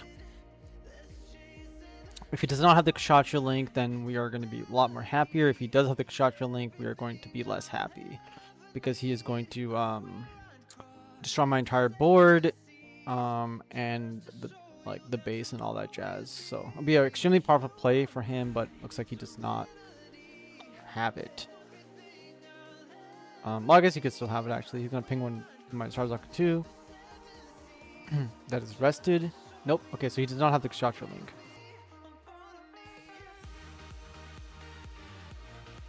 Well, he might have it anyways. Yeah, never mind. Streaming and playing at the same time is very hard for me, to be honest. Yeah, it can be hard. For sure. Especially Gundam, where it's like I'm on the arena where I click the wrong guy or like, you know, whatever. So, especially because when I went to go click that, I was not even like looking at the screen.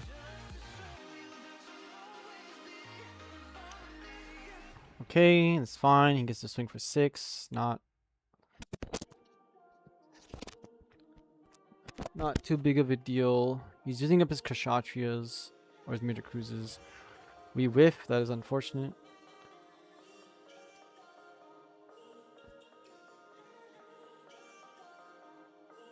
He's playing more things.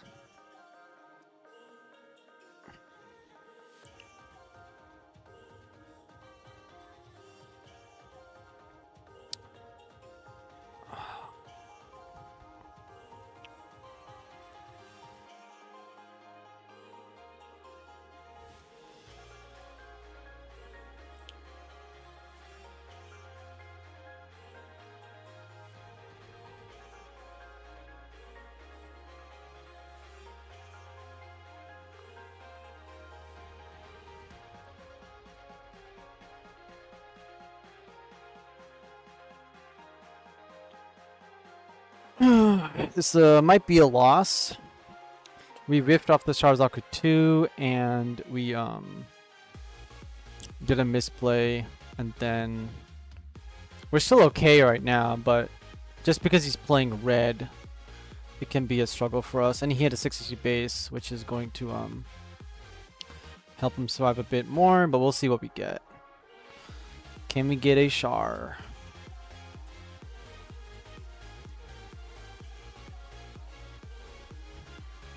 Echo, did you like the movie from yesterday or what? How did it go?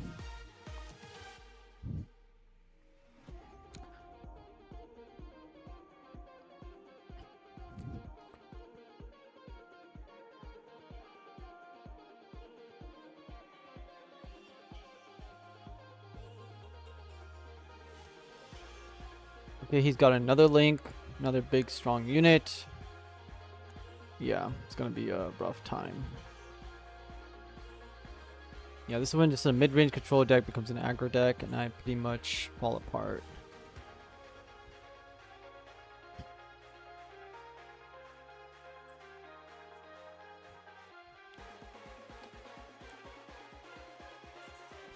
If I draw a Char and a Gundam Link, I can win the game. Or no, I still can't win the game. I am dead. Basically.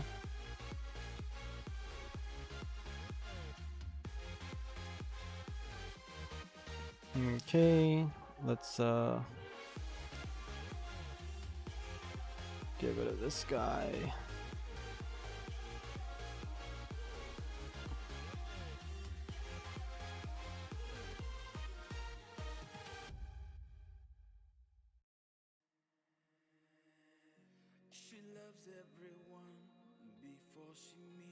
I'm pretty sure I'm dead, right? What am I doing? I'm just dead.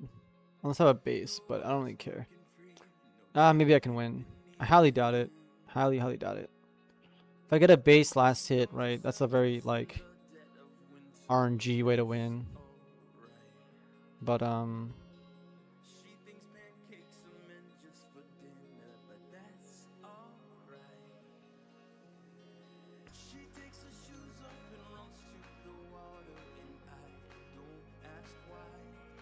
I just need to see what the last thing is.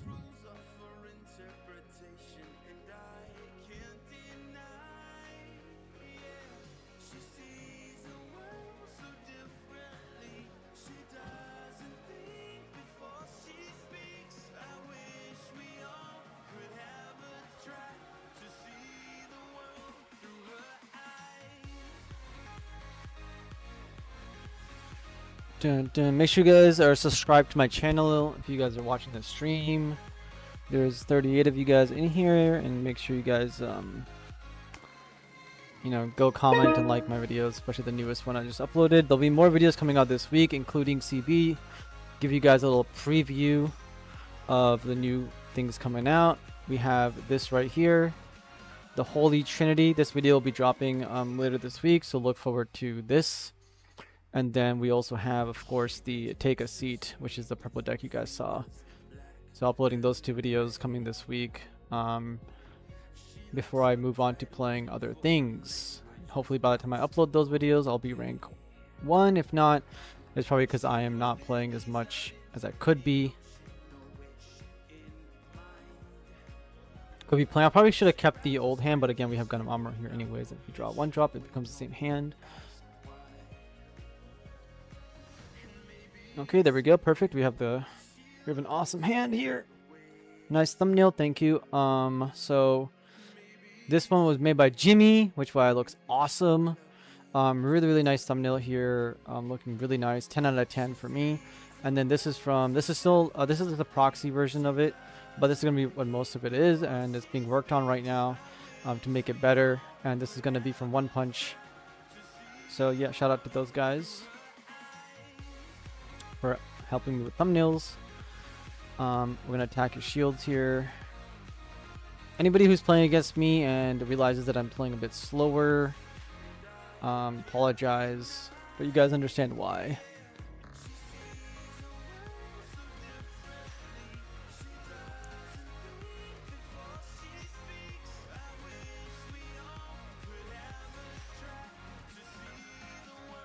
I don't know what this guy's playing, but I have a Gundam Amuro in my hand, so the game is kind of like one and done here already.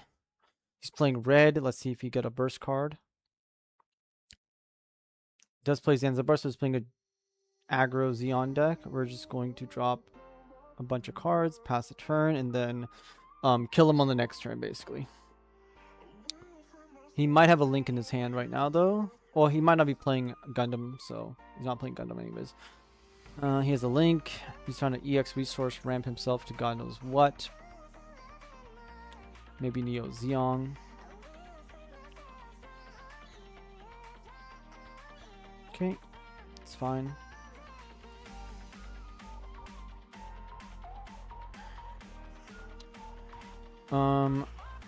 Let's play Gundam. Let's play Amuro. Put it on the Gundam. Let's crack his base. He is playing red. Let's not lose out on the value of the Brick Dom here. And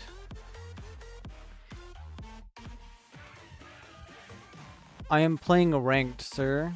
Antstorm, are you able to make a room on this simulator or play against random? You can make a room.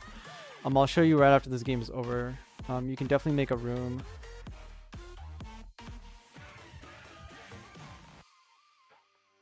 I have game next turn. Yeah, you can make a room. You can play against your friends. It gives you a code. You enter the code.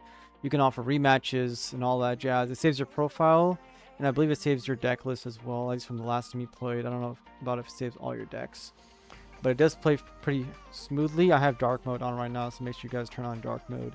And then you just want to always, if you're playing on this simulator, you always want to click skip actions when nothing to play, and then you want to play on ultra speed so that it is quick like this. Otherwise, it is going to be very slow. And honestly, if this option did not exist, I would pretty much not be playing this, because Gundam is such a quick game that it should be played quickly. And I misplayed. What the hell? I used my EX resource. My bad, guys. Again, talking to chat. Making misplays. Maybe I'll draw a Char Link here. Nope. I'll just have to wait for another turn.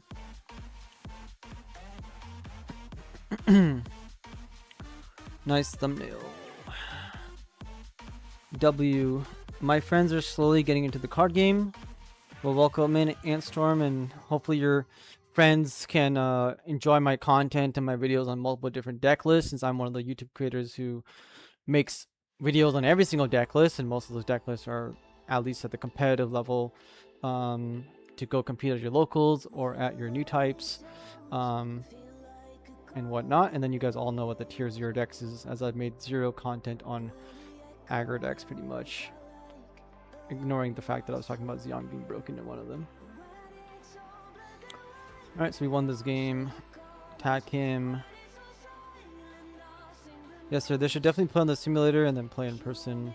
Webcam as well. We have a webcam community. So yeah, you go on the right here. You enter your nickname. You can join with Patreon, just so you can save your deck list and stuff or whatever.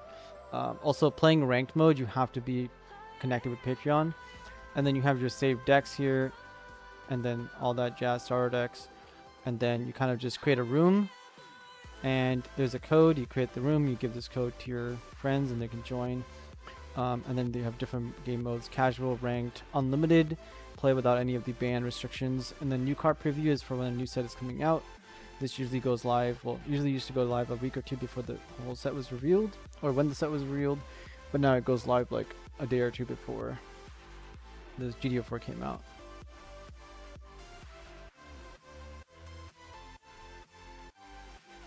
We are tied for 5th place and 4th place. Look at that. We're all at 251. It depends how hard I'm gonna grind today.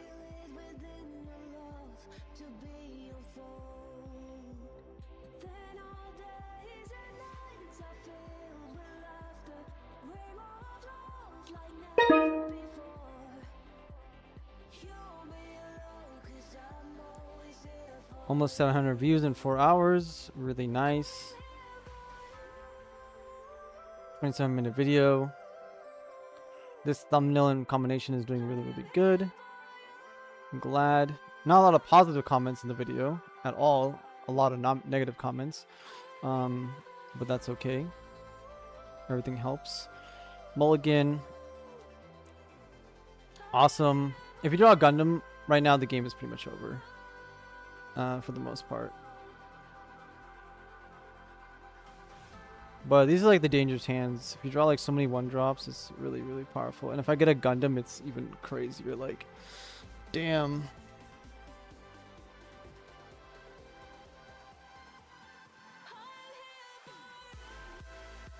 A second Amuro is also pretty dangerous, since I can outrest multiple things, take good trades into 2 different Lifriths. We're seeing against Felix TCG. Felix?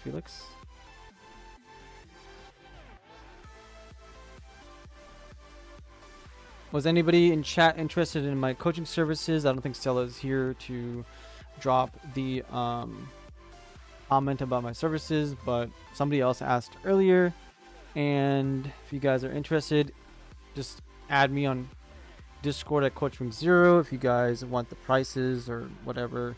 It's $40 an hour per hour, and then it's my monthly is what 99% of my clients get, which my monthly is 8 hours of coaching, and then there's a follow-up call after every single coaching session if you wish.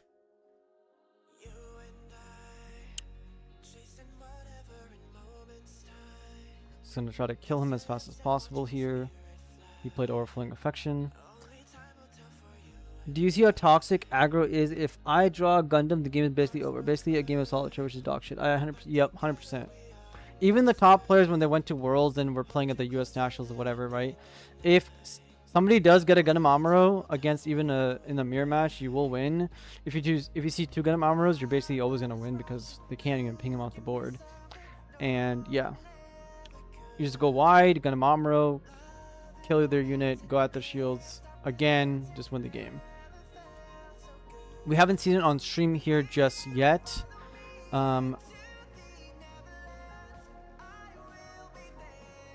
Yeah, we haven't seen it on stream just yet, but usually if I go Zaku, this guy, right? It's like I go second, I go Zaku 2, then I go GM, and then on the turn 4, if he plays a Lifrith, pretend this is Lifrith. I play Gundam Amuro, pretend this is Gundam Amuro. Rest the blocker, kill the blocker, swing through the shields. This is exactly where he would be right now.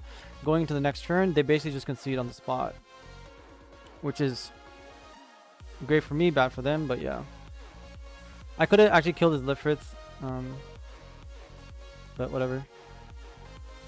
I can still kill it if I drop the Amuro, but I'm just gonna not bother. You play the base. That's going to negate me for a bit. um.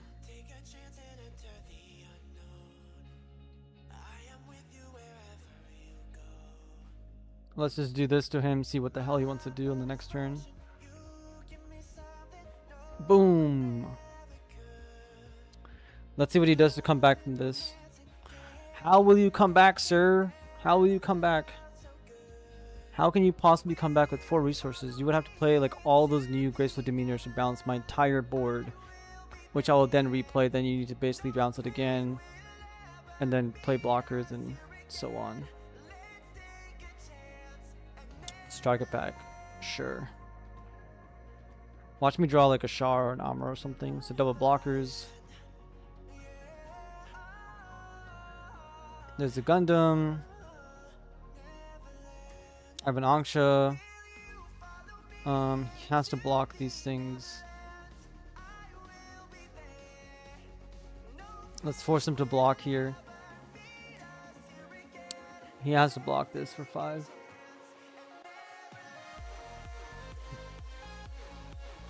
Cool. Let's swing 3 to shields.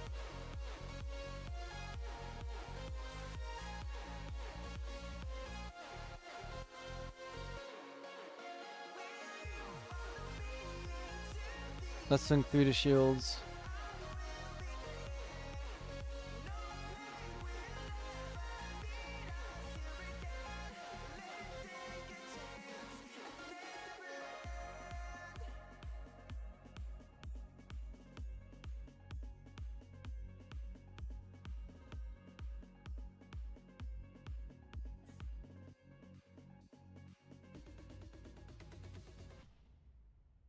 Yep. Apparently in my comment section, people said the game is perfectly fine. The game is in a perfect state. Nothing wrong with the game at all. Everything's Gucci. And here we are playing a line like this that happens very often. We've all played through this and lost our games like this. And this is where nobody has fun. I'm not having fun. He's not having fun. There's nothing to really think about here. This guy's literally played overflowing, blocker slop, and lost. I mean, yeah, he's playing Academy, but irrelevant. He played a bunch of blockers and bases and lost.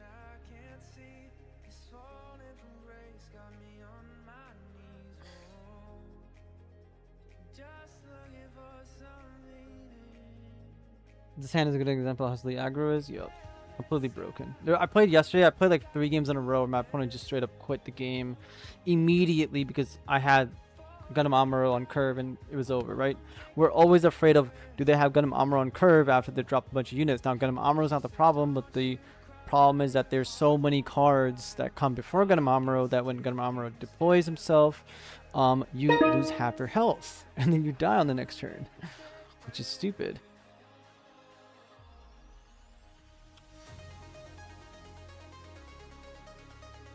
A little bit of a slower hand, but if you can go wide enough, we can again go into the gun like an armor or something. Yep. And having aggro players promoting saying aggro is fine and losing on turn 4 or 5 is okay. That's why I can't take IBO seriously. Exactly, guys. There's 40 people in chat. This is why you cannot take IBO seriously. I mean, you should take him seriously because he should be one of the main fronts of the Gundam trading card game. And being like, hey, IBO, how can you say this? Right? If we had like a riot or everybody like showed up in front of IBO's office in his house and said, guys, we are here because the Gundam has a fucking problem, and if you don't fucking make a video about saying that there's a fucking problem, then there's something wrong with you, like clearly. Because that there definitely is. I have to keep aggressive into him because he has I could Amuro and kill him. And then I'm 5 AP, which means if he gets Gundam Amuro, I can kill him again. So let's do that.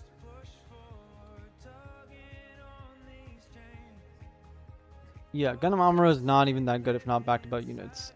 AKA, play it in any other deck without GMs, you will not care. Do I want to play this? I do want to play it. End the turn here.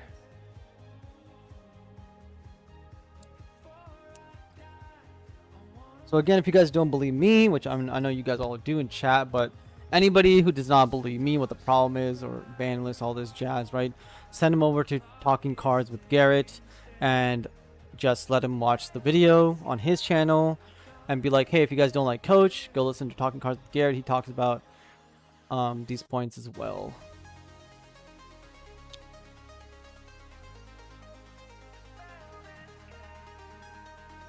Okay.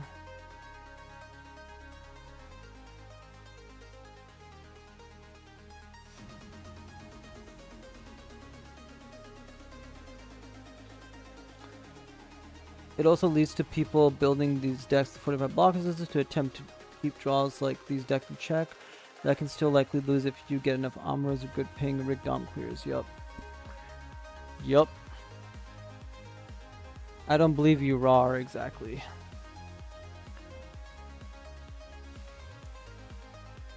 Who would believe Coach? Nobody believes Coach. Coach is just a guy who decides to play this game because it's so much fun. Which again, to those guys in my comment section saying, sounds like you don't like the game, guys. It's like, no, guys. I'm only commenting about this stuff because I like the Gundam IP like you guys do. I'm seeing an issue with the game and things should be cleared up. It's like, if you have a problem with America or you have a problem with the city you're living in, then if you're going to complain about it or comment about something that could be changed or adjusted for the better, get the hell out. It's like, no, I'm commenting about this because I care about America or I care about my city or so on, that I think we can improve these things, or be careful about, hey, there's a giant pothole over here, don't go into it, this needs to be fixed urgently, or at least be aware that this is something that we should be, you know, moving towards carefully, which clearly Bandai didn't do when talking about the GM problem or the blocker slot problem. Right? If they had somebody like me on their team who told them about this, the game would be better off, but they didn't.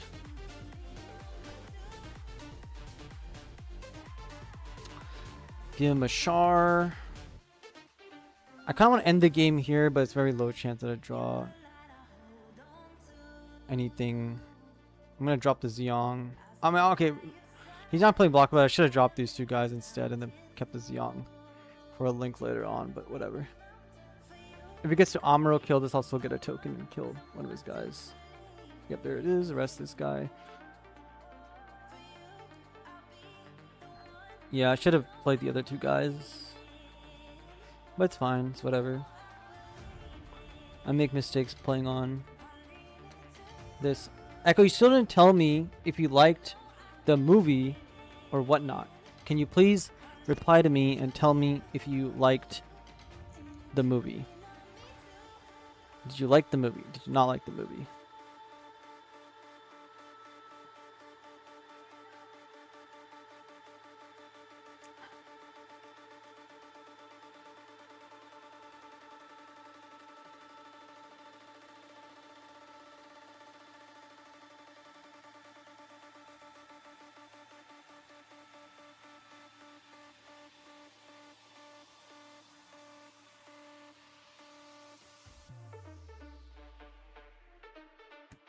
Let me scroll up. Maybe I missed Echo's comment. I don't think I did.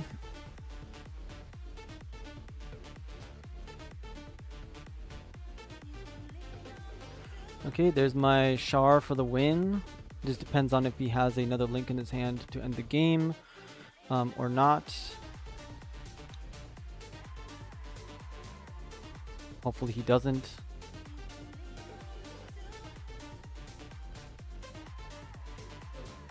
RIP, guys. A misplay cost me the game. Win one, Bill. Later.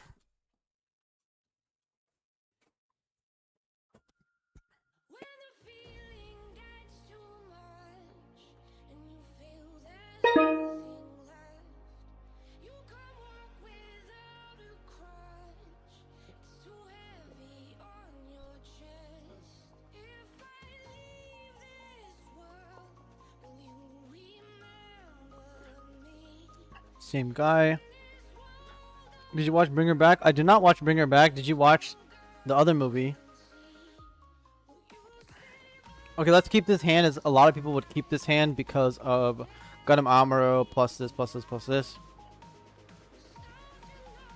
Or rather just play a standard normal aggro hand out. Besides aggro, what else do you think is in a rough spot with the game?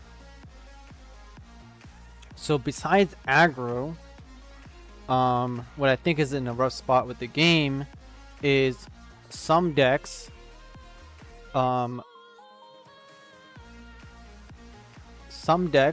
don't have access to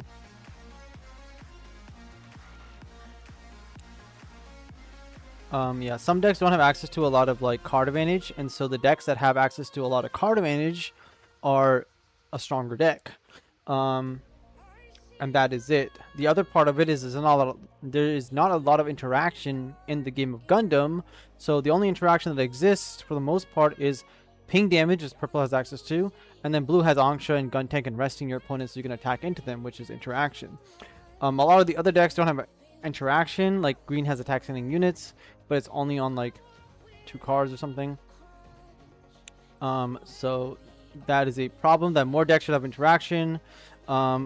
Most decks are compiled with non-ability units, which sucks, it is changing in recent years. So that will be a thing to consider.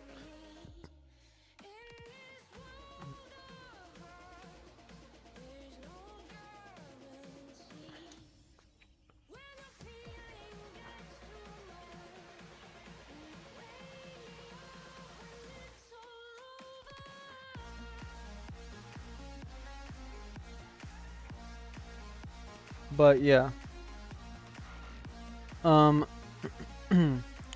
So that's in a rough spot. I think that they've done a very bad job of introducing secondary colors to some decks. For example, Academy, and we're basically not playing what we want to be playing with Academy, which is rough.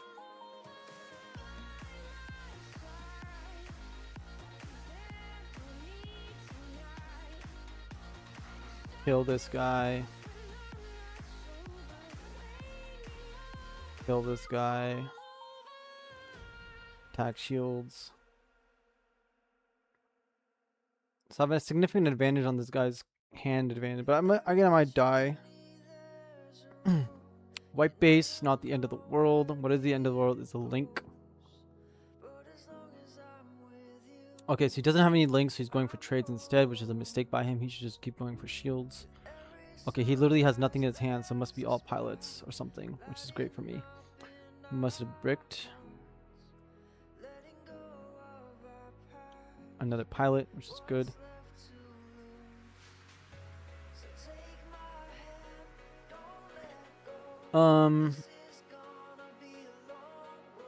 Did you watch Bring It Back? No, dumb question. If you want to reach first rank, would you use your more reliable deck than this deck, or just playing for fun?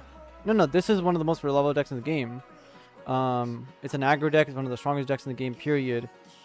So I would 100% be using this deck if I want to get there faster. This is a big problem for me, but luckily I have a answer to that.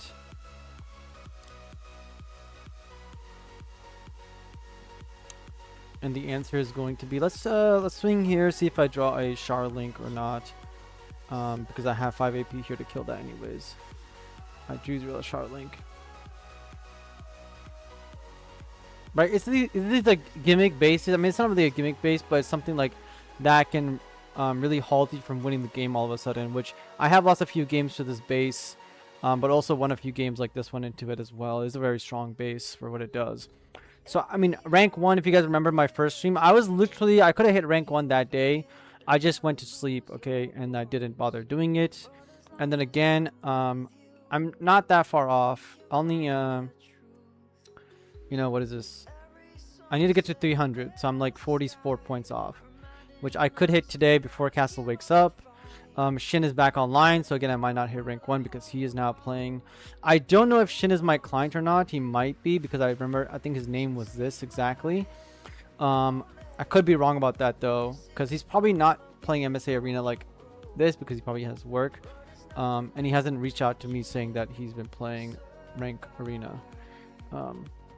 But yeah, I played against Castle. He's playing Blurple. I would not be surprised if Shin is also playing an aggro deck as well. So yeah, I'm only playing aggro because, or One Year War, because it's has very quick games, and if I play anything else, the games will by default be long. Project Hitler was good. I enjoyed everything about it. Yes, Echo.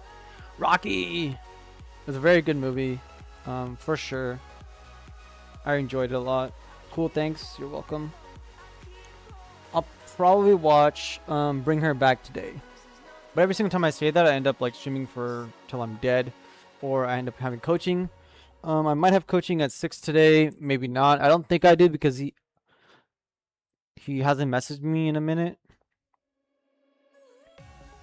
So I'm probably gonna watch I'm probably gonna watch the movie today. I almost watched it yesterday, but I got distracted with my dad talking to me, and then I got distracted with other things. Then I tried to take a nap and I could never fall asleep, and then I came back and ended up sleeping till today pretty much. It was one of those times where like I was kind of too tired to sleep, or like maybe my body was tired but my mind was not tired.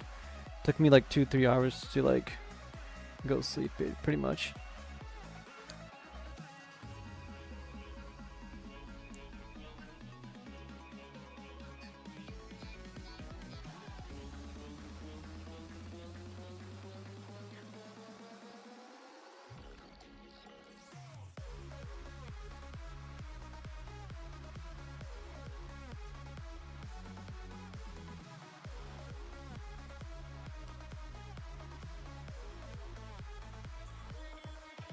I don't want to get double gun tanked on my GM, so I'm not going to attack with it.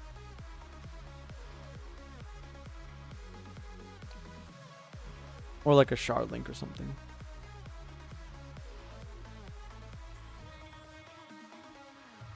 Okay. He's playing Vulture, should be a win for us. He also reduces his own HP by 1, which is fantastic. He only has 6 now instead of 7.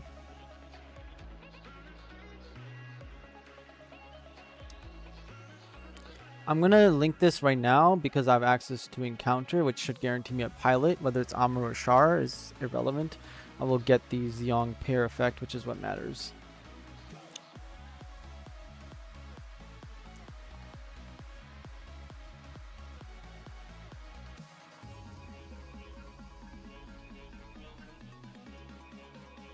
I appreciate all 40 of you viewers being here. If you guys have any questions or anything, any comments, feel free to ask. Any of you guys are interested in coaching, do reach out or message me in the chat. My Discord name is CoachWing0. Do I want to play the gun tanks right now? Probably not. I think I want to... I want to get to this. I have play lines next turn. I'm going to wait. Vulture is fun. Yeah, Vulture is a fun deck. I think in GD03 I was telling people, like Echo for example, I'm like, hey, you haven't played into Vulture or Vegan or these other archetypes because most people just net deck One Year War, Blurple, Wing or Blocker Slop. It's like there's a lot more other archetypes out there that are very good, so or not very good, but there's play to them. You should understand them and then build towards them, try to make them as best as you can. And that's where, you know, the fun comes from in card game. You don't have to always try to build or play the best deck. You try to build alternate decks to the best of their capabilities. I put your coaching info in here. Oh, did you? Where is it? Because I can pin it.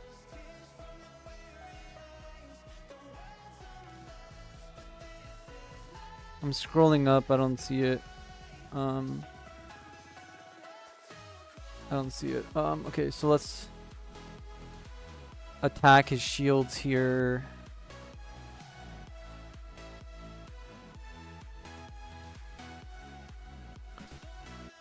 Keep pasting it. Yeah, I don't see it in the chat is what I'm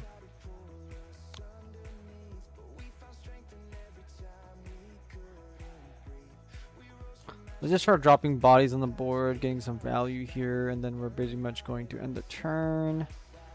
We'll play stuff out next turn if he's not dead already. I keep pasting it. DM it to me in the Discord server and then I'll paste it manually since it looks like it's not showing up.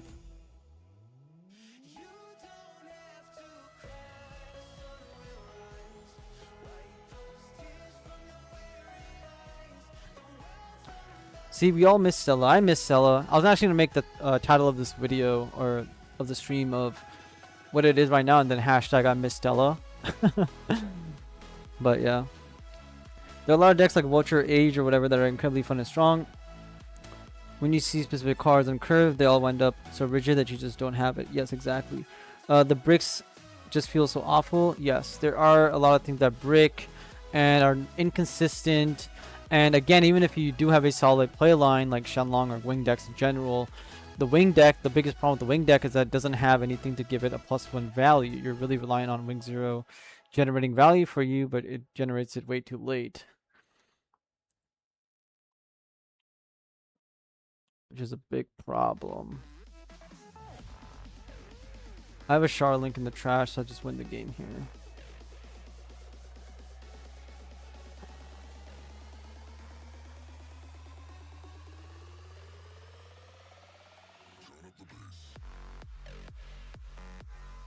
This card is so good, I love it.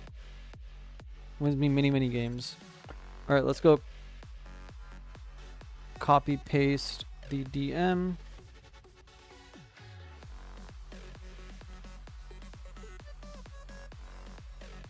Yeah, I don't know why for some reason it didn't show up, but thank you for that, T-Whips. I'm gonna post it in here. I'm gonna pin it. Pin message. I don't know why it's not showing up for me. 260, we are still going up. We are very close to overtaking Kavir and then right behind Mello and Shin as well. I've climbed the most today because these guys were already way ahead of me. Looks like Shin is not moving too much. Maybe he's playing a blocker deck because he's been in the lobby for long. The one thing that's unfortunate about winning streaking in this game is that if you do win streak like 10 games in a row like I did, it only gives you +1. Normally you get 5 points for winning a game. If you win streak, you only get 6 points. If you get a bigger win streak like 4 or 5 wins in a row, which is weird. Let's keep this. Again, we have this like hand of like GM, Amro, Rick Dom, etc. that normal people would keep because they want Gundam Amro in their hand. And keeping this hand will probably maybe will increase my win rate. We'll see. This guy's on a win streak.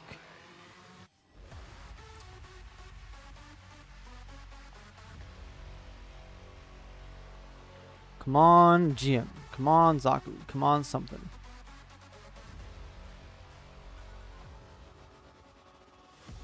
Nope. We just play this and pass. Next turn we play. I kind of want to play the Charizard 2, but I like Rick Dom, especially since I have Amro next turn, so it just makes sense to play the Rick Dom instead to get the breach value and crack any bases.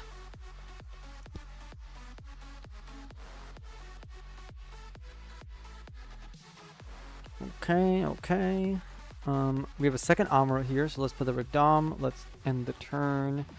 And then on the next turn, we'll basically hit him with the Gundam Amro Link. We also don't even need to play the Gundam Amro Link. We can kind of go like Charizard 2, Gundam, Charizard 2, Amro onto the Rick Dom, attack into his unit, so on. But we're probably going to be doing an Amro because then the GM can kill the EX base as well.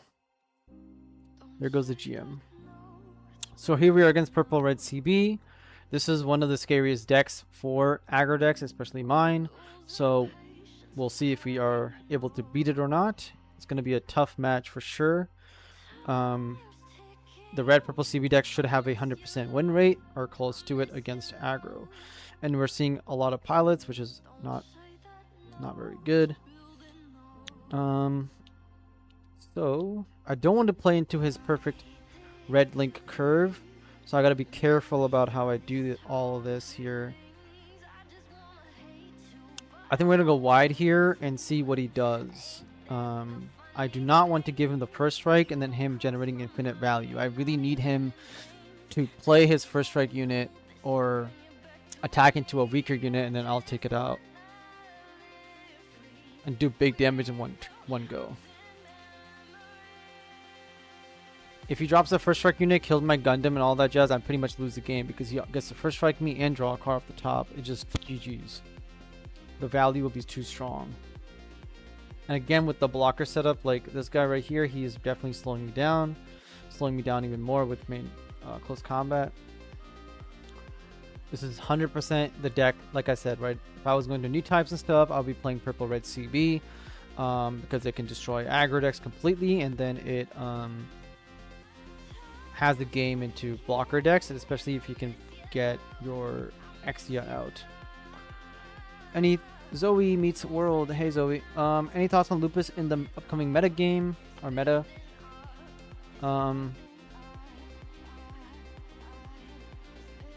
In the upcoming meta,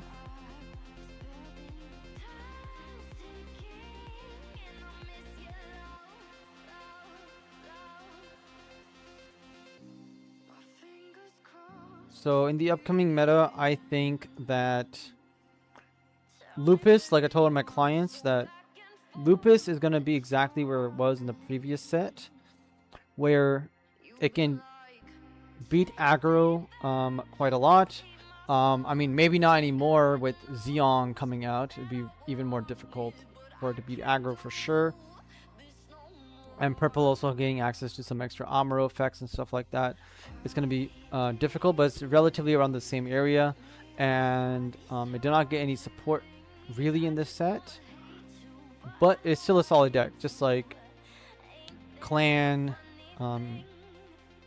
and Lupus. So Lupus did not get worse, but other people got better, which in terms there's gonna be less games where Lupus gets to like completely destroy your opponent, but again, you're probably gonna lose those games against like a Blurple deck or aggro deck anyways, so it's relatively the same. You can fine tune it a little bit here or there, but it's not really changing or getting significantly worse or anything like that. Those are my thoughts on it. I think it nudges down a little bit, but overall it's gonna stay solid. This guy's playing very carefully. Maybe he just doesn't have the card. We have to go Gundam Amuro here, simply because I want to kill his base. And then I want to kill his Rigdom. Or kill this guy. Breach effect. Now this guy has not built red, purple CB like I did. So again, this is one of the reasons why people have misconceptions about whether a deck is stronger or worse than what it should be, because people have not built the best versions of it. Which is why I think everybody should start out at my starting points, because that's where I ended up after a bunch of testing to evaluate the power level of a deck and whether it's worth deep diving towards refining it or not and how far. But unlike everybody else, I have to get through a bunch of decks and playtest so many things that I don't have time to refine a deck to 100%. Especially if I'm not a fan of the playstyle, like some blocker deck or heavy blocker deck or something like that. But if it's a wing deck, you'll 100% expect me to be refining it, and refining something to that level of degree takes some time. And again, even top regional decks are not fully refined. Even at US Nationals and US qualifiers, the people who topped with red blue and all those decks did not have those decks refined. They kind of just got lucky. And so yeah, that's my take on all that jazz. Even the Lupus deck, so Lupus deck went 7-2 in the last when it won the regional, but again it went 7-2, lost, and then made top cut, and then it won, and had to get obviously lucky, but it was not undefeated as people might think it was. Oh, I just played against him, right? I just beat him. I think I just beat Caviar. I played against him earlier. Thanks for the insights. I mostly do purple white since I don't have the blue cards, but I'll still be fun. Yeah, purple white is very, very good. The only blue card that I run in Lupus is Show Resolve. So you should have access to Show Resolve or pick it up from your locals. That's the only card I run if I play blue Lupus, which is in my video from like 2 months ago, before everybody else jumped on Lupus. Well, I mean, they kind of jumped on it after my video and stuff like that too, but yeah.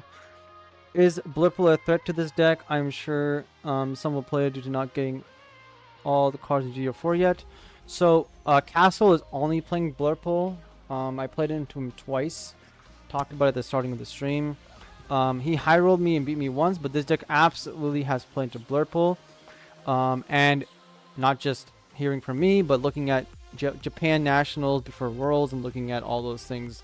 Blue-green still held up against Blurple. It was slightly, like, maybe unfavored into it because of purple having access to ping. But if purple gets ping to gain an advantage over us, we have Zeong to gain an advantage over them via summoning a shit ton of tokens. So, yes, we definitely can play into them. I have beaten him.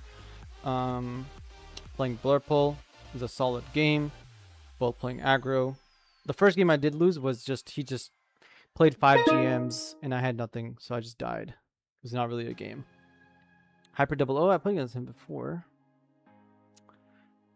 A Gundam, no Amuro. We could play this hand. We do have the Corsica base. We are going first, which a lot of people would want to keep this hand. I don't really want to keep it. I'm going to mulligan for the Zaka 2. There he is. There's a GM. There's everything else I need. Perfect.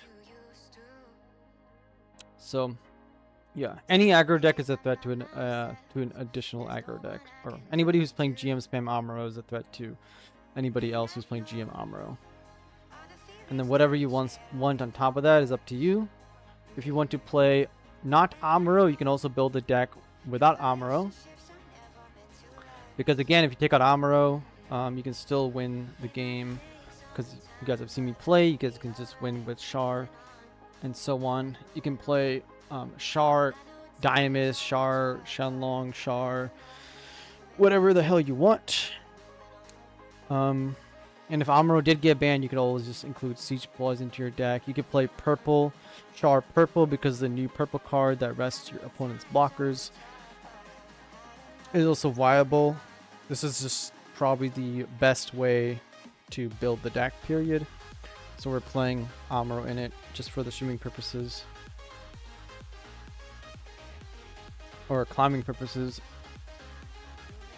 Doing Char plus Nyan, loving it, exactly, 100%. I think Nyan, well, mostly G-Fred, right? Stock went up on G-Fred, and because now Zeong is introduced, the Zeon deck actually has a way of winning games outside of Amuro because you have access to that card. He's playing red. I'm just going to go really, really wide to try to kill him. He's not really going to play a lot of blockers. If he is, so be it. I have Anksha still in my hand. And an Amuro. This Kshatriya is going to take out one of my units. That's okay.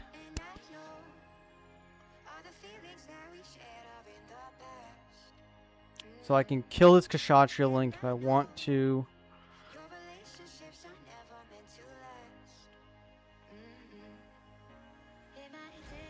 Do I want to kill it? Not really.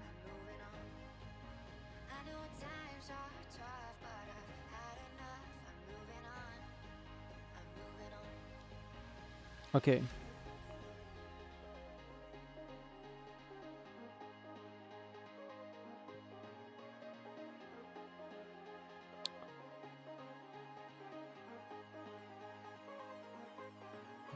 Let's kill it. I don't want him to generate more value. I'm not going to attack him here because I can link next turn anyways, and maybe we'll draw something else.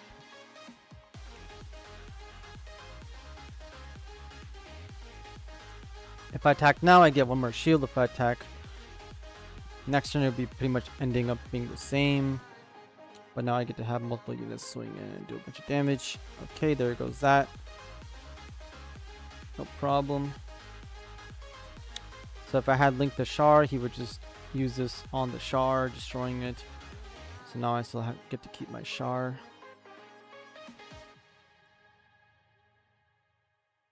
Swing, swing, swing. I'm gonna keep my Char link for the final moment. He gets battle aces, kills this. We've already seen one Amuro.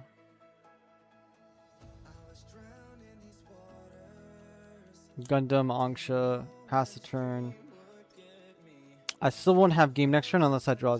Well, I want to game anyways, but let's stall out till Zeong. If we can. Keep that Char for that final swing. Or if he plays a base at any point.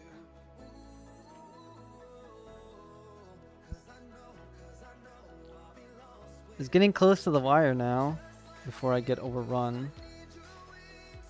There's a Zeong. Let's attack into his shield. See if he wants to activate a burn spell from hand.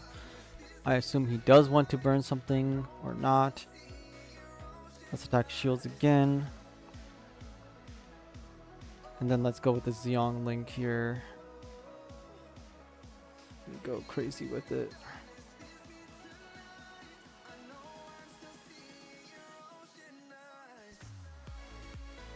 See, so normally I would have probably lost this game if I didn't have Zeong because it generates me so much value. I didn't have anything crazy about vanilla cards, and I still pretty much beat a red deck. Until the ending here where I dropped the Zeong link, right? Before that, I literally just played basic cards, nothing special. Not doing anything at all. And that shouldn't be a thing, I'm going to be honest. You should be winning because you have solid cards in your deck, not because your shields just get blown up and you couldn't do anything about it. Well, he did have a burst card and burn cards in his hand, but yeah. And I could shot your link. Well, I didn't have any links, just basic ass cards. Besides Gun Tank, but yeah. Gun Tank never get its value off anyways. I don't know why people just don't concede. Like, save me the time, bro. Like, do you want me to FF? It's wasting time. I just don't understand why people do this. Let's bitch slap him with the hand. Thank God he conceded. So I've climbed to rank 4. Perfect. Rank 4 now. Right behind Mello. I'll win 2 more games. Be rank 3, then I can honestly get to rank 1. I'm not too far off here. Shin's gonna wake up tomorrow and be like, holy crap. Actually, Shin passed Castle. He's gonna wake up tomorrow and be like, holy crap, coach passed us all. He was down 100 points. Getting 100 points per day, I can get to like a lot. I guess that's kind of the goal. They're pretty much getting 100 points per day, kind of, not exactly. But yeah. I bet they get that Pikachu face when they destroy a Zeong and suddenly see a 3-1 token pop in. Yeah, some people I think just don't. Sometimes they just kind of like, yeah, have the Pikachu face of like, what the hell? Why did he get a token? Because they don't understand what the hell that card does, even though I've made videos about it. But again, I guess a smaller YouTube. I'm not one of those bigger channels that gets a lot of views or is a mainstream. And so because of that, a lot of people still, do not know my channel even exists. And they should. Here's a Galahorn GM. So I assume this guy is playing either Oops All Char or he's playing, he could be playing Turn A Gundam as well. But, yeah, we'll see. What was his deck? Yeah, so, okay, he's playing a white-blue deck. Probably a aggro deck. Dealing 2 damage here. This is a mistake because if I go double Gun Tank, he loses that for free.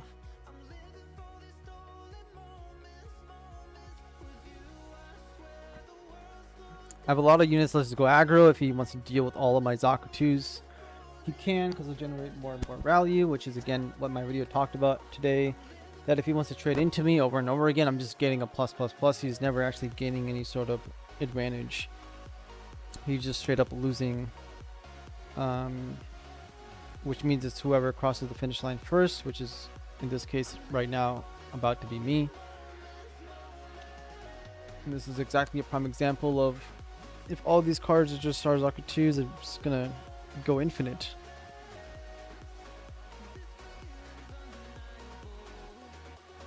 Gundam, does he have the Armor Link? He is going to Armor Link.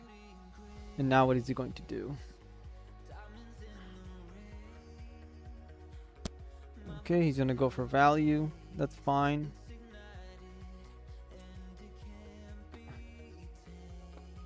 Kill, gun tank kills this. Char goes face. Char.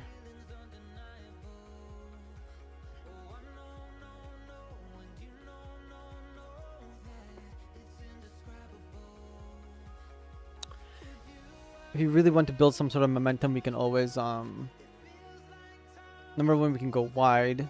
Number two, we can kill his Rizal and get a card advantage since I have so many cards. I probably should trade into him, gain card advantage, and see who gets there first. Okay, now I have an even better hand. Okay, we're literally gonna go for face here. Okay, let's see who crosses the finish line first.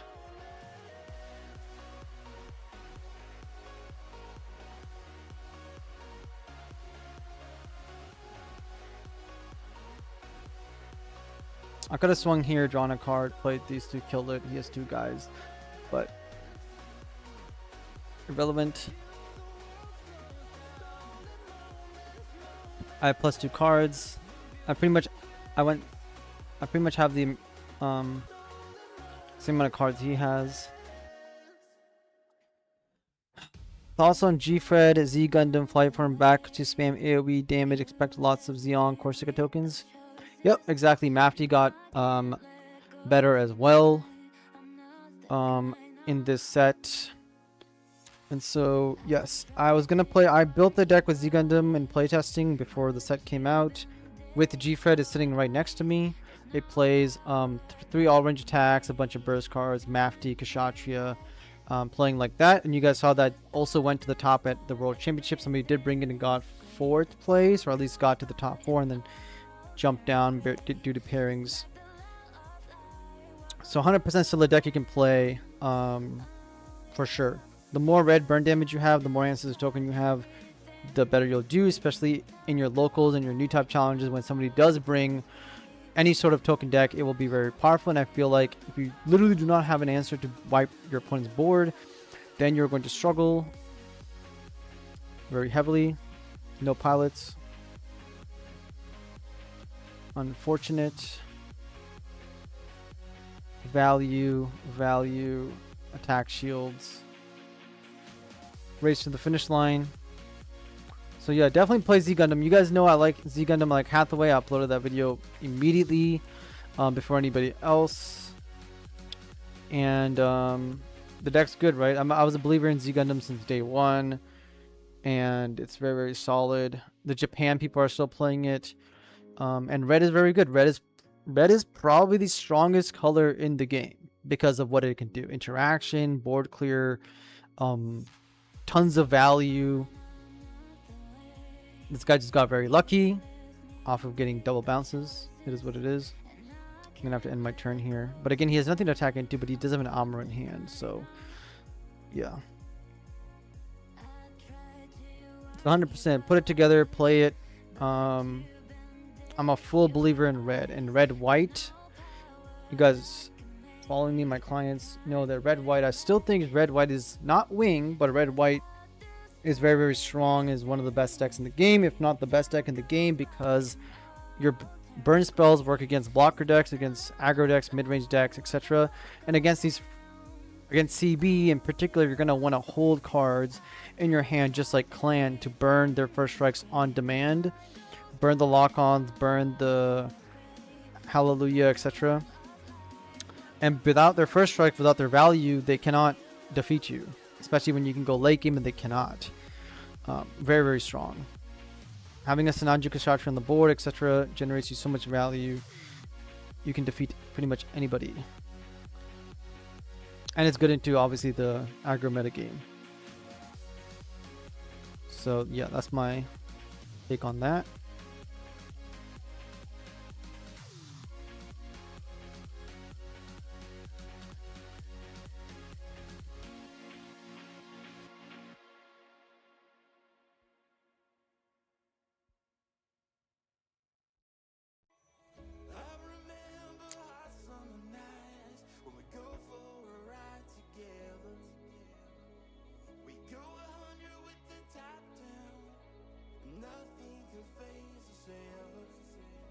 I could kill this, but I'm gonna pretty much demand. I mean, I actually should have killed this probably in hindsight. I should have killed his guy.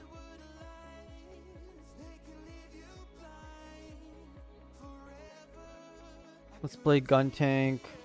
Let's ping this. Let's play gun tank. Let's ping this. Let's end the turn. I should have killed that, and then basically pass the turn. But here, if I get a Char, I win anyways. So all we need is a Char, which we have not seen a single. Well, we've only seen one pilot so far. We played encounter. We should be really, really close to drawing a Char, whether it's off of our shields or from the top of our deck here.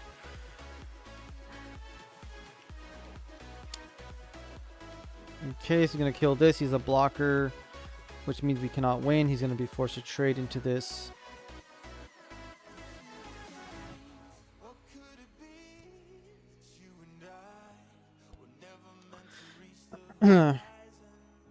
Definitely misplayed here for sure. It was my bad, but it is what it is. He also got extremely lucky, obviously getting the burst from shields, generating, bouncing 2 of my cards, and obviously playing it from his hand. Right, extremely lucky, and then Ale Strike is keeping me from killing him essentially, which is what it is. If I draw 2 shots in a row, I'll pretty much win.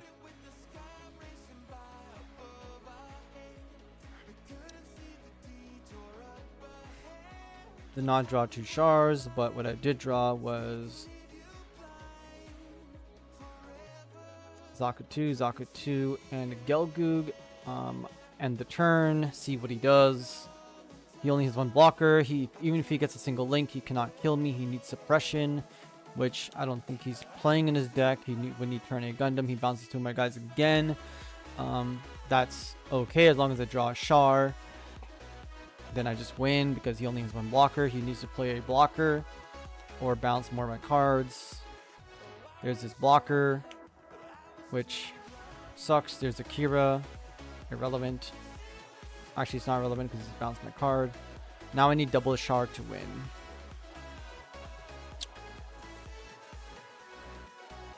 Amuro, that's one of the things I could use to tap one of his guys. If I draw a Gundam and attack him, he'll be forced to block. Well, not forced, but yeah. Give me more cards. Nope.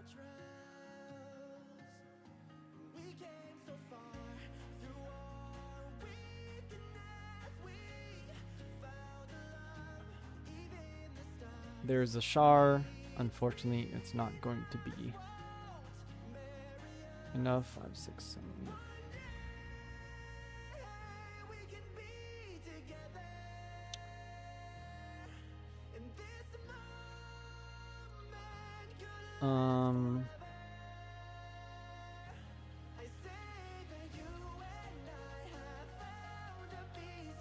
Let's rest Akira. And then we pretty much just go Gelgoog, link this, 5/4 Char, attack into his guy. So we only survive. Yeah, we can only survive if he if we get a last hit base. If we get a last hit base, we're good. If we don't, we're dead. I probably shouldn't have played the Amuro here. I don't know why I did. Getting a single hit on the shields is irrelevant, so We'll pass the turn here.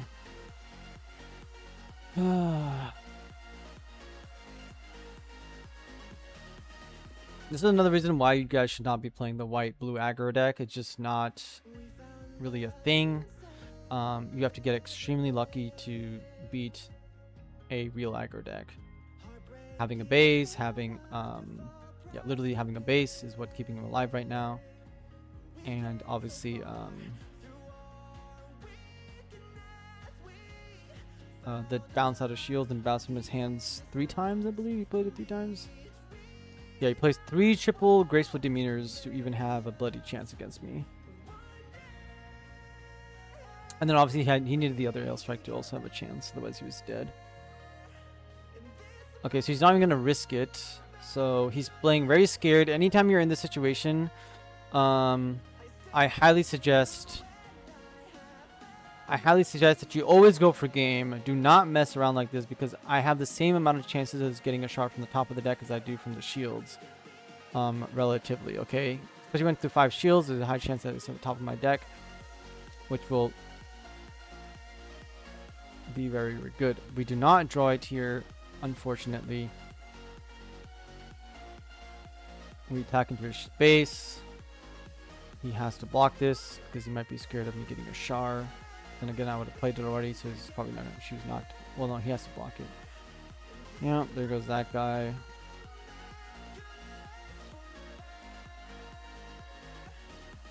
There was an Amuro. Totally irrelevant. Let's attack into this. Maybe he thinks I still have an Char in my hand to go for this, but again, I would have already done it. He's gonna block it, obviously. And then we're dead. No bother doing anything. Okay, we lost that game.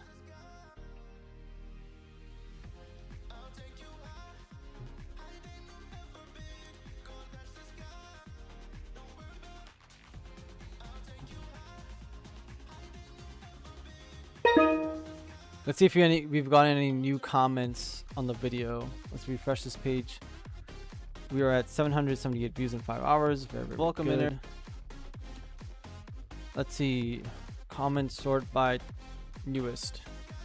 The main problem with the game had before was running out of cards. Running out of cards in hand was a part of the game.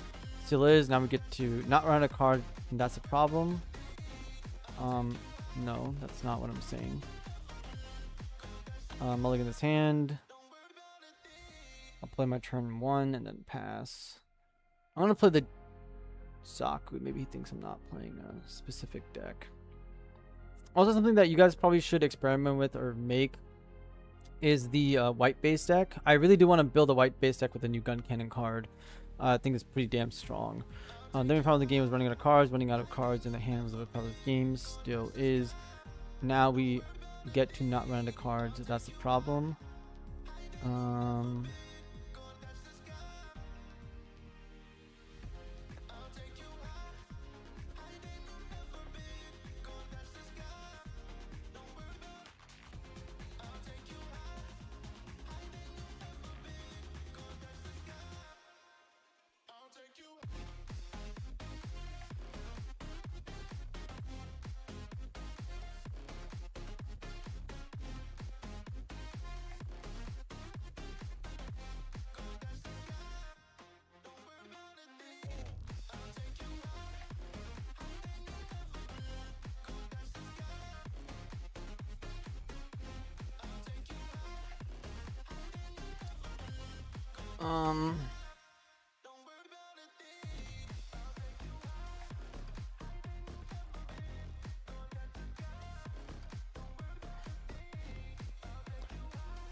I skipped my turn. God damn it. Guys, I skipped my turn. Are we gonna lose or are we gonna win still? We might be fucked. I just didn't make it in time. But it's okay. I gotta reply to some of these. I always try to reply to my comments as soon as possible. Unlike other YouTubers who just ignore everything, I definitely read my comments and reply to anything that is not you're an asshole or you're retarded, things like that. I'm pretty much, hey, if you type up something reasonable or something I can reply to, even if it's on the stronger side, I will reply to it. But if your opinion is already set on I'm completely wrong, then there's no point talking with you, basically. You're not open to, like, things, especially I'm not going to do that in a YouTube comment section or whatever. You could just privately reach out to me. 3-4. I can kill him with the Char. We're going to play, like, Rick Dom here. We're going to play this guy. We're going to play the Char onto... Okay, we're gonna get rid of his Gundam now before it gets wild. Okay, obviously I'm off to a slow start here because I skipped a whole turn, but it's okay, we'll still play it out from here. I'm sure the shifting persistent effect like upkeep changes to the game state and make things a little... I fully understand your concern. I would like to think that makes the game very stale when every top deck has either Grandpa, All-Star, Adapt, 2-1. Maybe 2 because the entire game boils down to 3 different types of decks: aggro, blocker, ping. However, the game is young and there's a lot of card designs. The one thing I don't really like about this game is that the turn player is basically useless. Okay, I'm gonna reply to him for sure. Because maybe he doesn't fully understand what I was writing or talking about in my video. That was my first take, so maybe the video was a little bit all over the place. But yeah, at least he gets most of it and is open to learning or talking. Gundam Amuro into my Rig Dom. Well, guess what, buddy? If you don't draw your Zeongs, I do have my Zeongs and I will win. Especially if you remove all your... If I destroy all your links, I have a white base. Have you ever had to ban someone from comment section or chat for being too rude? Nope. I have not. Because somebody else will go in there and see that somebody was a monkey and yeah, that's kind of how that's gonna go. He doesn't have another pilot in his hand since he hasn't paired this. I'm gonna do this. I'm going to get rid of his Gundam here. And just so I can have a better, stronger turn next turn, I'm going to put the white base down. Now, and then see what he does. Since he cannot kill this, he might kill this, and then I might generate a bunch of tokens that go 6 wide with 3 guys. If he has a link to destroy it, nope, he's going to play Short Resolve. He needs a pilot really, really badly. Hopefully he doesn't draw a pilot for the rest of the game, because he's already drawn 2, and the average is like 3, but yeah. There's a high maneuver Gundam you guys were talking about in chat. I think a lot of people think that I'm a coach and I'm talking about Gundam, but I don't think they realize that's why I tell everybody that I'm a coach first, not even a content creator, and then I'm creating content because I'm trying to educate everybody, and thus I'm doing so. Unlike other people, you can expect to find deck lists from me relatively quickly. I could have played the Yamcha there, but it's fine to play the Zaku anyways, better. So yeah, I'm not gonna ban people. I mean, somebody would have to come in and be very, very disgusting, like completely disgusting, or do something unheard of, like spreading like really, really disturbing things, right? Something that would not even stand up in like a school or in a public place. I think YouTube is also a public place. If somebody wants to, for example, call me a Nazi or something, I don't really care. I do not really care.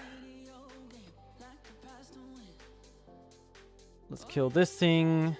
I'm very close to dying, unfortunately, so hopefully we hit a second base sometime soon here.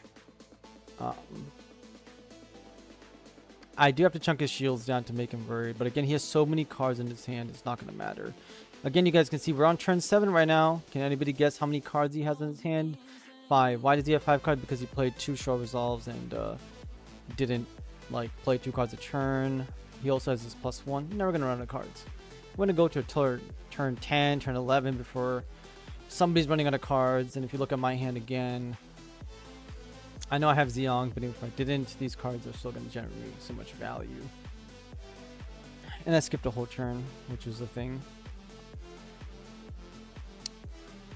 A 3rd short resolve. Aggro decks, guys. Aggro decks should not be playing cards like short resolves.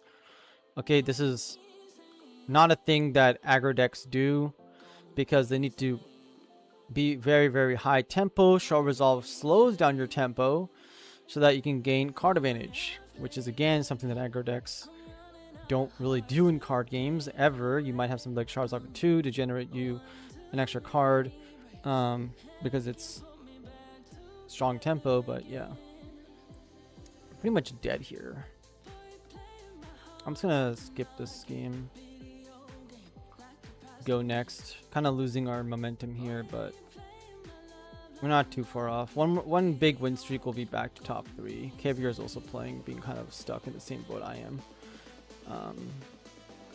Yeah, I definitely need to win like 4 games in a row to get back to rank 3 essentially. Gundam.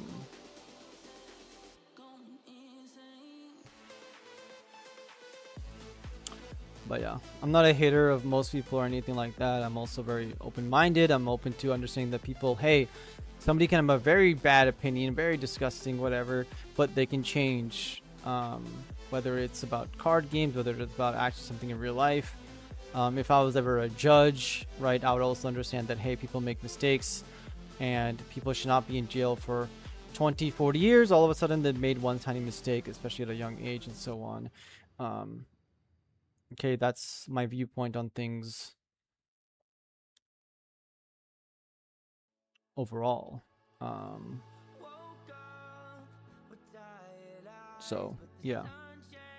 You should always be very grateful for your own life, and then also you should be open to understanding that, you know, you should just forgive other people big time. Forgiveness is like a key thing. One of the most important things, I think. Here plays the base. Now I can play the Char and this and kill it, which is why I kept this guy around.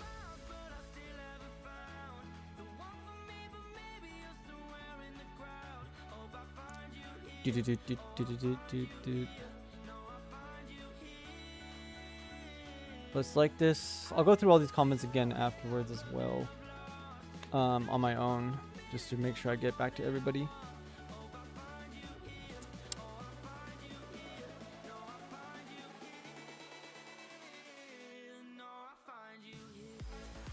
Got him Amuro, Rest, Breach. Like, it's very unfair, right? Look at this play line. It's very, very unfair play line here. Very disgusting.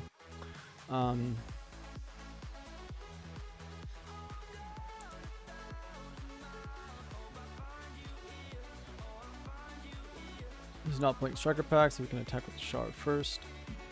And then we win. Ending his win streak, gaining a win for ourselves, going to 163, 162, 162. We would have climbed a lot further. We've probably already been rank 1, or at least rank top 3 with these guys over here at the 300 mark, if we were not stopping for like 30 minutes or an hour at a time to talk about YouTube and discuss things with chat. Okay, there's 40 of you guys in here. What are you guys doing? I know you guys are not just glued to the screen watching me play and listening to me. You guys building Gunpla, you guys building decks, playing MSA. Just have it on for background noise. What is up? Hi, Coach. Hey, Dan. Dan, you're here. How's it going? How is your Warhammer painting, all that jazz?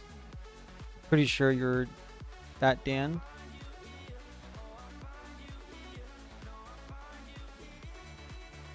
I'm definitely sure because of your last name, but yeah, just in case not. Watching Gundam Seed cooking and watching your stream. What are you cooking? I haven't seen Gundam Seed, but yeah.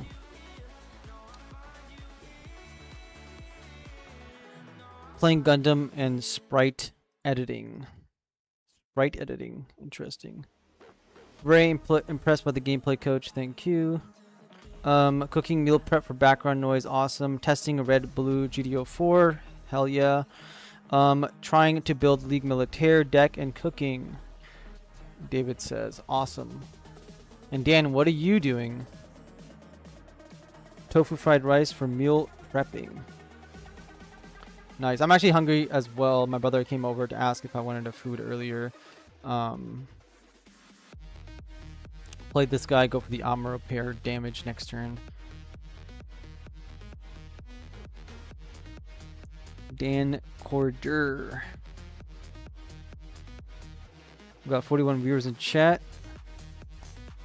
Hopefully the music is at a good volume. No complaints. Everything in the setting has been kept the same. I'm playing your Mafty Merida deck. Ooh, Mafty Merida. The new one, the red purple one. Oh no, you're playing the red blue one, red blue Mafty Merida. Okay. It's very good.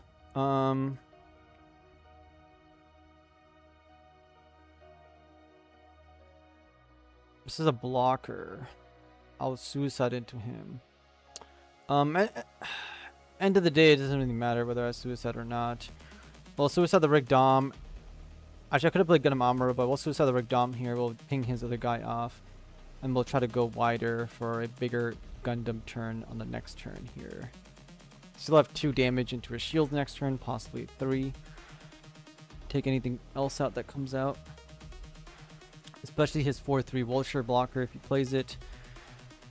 Building decks at the moment, trying to see if red, green, and new types has any merit. Definitely does. What should I take to win my locals tomorrow, coach? Also fun maxing. What should you take to your locals tomorrow? Fun maxing. Either take red, purple, see how it goes into all the decks. Otherwise, maybe play, if you're gonna play red, play this mono red deck right here. Red, purple. Be like, hey, and they're gonna ask you like, oh, if you win it or do well with it, be like, oh yeah, this is coach's upcoming deck tech. I'm just watching his streams and gonna be with you about this. That's what I'll be doing. I think the O is still a very fun deck. We're gonna get run over by aggro as usual. So that might be something that you don't want to interact with for the most part. But yeah, you definitely want to play that. Again, Minerva I think is solid, but it's going to struggle into aggro quite a bit. I always destroy Minerva when I'm playing aggro, unless you're going to play the blocker swap Minerva deck. Then you can play the blocker swap version of it, which I think is going to be strong, very White Knight. Just Destiny Gundam coming with a big giant sword. Optimus Prime. Yeah, I would play this deck. Or red purple CB. Red purple CB or this. This will be fun for you, I hope. Testing it out, seeing all this stuff go into play. If you don't think mono red or like this stuff is very fun because you played it already, then red purple CB. Play red purple CB, you'll have a good time into aggro, should be winning all the matchups and going on from there. What do I want to do here? Do I need the Corsica here? Let's see if I can find an out. I do not. Let's drop the Rig Dom, drop the GM afterwards. Let's attack the Sharzaku into him to search the top of my deck. I might be putting pilots at the bottom of my deck here. That's okay if I do. If I don't, that means I'm super close to a pilot. There's my Amuro gone. I do get another searcher. He's very close to dying. I'm going to just play this GM here and end the turn. He has nothing to interact with me with. He needs double X, but that's way later. Don't got Marita and Kashatri. Any recommendations on what to sub in? You're if you do not have Marita Kshatriya, Z Gundam also works. Although it's a little bit weaker. Maybe after this game I'll look at all your guys' deck ideas and give you guys suggestions. Whatever Epion and the O can be a good combo. I mean, it could be if we were not just getting run over by aggro, right? That's the whole problem. We'll really see what Epion is made of once we get access to the new starter decks. This kind of sucks a lot.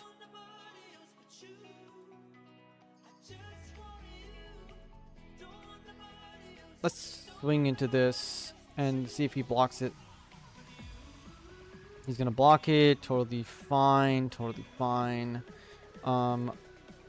Let's swing into this, get rid of it, and put a bunch of damage onto his shields. And then any of the Shards Locker 2s will finish it off in the next go. Okay. Does League Militaire have any potential? Yes, it does. In my first original stream, I was playing League Militaire, and it was alright. It's pretty strong. I have not perfected it or anything, but I think it's very, very strong, as do some other people. We whiff again there. Very unfortunate.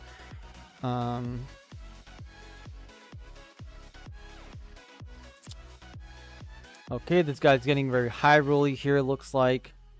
But again, if we just get a little bit of love here, we can do really, really well, especially with the Zeong link with Char. Damn, 3 misses in a row, man. We are not doing good. We are not doing good. Very unlucky, very unlucky. Do you have an old video live of you running red, purple CB? I do, but it was a very short amount of games. Let's knock this guy out of the park here, just so we don't get run over by a Link and die. We whiff again, guys. This is the most ridiculous amount of RNG we have seen so far. Can we still win the game? I mean, it's going to be very, very hard if he has double X in his hand. There it is. If he has a Link, I will just concede. And we're going to concede here. Go next. Okay, let's talk about your guys' builds here.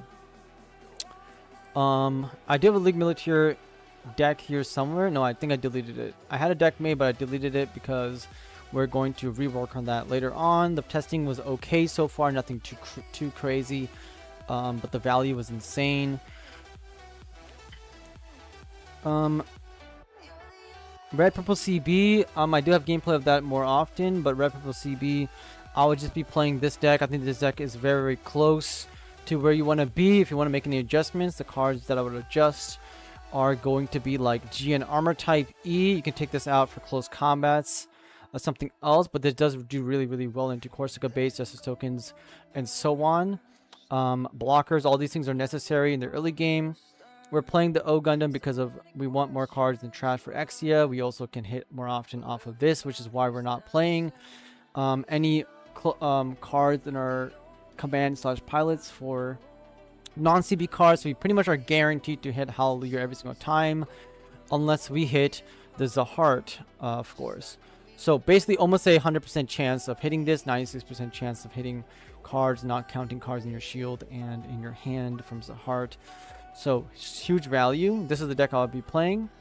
Adjustments can be made on the GN Armor type, reducing that amount to play additional bases or something else.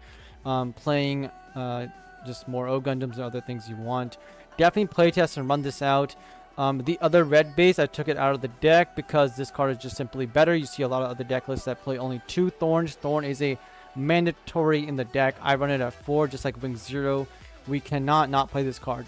This is not just made for aggro. This is also our win condition against blocker slop. Once we blow up their entire board, Gundam Exia will nullify everything and anything that they can do, and they can't even block it with something really, really big because Setsuna hits really, really hard. Okay, Setsuna will hit for 9, 6, 8, 9, and then 10 if you have the cards, right? 10 cards in total.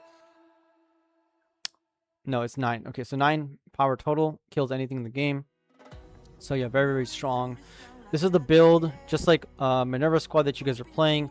We got the blockers in the early game, then we have the blockers in the late game here.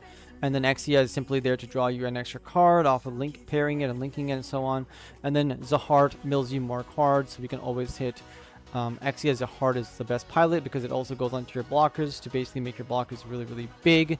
It can also go on the Exia to turn it into an 8/6 unit, which can be killed by many, many different things, like Charlinks and stuff. Really, really good. It can also kill a Gundam Amuro tapped. Besides the point, though, you'll generate tons of value of this guy and this guy, and then this will also help against aggro. This is the only card you can change out and adjust if you wanted to play a little bit more early game, a little bit more bases, or just anything else that you thought of. Fatal Strikes can also work. We're just not doing it because we want to get the hit value off a Hallelujah every single time, but you could include that as well. Yeah, you can also include like a copy or 2 copies of the purple command cards. Decisive Last Resort, but I decided not to do that because just playing a bunch of bodies is very, very good, wins you the game, and you can also just kill blockers with this, so this is just strong. Yeah, and this cards like Exia, cards like GN Armor type are the reasons why, and obviously cards like Thorn, this deck is the reason why in Wing Zero that the token deck cannot exist in League Militaire.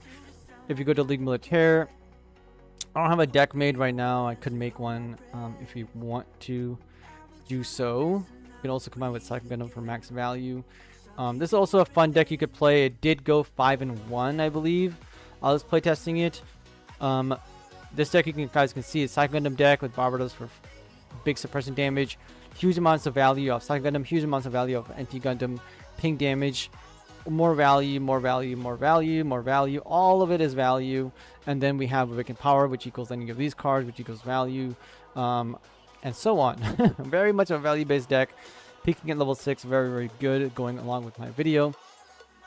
Very solid. In fact, I should take this deck list, link, go to my YouTube channel, and go to that video and post it underneath it for future viewers to go and check out this exact thing. Let's go here. Let's pause this. Let's comment on the video and comment, and let's pin it to the chat. Actually, I already have a pinned comment. Let's just post that there. Let's go here and edit the description if I can. Edit video.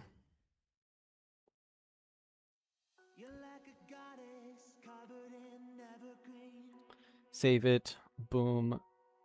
Close it out. Close this out. Okay. On this deck, would you not want to have any commands, especially that you get free resources from Exia? No, you don't need to get command cards because you want Transam, the red guy, to hit every single time, right? That's the whole point. You want the guy to hit every single time. You could include some commands. We're just choosing not to because we want to always hit off Hallelujah. Okay, so that's why we're playing almost no commands, because everything hits. Just like Lupus, you want to play more cards that hit for Lupus effect. Here we want Hallelujah to always get his ability off, so we're always making good tactical plays. If we're going to go for a value style of win condition, then we want to guarantee the value. If we do not guarantee the value, we can really start to struggle sometimes. So yeah, big value moments here. And everything in the deck is like, all these cards are like super, super good cards. So yeah. That's why I hate the Sharzaku. When I use it, I whiff 90% of the time. Yeah, that was obviously really unlucky. 4 whiffs in a row, I believe, right there. 3 in a row for sure. Crazy, crazy RNG, right? Also not getting a shard to win the game. That happens sometimes. I'm out here with Coach. Thanks for streaming. Stay awesome. Catch you next time. Alright, see you later. Thanks for stopping by and always being here supporting me. I play Epion and O in my last meet type. Yeah. I think you can still play O blocker slot, but again, we want to stay away from blocker slot as much as possible. League Militaire, League Militaire. League Militaire. Let's play, let's go to Mobile Suit Arena.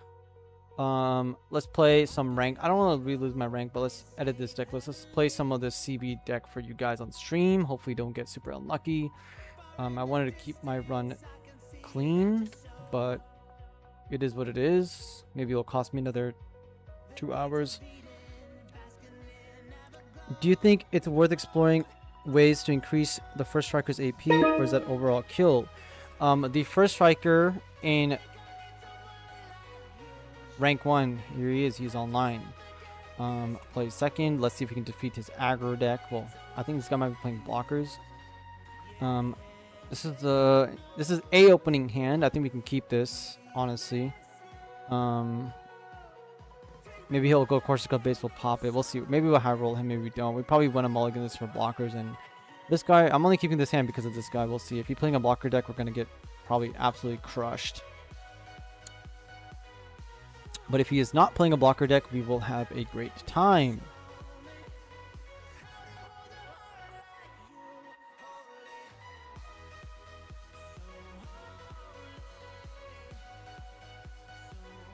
Why did my YouTube decide to close my chat? Did something happen? Did my stream all of a sudden close? No. Okay, we might be playing against a blocker deck, which if we are, we're gonna be in deep shit, is how I feel about it. Okay, live chat is back. So the first striker, this guy right here, he actually does gain extra AP for each of your rested units, so he is automatically a 3/4 when he attacks, and so you can just increase his AP by having a bunch of units. You'll see it in this game when I decide to go wide on him. So unfortunately we're gonna have to basically start playing some stuff here. Let's play the 3/3. So if we do attack, I could play this as well, forcing him to block and all that jazz. And do I want to? No, let's keep our EX for other options in the future. If he does decide to play a striker pack, we can actually play 2 Axies and pop his striker pack token, generating value, which is good. But I'm going for this play because I want to attack him. He'll block with one of these, and then I'll attack Hallelujah into his unit. He's going to go with Akira. Okay, he does not want to attack into me. That is fine. So now if I attack with him, he's going to basically block with whatever, and then he can kill my Hallelujah with his Kira here. No, he cannot. It's only 4 AP. So maybe that is the play here. We kind of... Let's attack into him, see what he does about this, and then start generating a shit ton of value off of this card. He's going to choose to not block it, or is he going to? Nope. Okay, because he's very aware of first strike CB, so he does not want to play into that line. After this, we're going to simply... he cannot deal damage to our base here, so we're going to play the bigger Exia here to get it out of our hand, because it takes so much to play this card. So now he has to attack into this, which he'll generate value off of Kira, which is again irrelevant to us because we're going to force him to block our first strike, generating us more value. But if you go wide into blockers at some point and you start playing your Thorn card to ping a lot of his cards, this card can get up to like insane amounts of AP. Getting to 7 AP is really, really easy. And if you need to get to 9, you can actually set up for that play. Another Kira, another Kashachi. So he's playing red-white, so you guys can see the rank 1 player at the moment is playing red-white. That is how he's climbing. So I guess the top 3 people that are playing right now are pretty much, if you count me as the 3rd place player, playing Blurple, 1 Year War, and then he's playing red-white, which I think, again, red-white is one of the strongest decks in the game. So we need to be careful here, but I'd rather have him Kashachi into me instead. 5 AP here. We're going to go for the first strike to generate a bunch of value here. I don't like losing my first strike this early, but we are going to do what we have to and go for this value trade where we're just going to kill this guy and draw a card. His goal is -2, but it's one of these, so minus the same thing. We're going to draw a blocker. And following up with this, we are going to just simply play out a GM, which they can shot your ping and so on, but that is totally okay. We're not going to attack with this because this is for Zahart, for value, and also to trade into the Kshatriya later on if we need to, and we don't want to give his Lifrith any reason to attack into us. He cannot attack into the base. There's his G-Fred. He's going to gain tons of value. So he sacrifices Kshatriya into me because he knows if he doesn't, I'm going to generate even more value. So now he is actually kind of losing here. 3 cards in trash. We have 3 cards in trash. 2 cards. He has 3 cards on the board. 4, 5, 6. But we went second, so we'll be up on card now as soon as we draw. So there's a Thorn. We can now ping his entire board for 2 damage. Do we need to do that right now, or do we need to wait? That is the big question. That is a big question. He's not going to be playing a lot of tokens, so this card doesn't really do anything for me. If I deploy everything, I will have to tap my units. I don't want to do that. So let's start making a blocker wall here, and then let's deploy this guy and then see what he does afterwards. If I attack into him, he's just going to not really block. No pilots in this tech. We can kind of just pass here and see what he wants to do on his turn instead. If he has pilots or links, so be it, but he's drawn 2 cures already, so he probably doesn't have access to a lot more pilots. If he wants to attack with G-Fred, we have a blocker. If he wants to attack with Kira, we also have a blocker.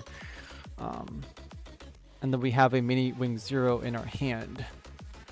He did Overflow to discard the Merida Cruise because he wants to ping us, so there is his value. And he might or might not have full frontal in his hand. I'm going to assume that he probably doesn't.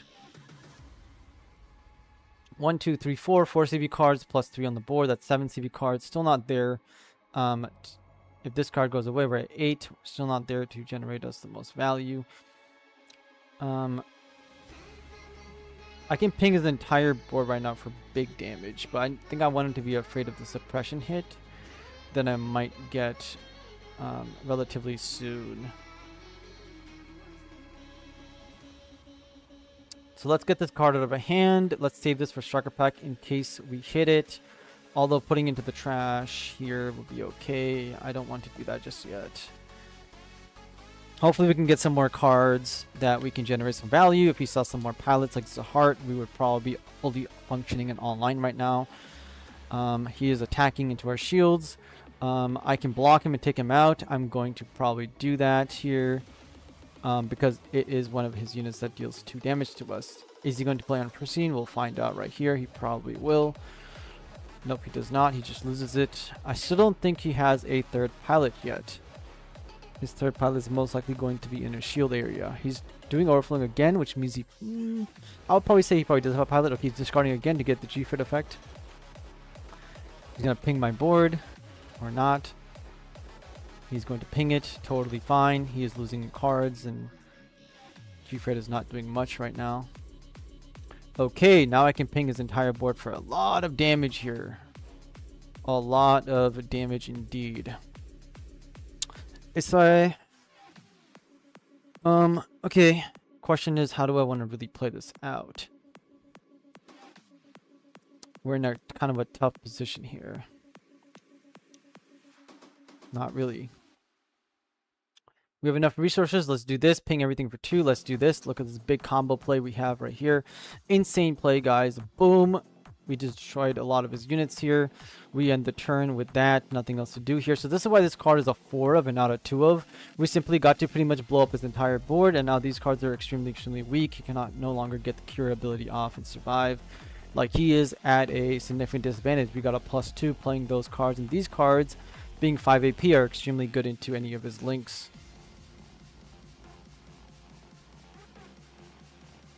If he... yeah, we're pretty much good.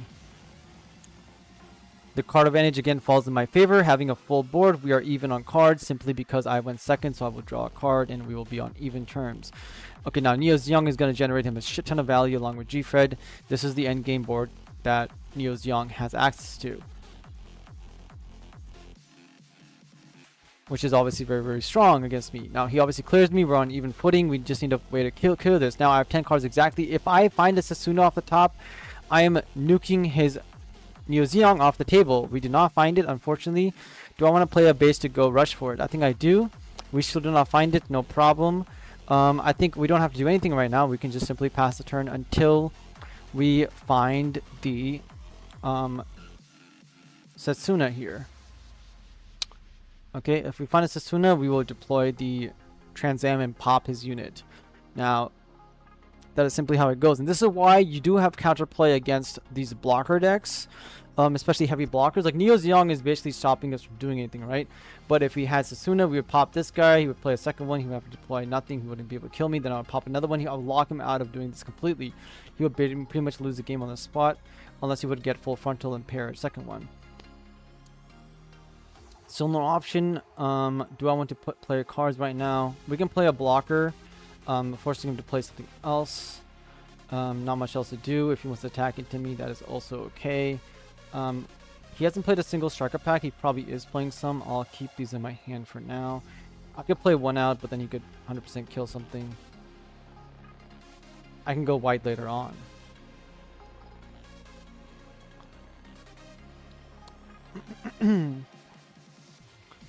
So if I had the Sasuna, I would pretty much win the game on the spot. There is the token from Justice. So again, I saved these cards. I'm going to pop both of his Justice tokens. Another reason why it's very, very good. He thought he got a +1 off the Justice. He does not. And he has no full frontals, which means that he has nothing to do here. Pop this, pop this.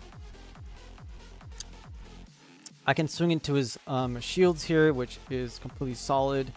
Do I want to go for that play? I think I do. I don't need blockers for anything too crazy. Suppression will be the only thing, but that's okay. We'll do some damage here to his base, and then this only works on cheaper stuff, so we're going to keep this for any big plays in the future. And the turn here, keep going.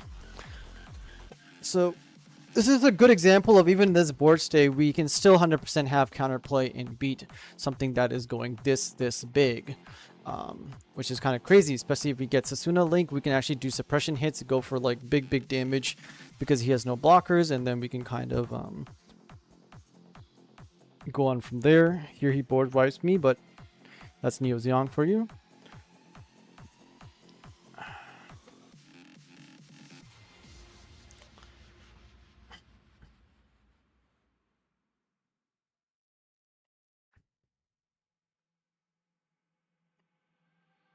Whether you're playing this version or the other version, I played my version, and my version I believe is there's Hasuna. We can actually kill one of these cards. Well, unfortunately we can only kill a Justice, but it is what it is. We're probably going to lose the game now. That's just kind of how it is. Yeah, unfortunately it will not kill everything. It will only kill the Justice Gundam, but if we had gotten it earlier, we would have been at such a much better game state. But now we are basically almost dead.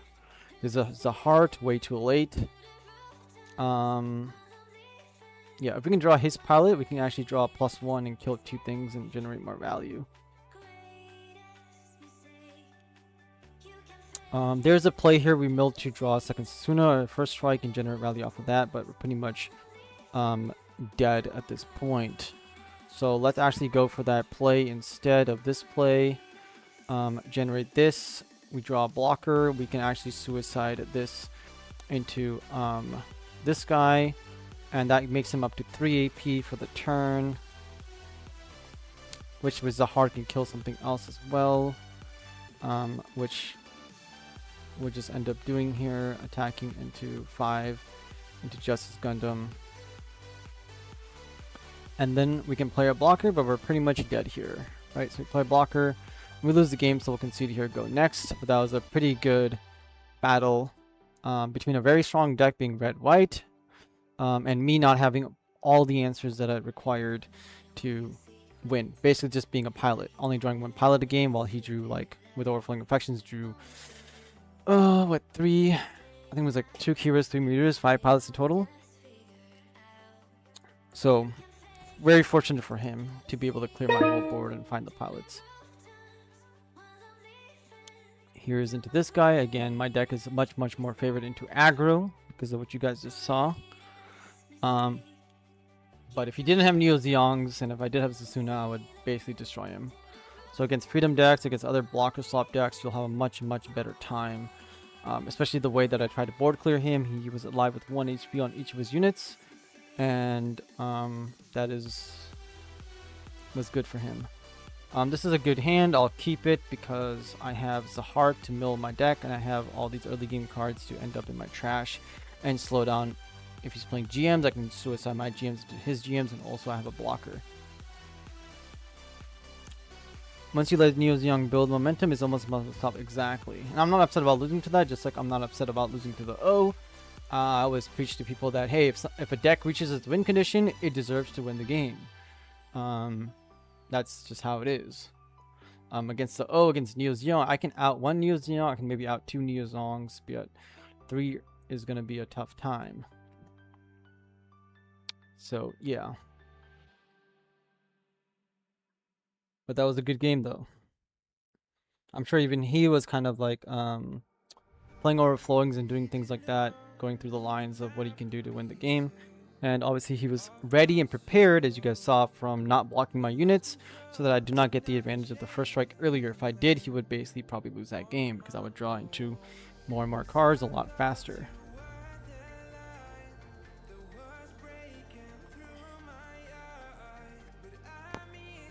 Okay. Don't want to attack into him. He's playing Minerva. I might as well just do some damage into him. I believe there's no reason not to. So this is going to be the blocker Minerva deck. We'll see how heavy he is on the blocker slop side of things, but we are pretty healthy here. One of the best things about the mid-range decks is that they can actually beat you down, and you should be being aggressive into anybody who's playing very heavy on blockers. He also discarded a Lifrith with Overflowing, which means he probably has a bunch of blockers. Here we go. Now, I really hope that I draw that CB card that destroys a token right here, because that'd be a perfect example of why that card is so insane. How much... Ultraviolet asks, how much should you build your deck for your weakest matchup versus your strongest? It comes down to... if you're losing a huge amount of percentage points and winning your other matchups... if you fine-tune your deck to beat aggro as much as possible, and then you're 50-50 against everybody, that's probably not where you want to be. You want to be favored into some matchups for sure. That's how I see it. So I'm trying to think what to do here. I don't really need to do much. I have the Exia link next to draw more cards and find answers for the Striker pack. So we'll just go wide, play a defensive game, because we don't need to rush into things too much with Setsuna and Exia here. So, what your weakest matchups? If you are extremely favored, for example, I'll use the O. If your deck is extremely favored into every single deck in the game, and then aggro beats the hell out of you, then you pretty much should not try to skew your list completely to try and beating aggro, because you will basically end up at a 35-40% chance to beating aggro, and you will lose to everybody else. If you build your deck full of blockers, 50,000 blockers, there's a lot of decks in the game that will destroy blockers completely, and you should be aware of that. This is a classic Exia Zahart play, where we activate CB to discard 2 cards, and then Exia, and then we're pretty much good to go. Here we don't need to do anything at all, so we will just pass the turn again, and we're filling up our trash 4, so 4 cards here plus 4 cards here is 8. By the time we hit level 7, we can actually activate Transcend on curve and destroy our opponent. We might or might not be able to achieve that this game. If not 7, at least by 8 for sure. So you should not skew your list towards a bad matchup if you cannot 100% tell yourself that you will win the game very often. If you are going to adjust your deck to beat, like, let's say aggro, for example, if it makes all your other matchups go from like 80% to 30% or 80% to like 50% win rate or 60% win rate, you do not want to be 50-50 into every single matchup. You want to have favorable matchups, in my opinion, more so than unfavorable ones. And then if you're going to lose to aggro anyways, then what's the point of adjusting for it, right? And again, the other side of you want to look at it is, if the metagame is like 80% of people are playing Blurple like GD03, and then 20% of people are playing other things, well, what you can end up doing is saying, okay, well, this is the main deck, I want to win the tournament.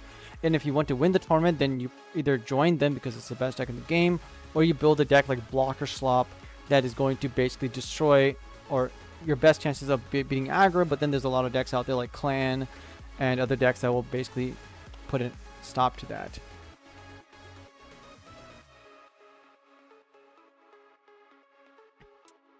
I kind of want to generate value off of this card right now. He's going to block this. Let's attack him with this as well, and then see what he wants to do. I'm trying to fill up my trash for Setsuna here, because he's going to be infinite blockers anyways. I don't really care, but I want a better target for my first strike to go into. Or sorry, not first strike, but just this guy in general. So I'm gonna play him on this. I'm gonna attack directly into this guy to draw a card off of the pilot, hopefully getting us a good answer. Unfortunate. Extremely depressing, because if I did not do that, I'll play blocker pass and I'll pretty much hit the heart to mill more cards to get into other things. But it's okay. Once you let the heart build, okay, how matchup was your strongest matchups?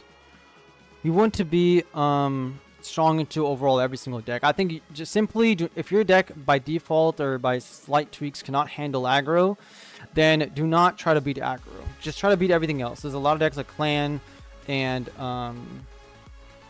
Academy, other stuff that can do extremely well into blocker decks. And there's basically two decks that you want to beat: blocker decks and aggro decks. And with the new decks that are coming out like CB and Minerva Squad, they're also playing blockers, so an Ultron deck will take you a long way, I'm going to be honest. I just said, what's the new WOD? How'd you like it? You keep saying Kairos. It's pronounced Kyrios. Oh, sorry. Yeah, Kyrios. My bad. Let's play some blocker slop ourselves right now and end the turn. Kyrios. If my deck can have a good 70 to 80% win rate, then I'm happy. Yeah, I'm struggling with red-blue because of the read matchup. I've teched some cards for it, but could not easily tech Fred for Zeong or existing things. So yeah, if you're playing red-blue, this is the reason why I swapped my red-purple deck into red-blue deck or red-white deck into red-purple. Is because I have access to Giant Killing. Giant Killing kills all of their level 4 units, or that have 4 less AP. Mostly for Silver Bullet, because it's a blocker against anything else. It's not a blocker, so you can kind of attack into it and deal with it. It does directly counter you, but it's okay. He's attacking me with a striker pack. Do I even care about blocking this? Not really. I'm gonna block it, get it out of here. Start stockpiling my cards into my trash. How many cards do I have in my trash? 1, 2, 3, 4, 5, 6, 7, 8, 9. I need one more card, and I'm at Transam level.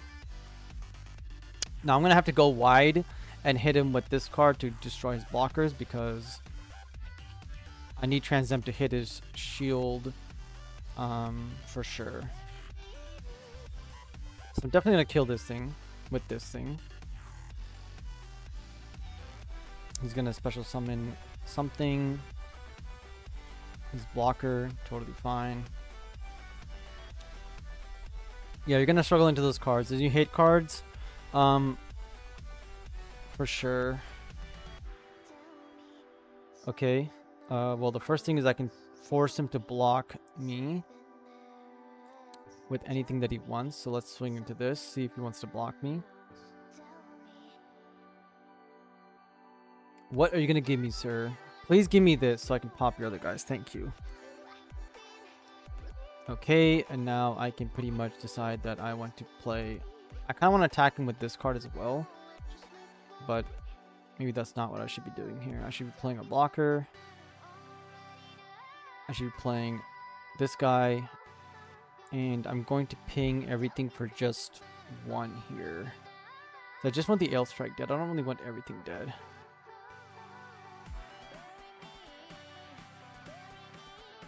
Let's ping everything for one, attack with this guy into this guy, kill that guy as well. Now he only has one blocker. I could just swing into him, and then once I activate Transam with Setsuna, he's going to lose his Destiny Gundam. Probably not, but he can. He's going to trade, get a guy back. He's going to have to use 2 resources to bring the blocker back. So I just need to basically kill everything and get Setsuna's ability to activate, or at least make him trade into the Setsuna. If I get the first strike here on the next turn, that'd be also dope. Going to turn 9. Yeah, kind of need something. Another one of these is not the worst, but it is what it is. Like if I was playing a Shenlong deck, that'd be really good. And this is the thing where Destiny Gundam and blockers are very good, right? I mean, again, you can kind of see this is a blocker slop deck. And if I was gonna build Destiny Gundam, I would be building it pretty much like this. Don't need to play Kira though. I would not be playing Kira. You can play Silver Bullets, things like that. You're not really attacking with Kira anyways most of the time, where it's irrelevant because again, you don't need to generate so much value. You have infinite value off of Destiny Gundam once you hit the end game and all the cycling and stuff. You really do not need to generate 1 billion value. I can kill this, I can kill that. He played 2 more blockers. So if I attack into his unit, he has 3 blockers though. He has 3 blockers. Well, I'm gonna attack into him, see what he blocks with. Mutki, hello Marshy. I think your take in the WOD was absolutely spot on. Gundam is a casual game and Sweets are trying to do the impossible. It's just a best of 1 format. Yeah, it's a best of 1 format. You guys are seeing me all day play here and literally just lose games over and over again. That's just how it is. Okay, let's end the turn here so he doesn't get to resurrect this again. He's going to take out all of my shields and possibly go for a link with Wayne, but I have 2 blockers. We'll see how it goes. Yeah, thanks. You should probably type that in the actual video, by the way, because like I told everybody else, that everybody who's watching the stream should go to my most recent video. You guys can see that there's a lot of hate in that video, which is awesome, but not awesome at the same time.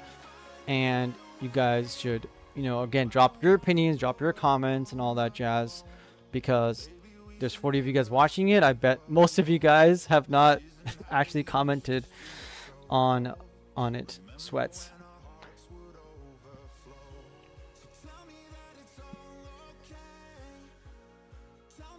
Yeah, the sweats. Again, you know, that's funny because you would think that I'm a sweat, right? But I'm not. I think the difference between a sweat and a very good player, or somebody who's like, again, just, yeah, you can be sweaty about something. But the difference between playing street ball and playing basketball and NBA is, yeah, there's a level of the sweat that you need to basically get to. But, man, he played 2 more blockers. How am I supposed to out this? He didn't attack with Destiny Gundam because he understands what's about to happen to him. This is absurd. Play this guy. He doesn't do anything with me. It's kind of unfortunate. What the hell am I supposed to do here? He's attacking Destiny Gundam. I'm kind of getting locked out. 3 blockers. If I swing these 2, he's going to block with these 2, get both of them back. We're in a very, very bad position where we're pretty much just stuck doing absolutely nothing. Which is very unfortunate. So again, can't do anything. We're just going to pass the turn. And I mean, we're pretty much going to lose here, guys. Like, Destiny Gundam is a very, very strong end game. And again, if you hit Destiny Gundam and you get your blocker slop up, which is this, at least this deck does it in a very, very unique way. Unlike actual blocker slop, you're not actually just playing pure blockers. You're playing a bunch of blockers, but not pure blockers. You can go a long way. Maybe I should have played this in case I got a second one. That would have been probably the best play here, but it is what it is. This is another reason why, if you're not playing a wing deck, you have to play wing or Ultron or something to destroy this board. Right? If I had wing 0, I'd destroy all of these at once. If I play Ultron, I can smash into this, destroy his blocker, and so on. Keep burning this whole board all at once. But right now, I'm really much stuck trying to gain value one by one, essentially, which I'm going to lose because he can just generate infinite value off 2 Destiny Gundams now. This is also a reason why I play 4 Destiny Gundams in the, if I was going to build a purple-white deck, because it is a win condition just like the O. You do need to get to that level. I'm just going to concede here. I don't really...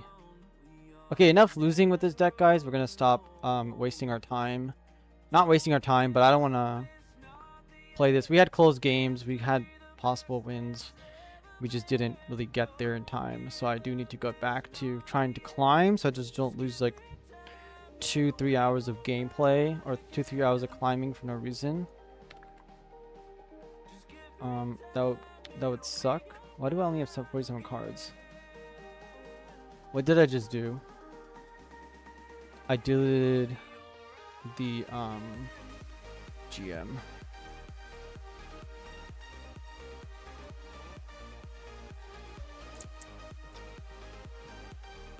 My neck and shoulders hurt from sitting here all day. Ugh.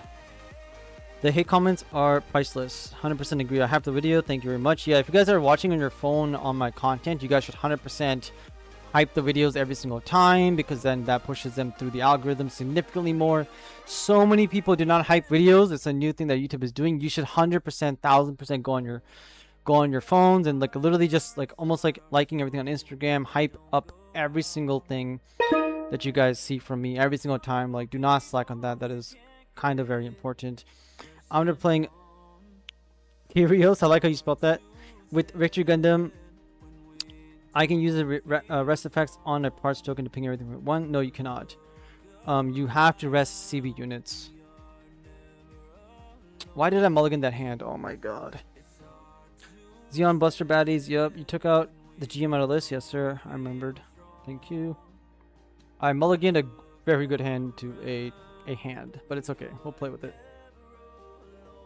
What do you like more on the CB deck? Purple red or purple green? Purple red for sure. Purple red is way stronger. As you guys saw, I can actually keep up with the blocker decks. As long as they're not blocker slop, which Destiny Gundam unfortunately kind of is. But yeah, it will lose to other decks. I can beat that deck, just I wasn't playing aggro into it, and I didn't get the perfect things.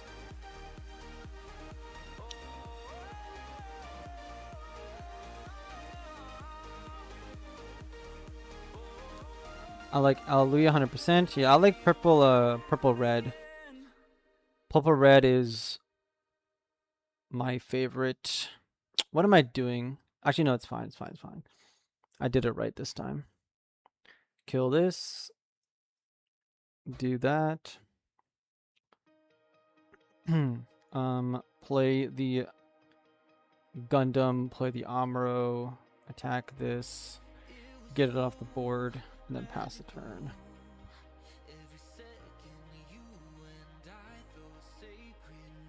What is he doing? Is he playing blue-red?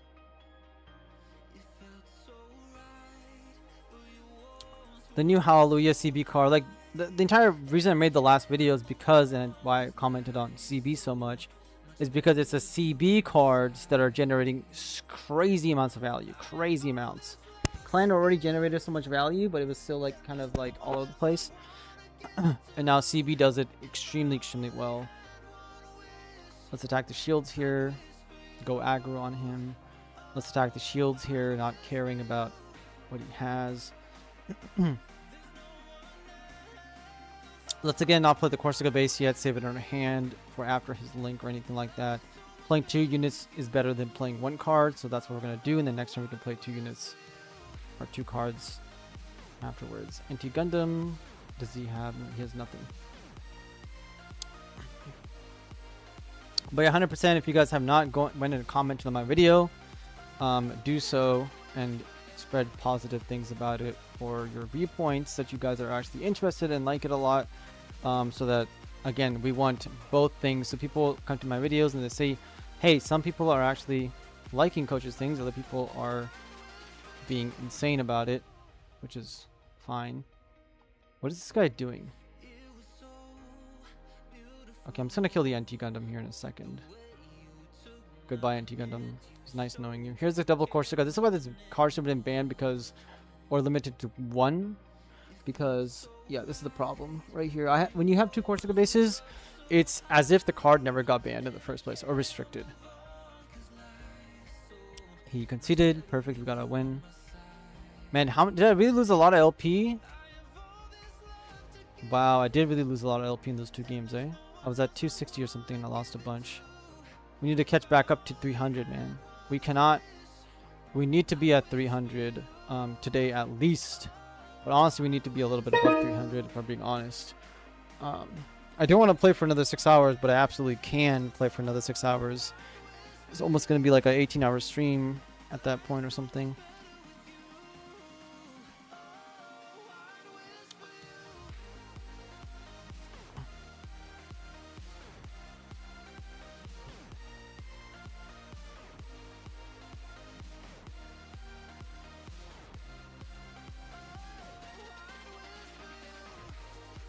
Okay, he plays that. We're gonna play Rick Dom to generate this value. Actually, I'm gonna attack into him, so that the Rick Dom does damage. He's playing white as well. I'm gonna play this. We're gonna end our turn here. So again, this is one of those like bounce decks that people play just to like RNG their race to win, which can happen. This is like then the problem, right? If I'm playing this 1-year war deck, or somebody's playing blow pill, somebody's playing blocker deck, it's going to be even harder to go to a new type or regionals and win because there's so many different ways you can lose, which is crazy. So many ways you can lose in Gundam right now. So many of these random cards, like the Xeon base, the CB base, all this stuff, like getting adding more RNG to the game. It's a thing. I want to play Gundam here, and do I need to play the Xeon here? Not really. I'm gonna go even wider on him by playing another GM here and just ending the turn. I think taking a break is okay, not worth the health risk. Bro, there is no health risk, don't worry. If I'm not streaming right now and talking, I'll literally be watching a movie sitting in my seat, which is totally fine. I can 100% do that, but I do want to keep climbing, because if I fall behind by another 100 points or 200 points, it's going to be a goddamn problem.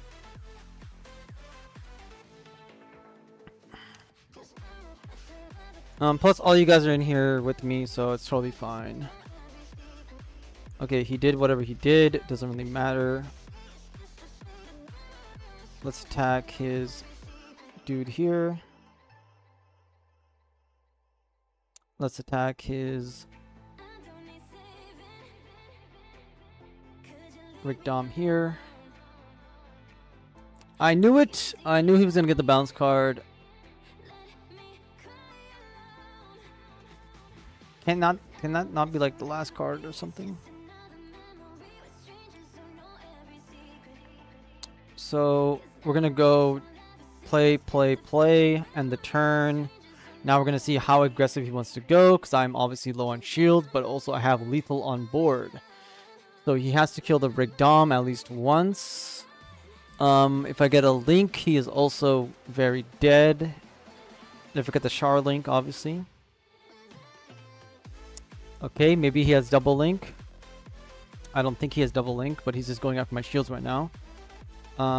Is he going to bounce my board? That is 100% an option that he's going to do. He's going to ping that. He's probably going to double bounce my board now, which is a thing, and I'm pretty much going to lose unless I draw something crazy. I do have this now, which will save me a bit. Let's do it. Corsica token. And let's start mopping up his board if we can, if he allows me to. Let's swing this into the Roselle. He has to activate his bounce effect now, which he probably has. And again, yep, he does it. So we're going to take this guy out first of all. Then we're going to take the Roselle out with the gun tank. And then we are pretty much going to lose the game. Right, so we can see here, we go next. RNG got us. The double bounce is too much, man. It's too much. But if he doesn't have it, then he loses. And against like Minerva decks, so he's gonna lose as well. When you cannot bounce anything, you just have dead cards all the time. Nice. Marshy's going to Alyssa's house and Alan's house to test Fab with Jason. Hell yes. Yes, Asian.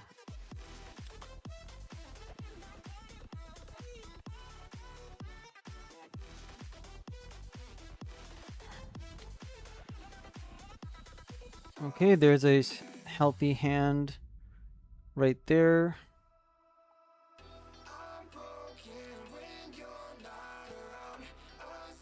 Those twins are brutal in GD04. Yeah, they're brutal into the right decks and at the right timing. Like, if that last one was at the very, very end of his shield, I would have just won the game, but it was not. It was literally like the first two cards. The first two cards in the shield area are really, really heavily impact what was going to happen that game, which is unfortunate. Zaku and the turn. Let's see if this guy's playing a pure Lupus deck or if he's playing a Blurple deck.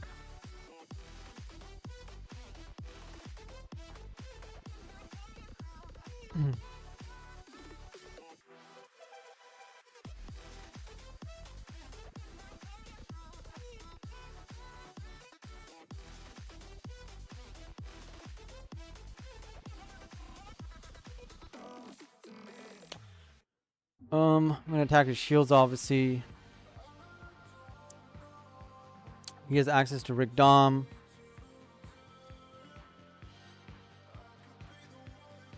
Attack his shields again. We also have we have access to Rick Dom. He has access to the other dude. There's a base. That is a thing. We have double ping for him next turn, so we're gonna play these and then double ping this guy. Everything is perfectly fine at the moment. And this is one of the reasons I'm not playing Harakurin or anything in decks. I mean, I'm playing Rick Dom, obviously, but that's for other reasons. But not playing Harakurin because Sword Strike in Minerva is a card. That's why I'm not playing Rozelles in the deck. I'd rather just play more GMs, be more consistent, and then, yeah. There he goes, swings into that guy. So I'm going to Rick Dom 1. I might even just attack his shield instead of Rick Doming 1, to be honest.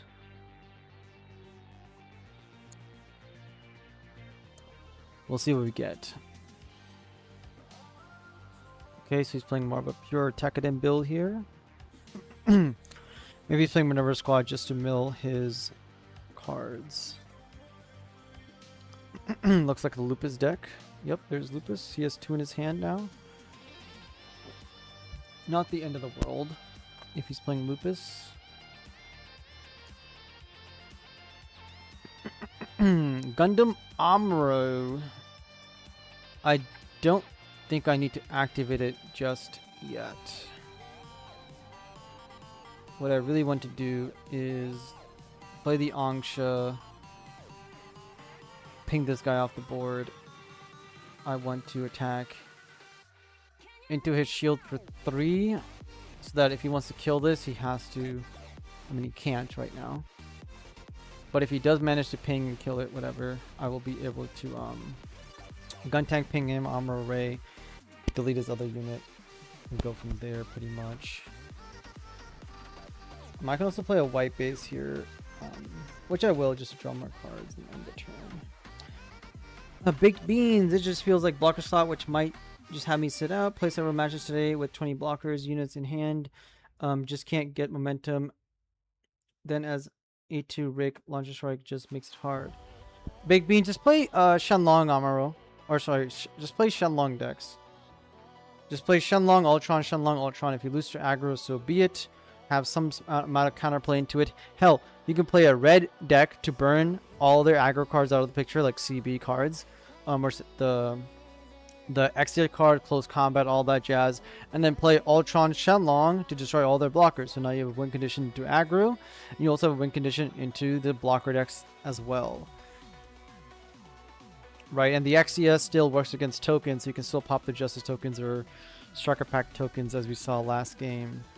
Or 2 games ago, 3 games ago, something like that. So don't sit out, just play Ultrons. Play something that makes your opponent cry in the corner like I did in stream last stream. That's what I did when I started losing against people just playing mono blocker slot trash. And I got frustrated playing against the same 2 people over and over again. Well, not frustrated, but I was like, this is fucking stupid.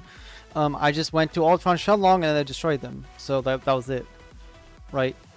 Just play Ultron Shenlong, have a much better time, and then try to utilize the deck that destroys blockers 24/7, and then has the ability to beat up aggro decks as well. Just like Lupus, if you want to, you can play the entire Tekkadan ping package with some GMs and stuff, and then start including in cards like Ultron Shenlong and go purple green instead. But don't add wing zeros and stuff to the deck as much, or heroes, sorry. Add Ultron Shenlong as your main link, as your main way to destroy the blocker decks in general.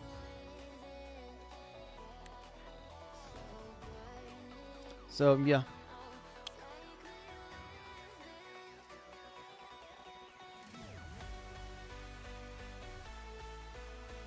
I can kill this, I can kill this and survive.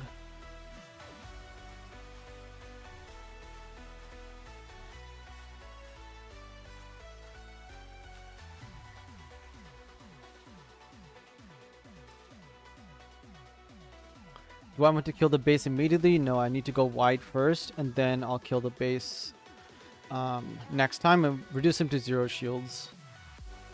So green with Ultron, Kyrios, not Kyrios, green red. You could play Kyrios in the deck as well, but don't play Kyrios. Play green red with the red Exia, level 3 2 cost red Exia. Play with that. Like, build the Ultron deck and then add in red cards that destroy your opponent's early game units. You can obviously play a blocker Ultron deck, but if you wanted to go red, you could go red as well, because that does have some strong things against aggro in general.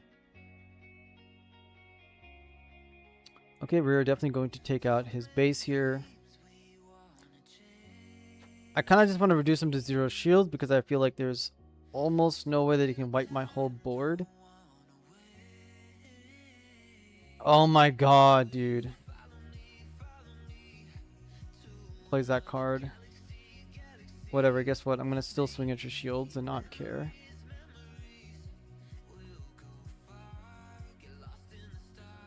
Yeah, it's another one. Thank god we hit it now.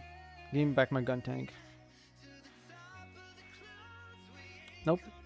He's going to use it. Okay, that's fine. Again, we're going to play 2 guys in the turn. If you get a Char Link, we can which win. We have gun tank to ping anything random off. Yeah, and red base. And red 5 base along with Peace Million. Anything like that. Just start experimenting with... Here's what I want you guys to do. Okay, there's 36 of you guys. What I want you to do is say, okay, blockers are a goddamn problem. What is the best card or best 2 cards that destroy blockers? Shenlong, Ultron are the best 2 cards. Okay, cool. Shenlong, Ultron, Shang Wufei. That's 12 cards in my deck. Dunzo. Don't need any more. Then what is a good way of dealing with aggro, right? You want to deal with aggro, start adding in a bunch of cards that destroy the aggro deck. Okay, whether you want to play GMs yourself to attack into their GMs, whether you want to play gun tank auctions to ping their guys off, and that's blue obviously. But if you want to play red, you can play GMs in red as well, and then you can also play the red Exia card. I think the red Exia card is a 2-for-1 almost every single time into aggro, especially into 1-year war, and you will have a very good time playing that and interact with the board immediately. And then playing red gives you access to a bunch of burn spells, which will nullify them completely, which is very, very good, and it also works against blockers as well. He killed my Gundam, which is the thing. I might be able to get destroyed in a second. I have to attack him with this. Let's see if he blocks it or not. I'm gonna have to Angsha gun tank him.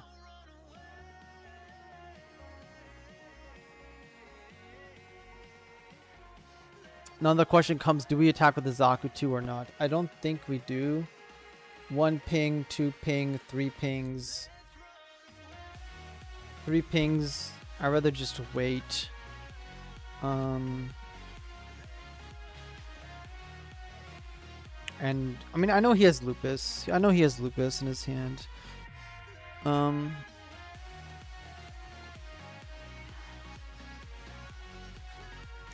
I'm just going to let him drop Lupus, destroy both of these units, and then we'll try to go wide with Zeongs and things like that. Atherin would also help, as I can 1 to 2 damage. Wait, Atherin would also help as I can attack sending units. Yes, Atherin. There's a green card like Police Zaku and Maganak was what I was running to defeat aggro decks completely in GD02, I believe.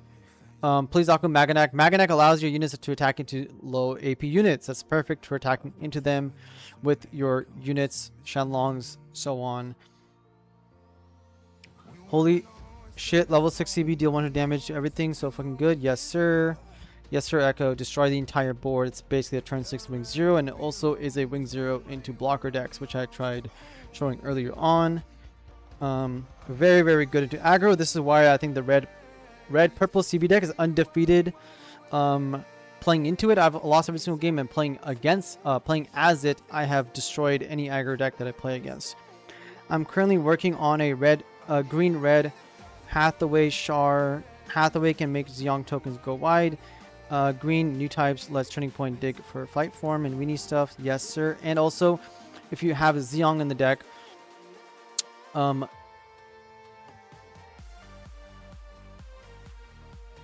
you have Zeong in the deck, Zeong allows you to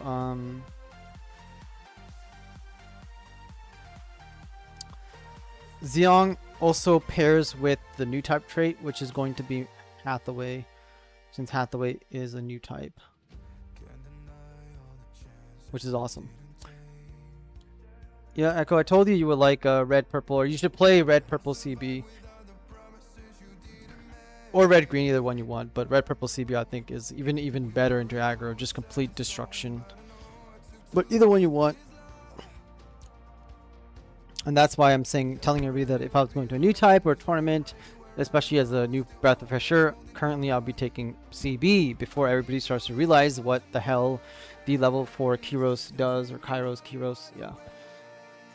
Kyrios, yes, like Cheerios, but Kyrios does. Still dialing it in, but I believe in the concept. Yes, sir. Yep, you guys should 100% be experimenting with concepts and all these ideas. If you want to beat aggro, play a bit of red. If you want to, like, I want you guys to stay the hell away from white. Like, honestly, if you're gonna beat aggro, play red. Do not play white. Okay, because if you play white, you default into blocker slop, which means if you're gonna play a white deck, you want to use it for something that plays like the O and cards like that instead. Or like Freedom Gundam, obviously, you know, he's white, so you have to play white, but you want to stay away from that. He plays another blocker, I have to play the GM, I have to end my turn. Here is kind of a stalemate scenario, except I have access to Zeong. But I haven't drawn Zeongs at all this game. Honestly, I've drawn a lot of like Zaku stuff, but not a lot of cards with abilities. So, what the hell did he... Oh, okay, he played a new song. I'm like, how did he just get a bunch of cards in his hand? My phone is running low on battery, which might mean that the stream might be coming to an end. What about green, white, Death Sight, Ultron? Yeah, I already have it built here. Right, GM Exterminator. There it is.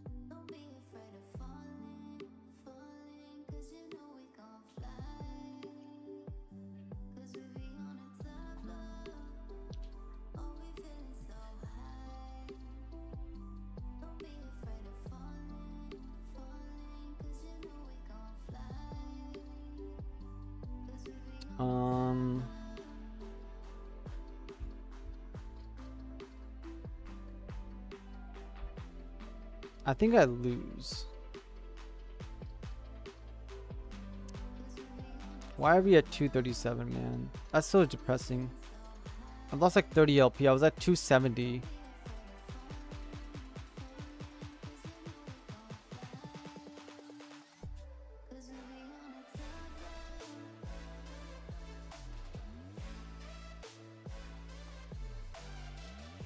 No problem.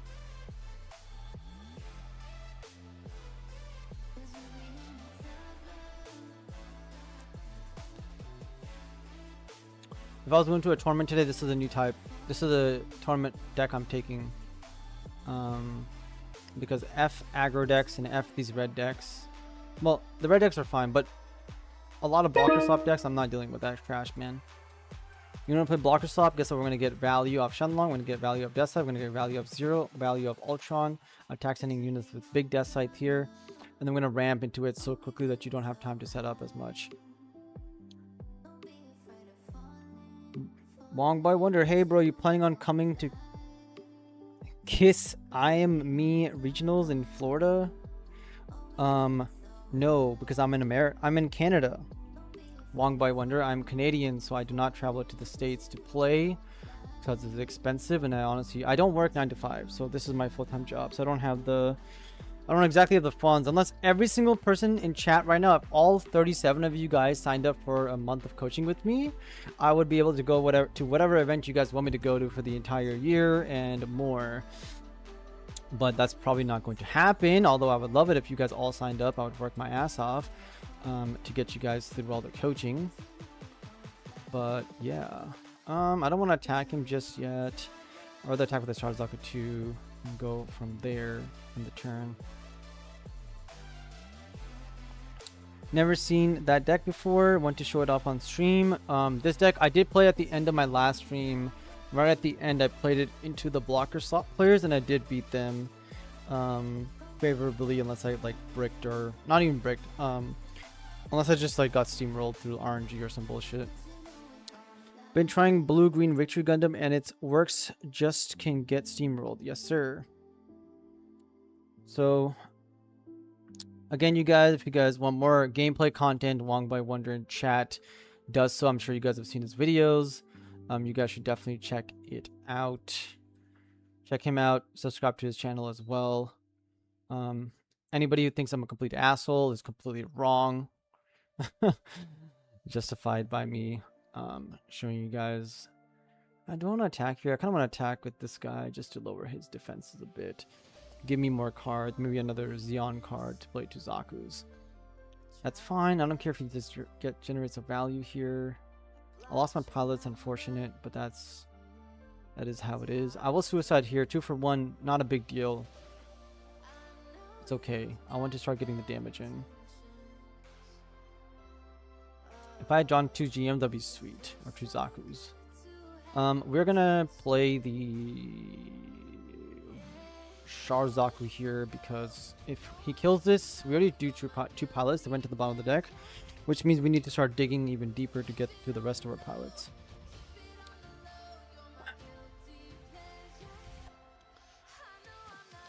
For green, what I see using first contact, should bird mode be better just to save a unit on board? You can play. The problem with bird mode is that it does not burst, and so against aggro, the burst can actually save you a significant amount. Also, bird mode generates you an EX resource, which can be a setback.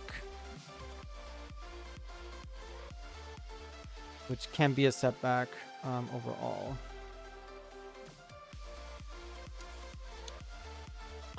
So yeah, I'm using first contact because it generates me a permanent resource which I can use forever, and it also activates from burst, which can generate me towards having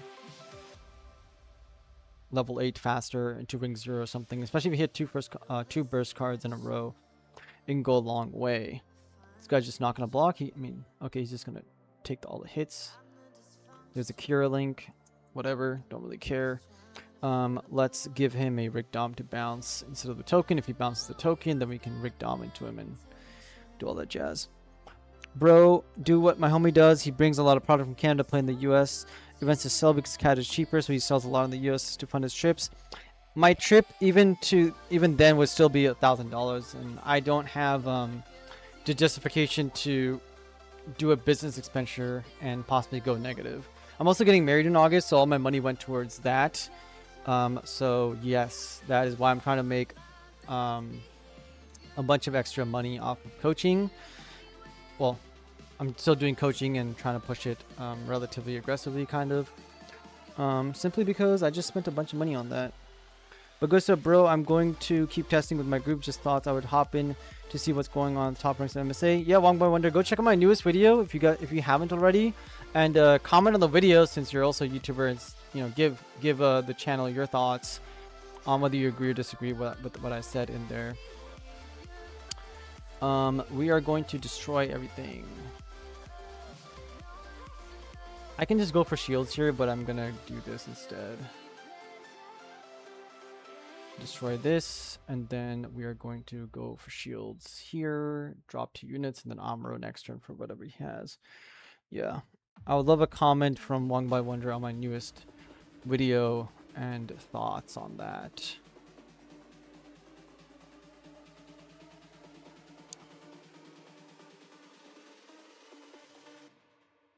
Another Archangel, eh? This guy just keeps dropping Archangel after Archangel. I guess apparently it's only a second one, but it is what it is, okay? Does post good content as well. Been following you for a while. Yes, sir. Yes, sir. I'm also subscribed to Mr. Wong by Wonder here. But look at the music going. Battery down to 12%. I'm gonna keep going. He did not reset his unit.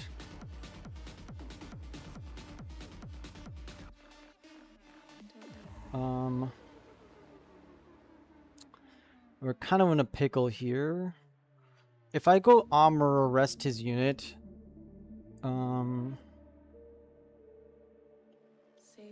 let's swing the Gelgoog at his shields.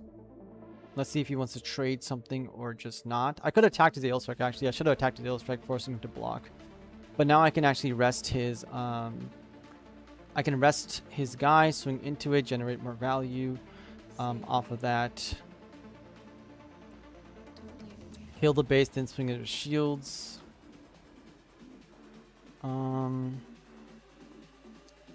can Ailstrike kill this but nothing else, really. I can also go extremely wide on him and generate a bunch of damage. Oh, it's a tough position. Fucking blocker slop. He's probably going to reset this as well next turn after taking a hit from this and going to 3. It is a tough thing, but then if he blocks, he'll basically die. He is also tapped out right now. Let's try to win off of the Zeong value instead of anything else. Let's try to win off of the Zeong value engine, and hopefully we can draw a Sharp or something stronger, right? Maybe we'll draw Gundam Amuro next turn. Would also be solid. He's gonna go blocker wall. If I draw a Gundam, I can actually give all my 3/3s a bunch of AP, which will generate me a bunch of value, or at least make me trade in my favor into the Lifrits here. Somebody messaged me on Discord again. Let's go check out my Discord.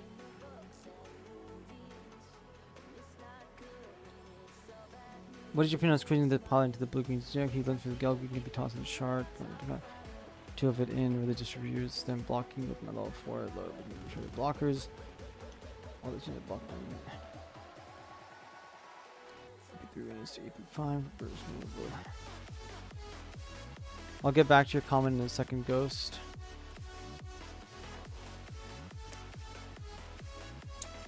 Completely disgusting. Completely disgusting. Absolute vile.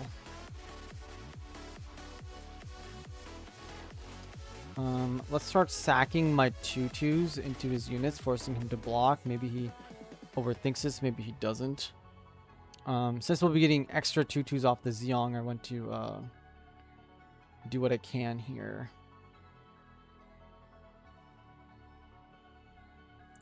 Let's generate the extra value off of these, some of the Corsica tokens. Let's rest one of his 4/4s since I want that guy to not block me into my Rigdoms and stuff as much. This thing can also attack, which will trade. If I swing with the Rigdom now, he'll block with this. So let's attack with the Angsha first, forcing him to block. Well, not forcing him, but we'll see if he wants to block or not into, like, this guy. If he blocks with this, he just takes a bunch of damage, which opens up play for my 2/1s to go into them later on and trade 1-1. He lets it go through, so I build up some value over here. If I attack with the Zeong right now, I can get value off of this, not much else. So we'll attack with the Zeong directly into his...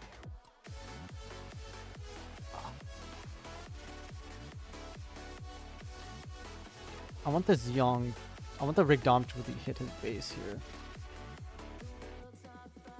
Let's attack his Archangel because I want that removed off the table if we possibly can. Because I don't want him to reset and restand his units if he's going to attack with them on this following turn. He's going to trade here, which opens up opportunity for Rig Dom. Unfortunately, it's not going to be able to get through, but if I attack with this now, this card is also weak to other things, and this card will go to 1 HP, which will allow me to gun tank his shit. So let's attack into the Ale Strike, forcing him to block so he doesn't lose the Archangel and the Ale Strike. And then we're going to go wide on him again with a GM. Maybe not the Gelgoog, I do want the Shard possibility. A GM should be perfectly fine into taking out his units. Okay, so we have 7 cards to his 8 cards, but a lot of his guys are really, really weak. There's a Short Resolve. We do need to draw more Zeongs or a Shard Link to get something going. I can't wait for the Gundam Forever, especially because I only played 3 copies of it.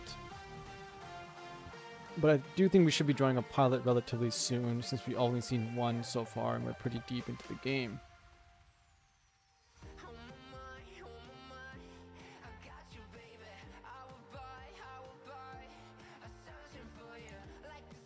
Again, appreciate you guys being in chat with me every single time. 35 of you guys, that is a awesome amount.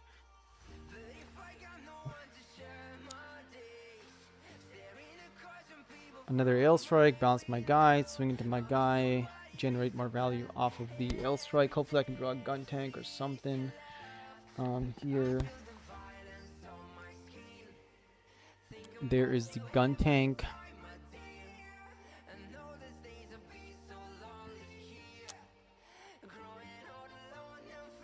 Let's attack into the... Let's attack this guy. He's going to take some damage here. The question is, do I want to remove this or do I want to remove his base? Right, let's attack with this into his base because I want that thing removed. And then I'll gun tank his 1 Ale Strike off the table with Kira. So he wants to generate more value off of Kira, so we're obviously going to not let him do that. Ping it off. And then we'll put the Gelgoog here just to go wide, revealing our whole hand. But now he knows that we do not have any pilots in our hand. But again, we do have the capability of knocking anything we want out. And this is the problem with aggro decks. We finally ran out of cards on turn 9 after generating so much value, and we can still play another card on turn 10, and so on.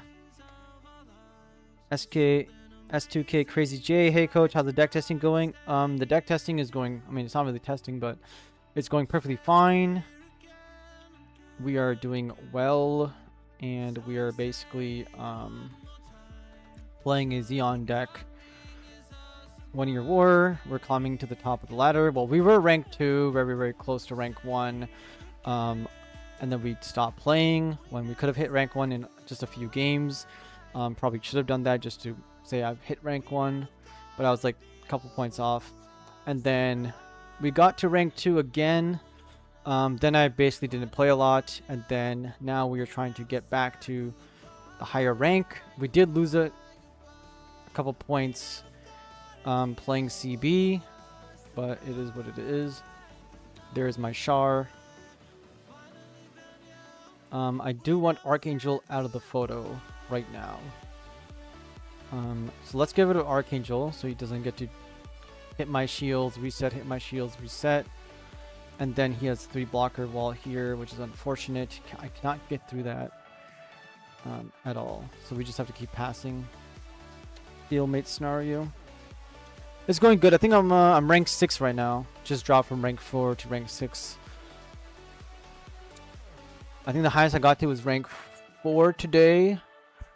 Back to rank 6. I was rank 5 a bit ago, but one of the players who was rank 3 or 4, he's started playing again, so now he's climbing as well instead of being stagnant.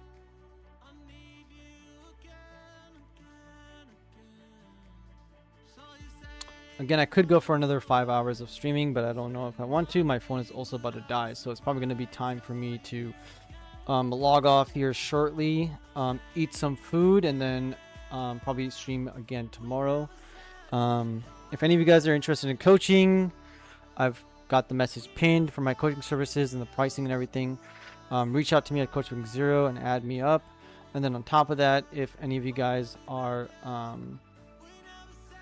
have not seen my newest upload, please do go check out the newest video, and please do comment and like the video. Mostly comment as well, because go read the comment section. There's quite a lot of hate, aka a lot of fun.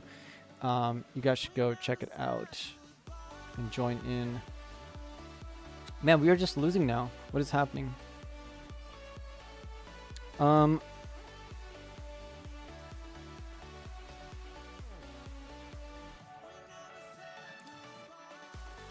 Okay, so this is gonna be, I'm gonna be playing for 10 more minutes here. So maybe 1 or 2 more games. 7 hours stream, 7 hours so far in the stream. Yes, sir. 7 hours stream last time, 7 hours stream this time. Big streams. Big streams. Most active YouTuber probably on, well, most on the Gundam scene, I would say, especially with the streams being 7 hours long. I got a mulligan this hand. You don't have to, but I'm going to. Okay, this is a double pilot. No GM so far. Very interested in the red green Ultron stuff, working out ratios now. Yes, 100%. Go ahead and take that. Again, Big Beans, you want to sometimes it can be, I've had a lot of clients reach out to me. I know you were interested in coaching as well. Reach out to me because they might be down on whatever game that they're playing, whether it be Gundam, Warhammer, League of Legends, etc. And coaching does help elevate you. It's almost like I don't want to be active because I'm, you know, I haven't worked out, etc. But if you hit the gym becomes more fun. And if you start seeing progression, or just me giving you new insights in how to build your decks or what avenues you should take, especially if I start teaching you my concepts of how you should be building your decks and your ratios and everything, you will definitely go a long way. I'm gonna go here. I want to save it for the Xeon, honestly, even though I could just play another unit, but that's fine. So definitely consider getting my monthly coaching. It will keep you interested in the game of Gundam. It will give you a better mindset, because I do attack mindsets as a coach as well. And then I also will give you new options if you might feel like you're stuck or your friends are stuck or anything like that. I do give people more options of how to play their decks in the game.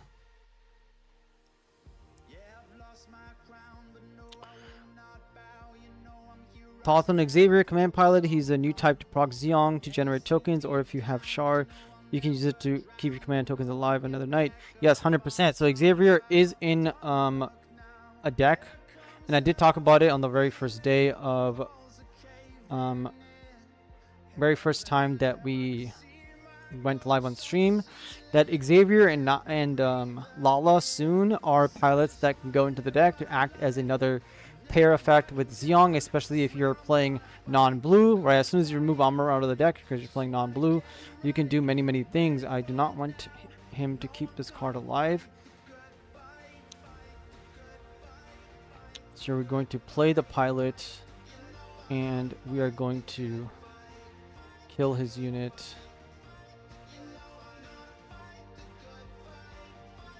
And now we just basically hope that he doesn't get the bounce. Oh my god, there's bounce 2 cards. It's okay because we have a second Zeong Link in hand. So yes, use Xavier. I know Echo, we've already playtested this, and especially if you're coming from Cyclops team, right? Cyclops team was already playing Xavier in some builds just for this token heavy decks, and it would win you games. That card would 100% win you games randomly, and it was also a very good way for you to get your extra card. If you do not like having access to the new searcher card, you can 100%. I don't want him to draw cards, so I'm not going to let him draw cards. I'll lose this here, which is unfortunate. Probably should have done something different there, but it's okay. What's your thoughts on the new Banshee Norm? I think the new Banshee and the new Unicorn suck. Those are my thoughts on it. You don't see anybody playing them in the top of the ladder, I think, pretty much. At least I don't see them. A lot of people were playing them. They all end up losing. They all get run over very, very quickly. It's not the O deck where you can actually interact with your opponent. You can only interact with your opponent if you have command cards. Number 2, if your opponent's units are arrested. So, yeah, not very strong. And just more hocus pocus, just like turn A Gundam. Everybody was on copium and were on drugs. That is what my opinion is of those cards. Will they become a lot better down the road? Possibly. Here's another Norn deck. This guy's just getting run over. So, yeah. I don't think it's very good. Unforeseen. Okay, I kind of want to play Gundam Amuro here. But I think I'm going to go here. Angsha. And go for game on the following turn very, very easily.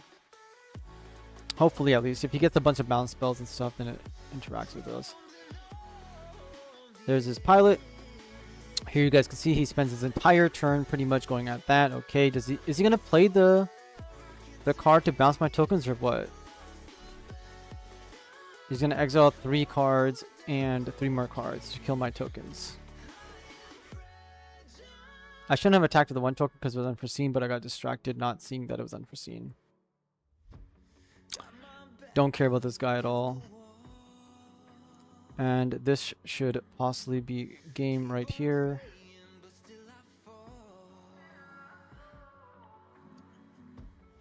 I should attack with this person in case he gets a bounce spell, but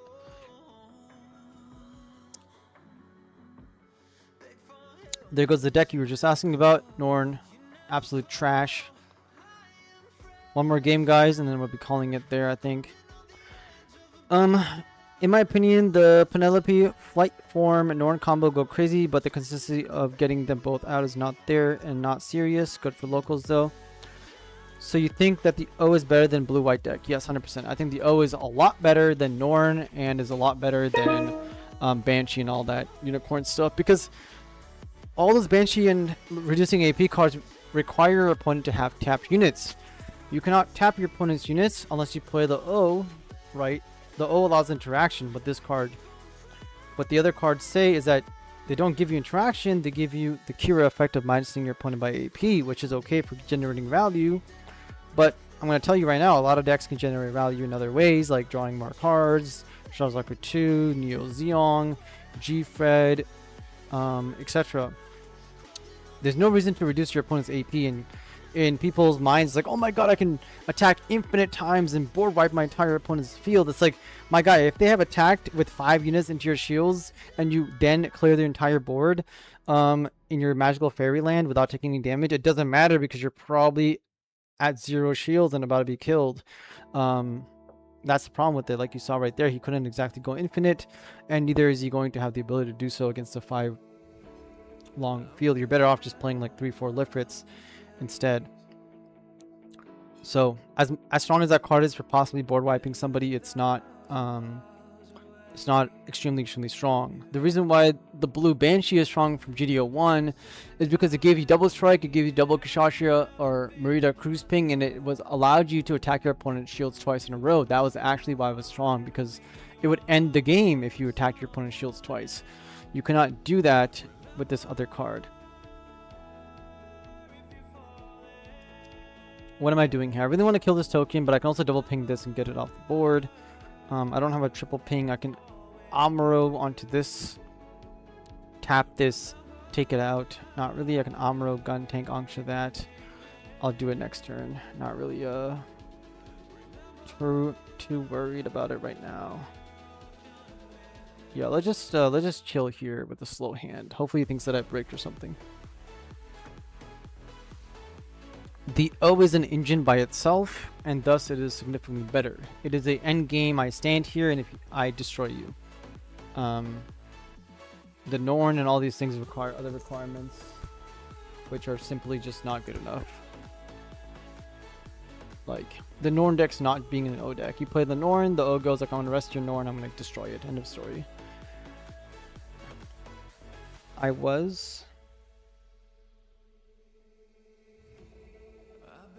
Yeah, we also, Echo and other people have played the O on the ladder as well, and They still destroyed people, they just kind of lost their aggro.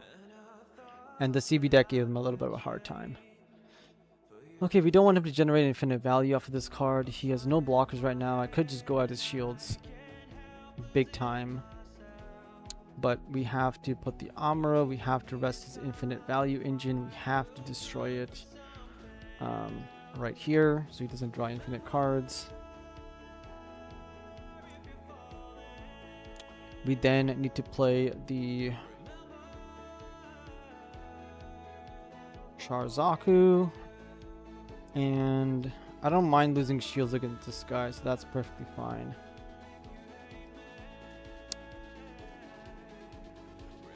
And I don't mind the Amuro either. I'm gonna end the turn here again. This deck can beat me. I have to be careful. Obviously I didn't draw like every single card I needed, but I have to be careful against it. Considering playing Purple Destiny or Blue White.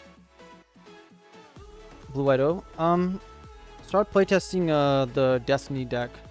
Minerva Destiny deck is fun. They can also take it to the O deck as well. Both are very, very excellent decks and unique and fun. That's my take on it. This is another 50 blocker deck that I just want to quit against. Super annoying, man. Like, super annoying. Time to attack his shields.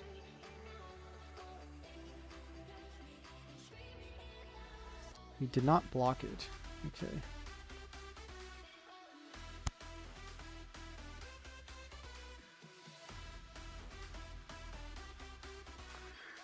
Oh, this is rough.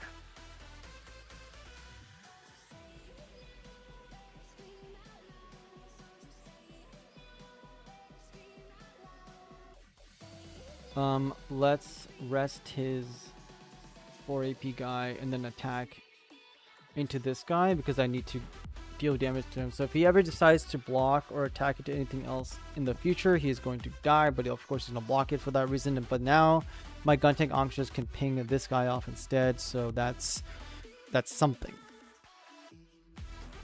Next time I can also deploy my entire hand of blue cards to ping multiple things off the board.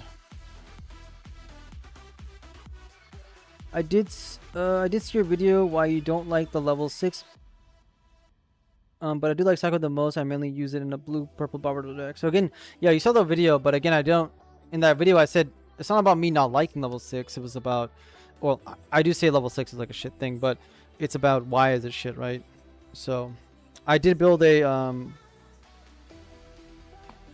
yeah, you built the blue purple Barbardo. I literally built it on stream and played it online as well. It's a 5-1 so far, right? I linked it into that video as well. The Barbardo's built right here. 4 is beautiful. This is the deck that I was on. Pretty much it's 5-1 in playtesting so far. Utilizing all these cards. You do not need to play Moment of Rest. I was just testing it, but it was okay. And then this card is just extra ping value because why not? Just ping your opponent for more damage. Yeah, this blocker slop deck, man, this drives me crazy. Yeah.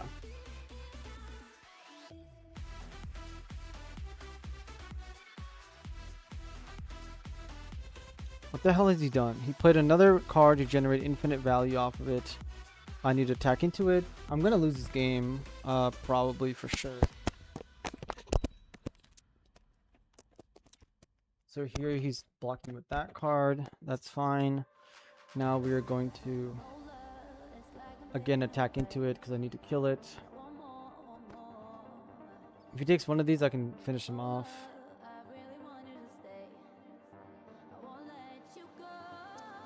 He's going to block this with the blocker. That's fine because we'll generate damage onto the blocker. That opens it up for Rick Doms and stuff. Again, need to stop him from generating value, so F that shit.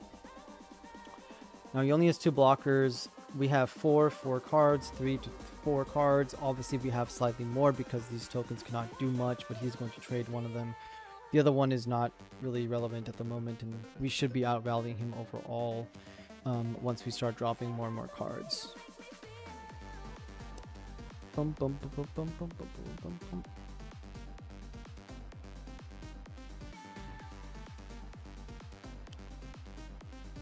Okay, he draws another card, blah blah blah. It's actually just...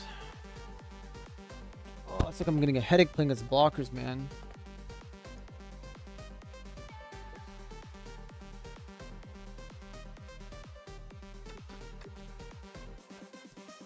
It's not this rough always against this deck, but he is choosing actively to play a significant more amount of blockers in his deck. And he drew the card early on, which is Victory Gundam multiple times. If I wasn't able to deal with that, he would have infinite cards right now. So he's been able to draw multiple cards and build up a huge amount of value off tokens and on top of drawing cards. And this is the thing I'm worried about, right? Token +1, +1, +1, +1, +1. Like, pluses are everywhere. It's ridiculous. Absolutely cooked. Let's take out the Lifrith here because we're down to 1 shield. We're probably dead if I'm being honest with you guys. And then we need to take this guy out. And then we need to take out the token because it comes in rested, I believe. It does not, okay.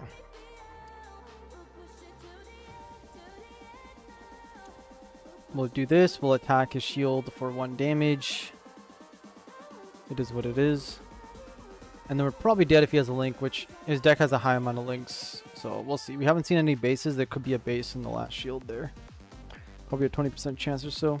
Dude, your newest video is getting roasted. It's kind of crazy. Well, that's awesome, Kodiak. You should go comment on it and put your point of view onto the video as well.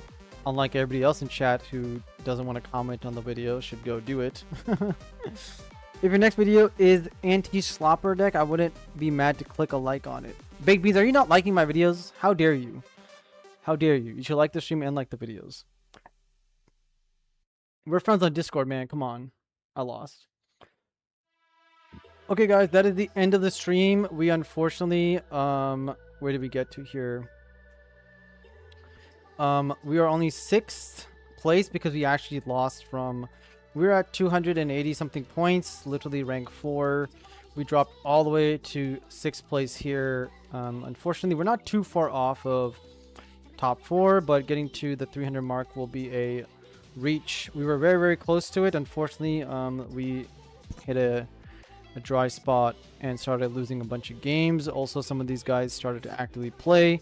Mostly these two. So these guys went from like rank 5 and 6 to where I was to rank these ranks up here, making it harder to climb. Okay, anyways, that's gonna be it. I'll see you guys on the next one unless there's any comments. Good stream as always. Thanks, guys. Thank you, House. Teach me a ton of each time. You're welcome. I'll teach you a lot more if you sign up for coaching. Mr. I spent $1,500 on a case of GD04. Come get some coaching so that the coaching will last you through your entire Gundam career, along with your other trading card games as well. People who get coached by me do not just use my coaching for what they learn from me. They do not just use for Gundam or whatever game they're playing. They use it for any trading card game, period. It is that useful. I've been using the same things I learned since I was 6 years old to make me get to where I am. Yes. All right. Take care, guys. See you guys around. Damn, I came at the very last second. Yes, Kodiak, but lucky for you, you can go back and rewatch the 7-hour stream if you wanted to. A bunch of wins, but anyways, you did not miss much since you're here always anyways, and that's fine. There were some sections in there where I started to go look at my comment section. So if you do scroll through my video, you can see me talking and going through my comment section multiple times on my newest video. Again, anybody in chat, please do message me for coaching. Prices are pinned currently. And then again, if you guys have not liked the stream or liked my video, you guys should like the video and do comment on it. Like, please comment on the damn video. Okay, basically that's the best way I can say it. Please comment on the damn video. Take care. See you guys on the next one. Coach is leaving the stream.